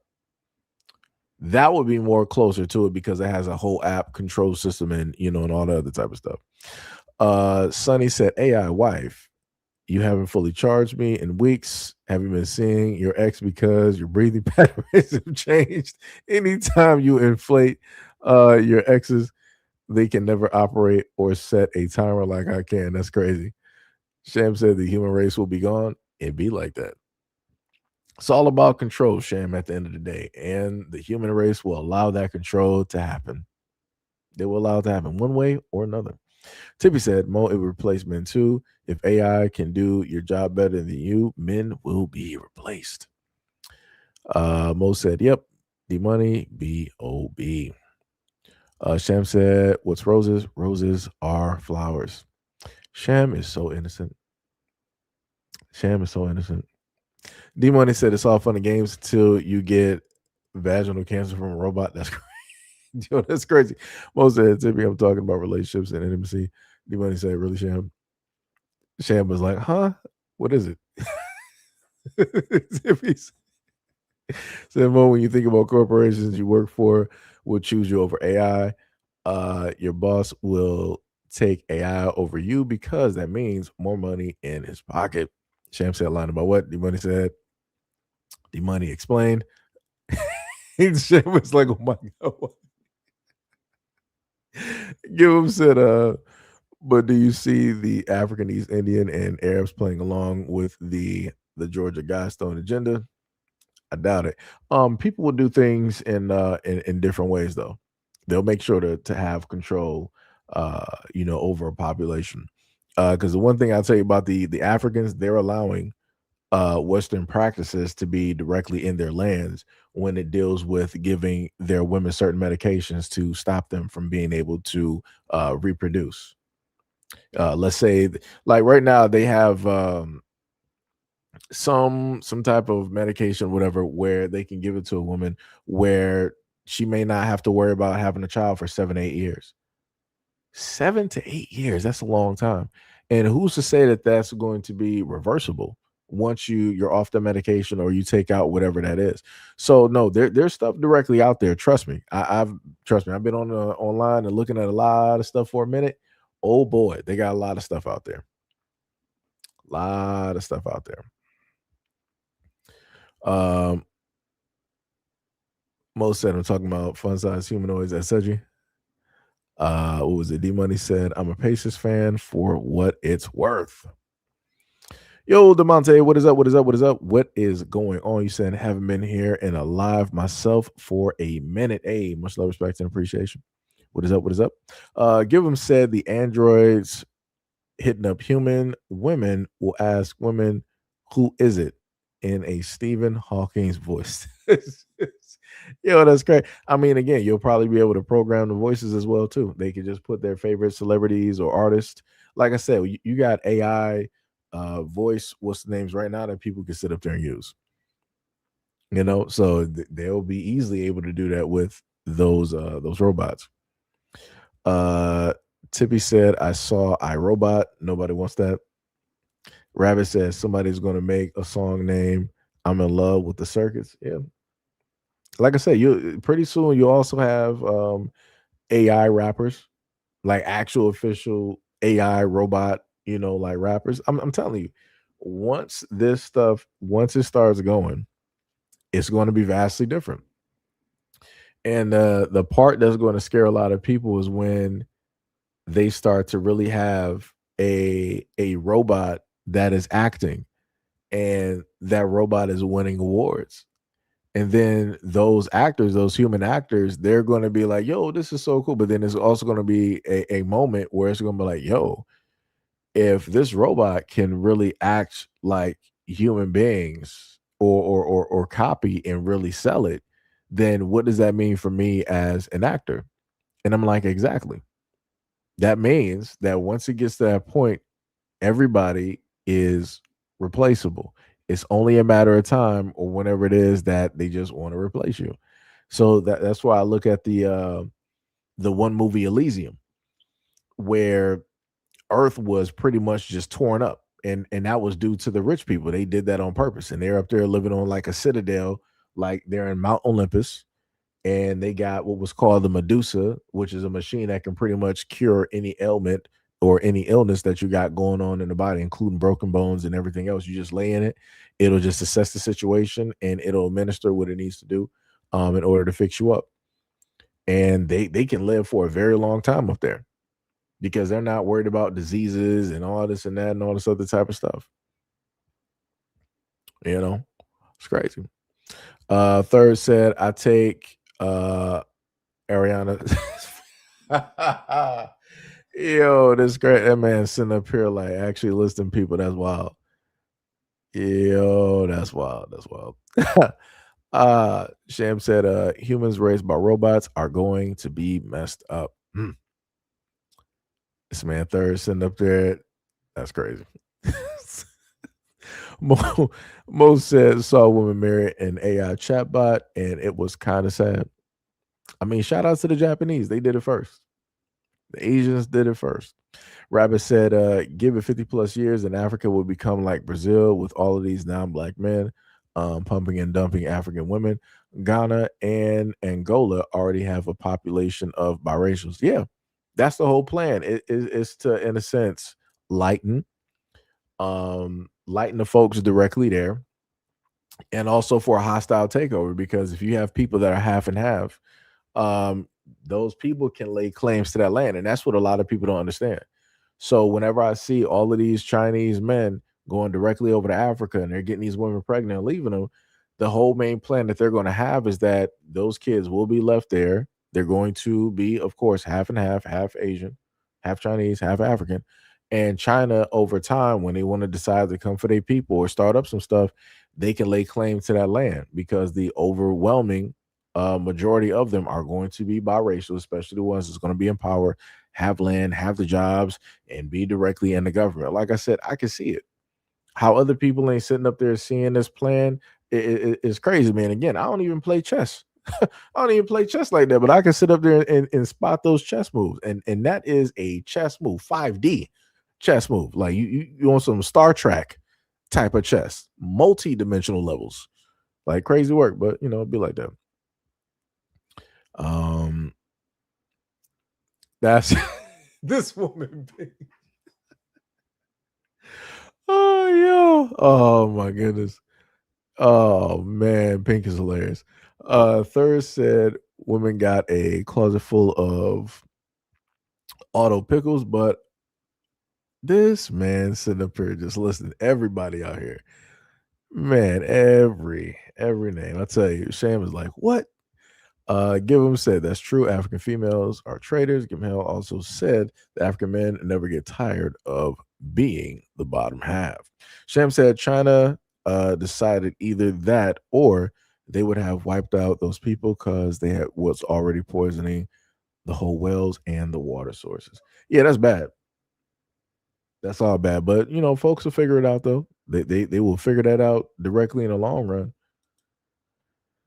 They will certainly have to figure it out. Like I said, people, they're going to have to get themselves together.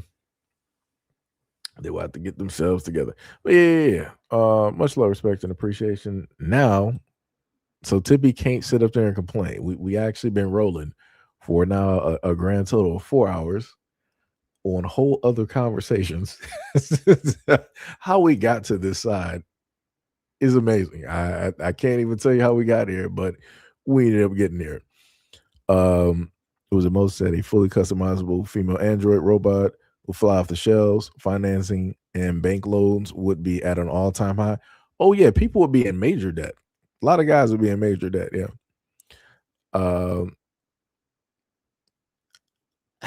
This woman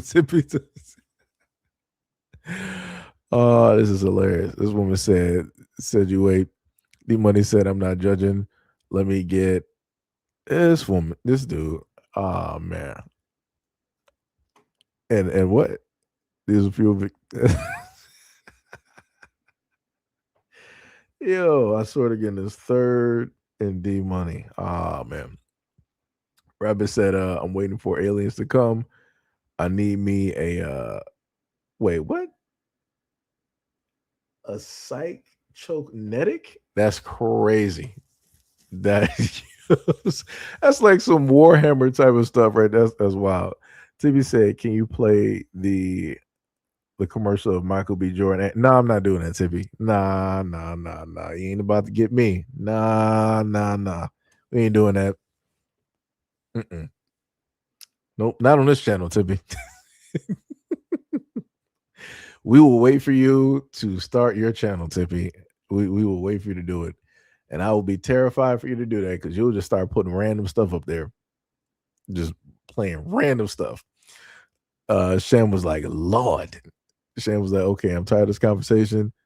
Got me wanting a nap. I'm stressed. You said Chevy Tahoe or what's the name? Choose now. That's crazy.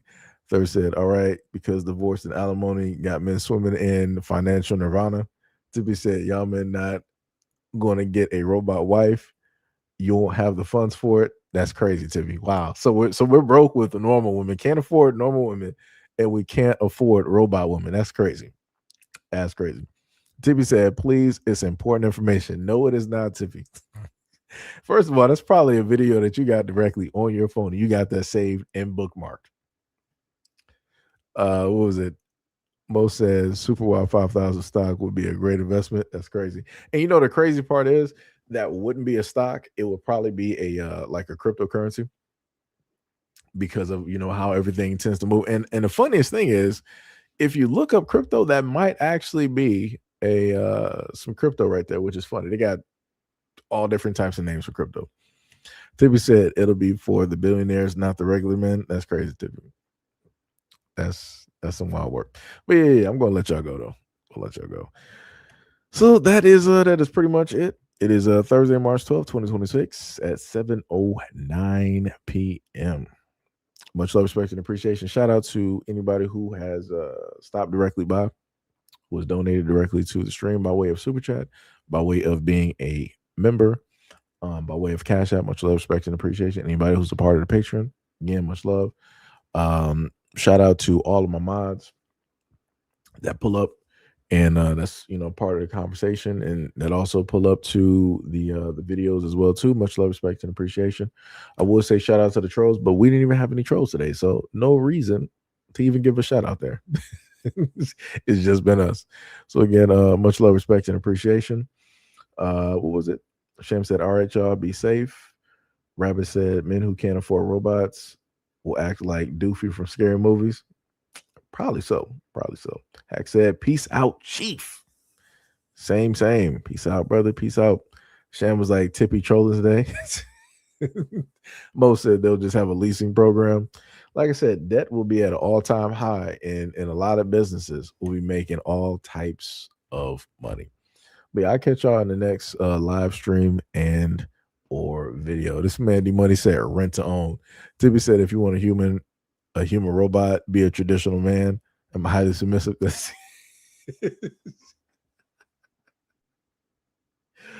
Oh, yo, this woman is hilarious. This woman is hilarious every time. Every live stream, I swear to goodness. Every time.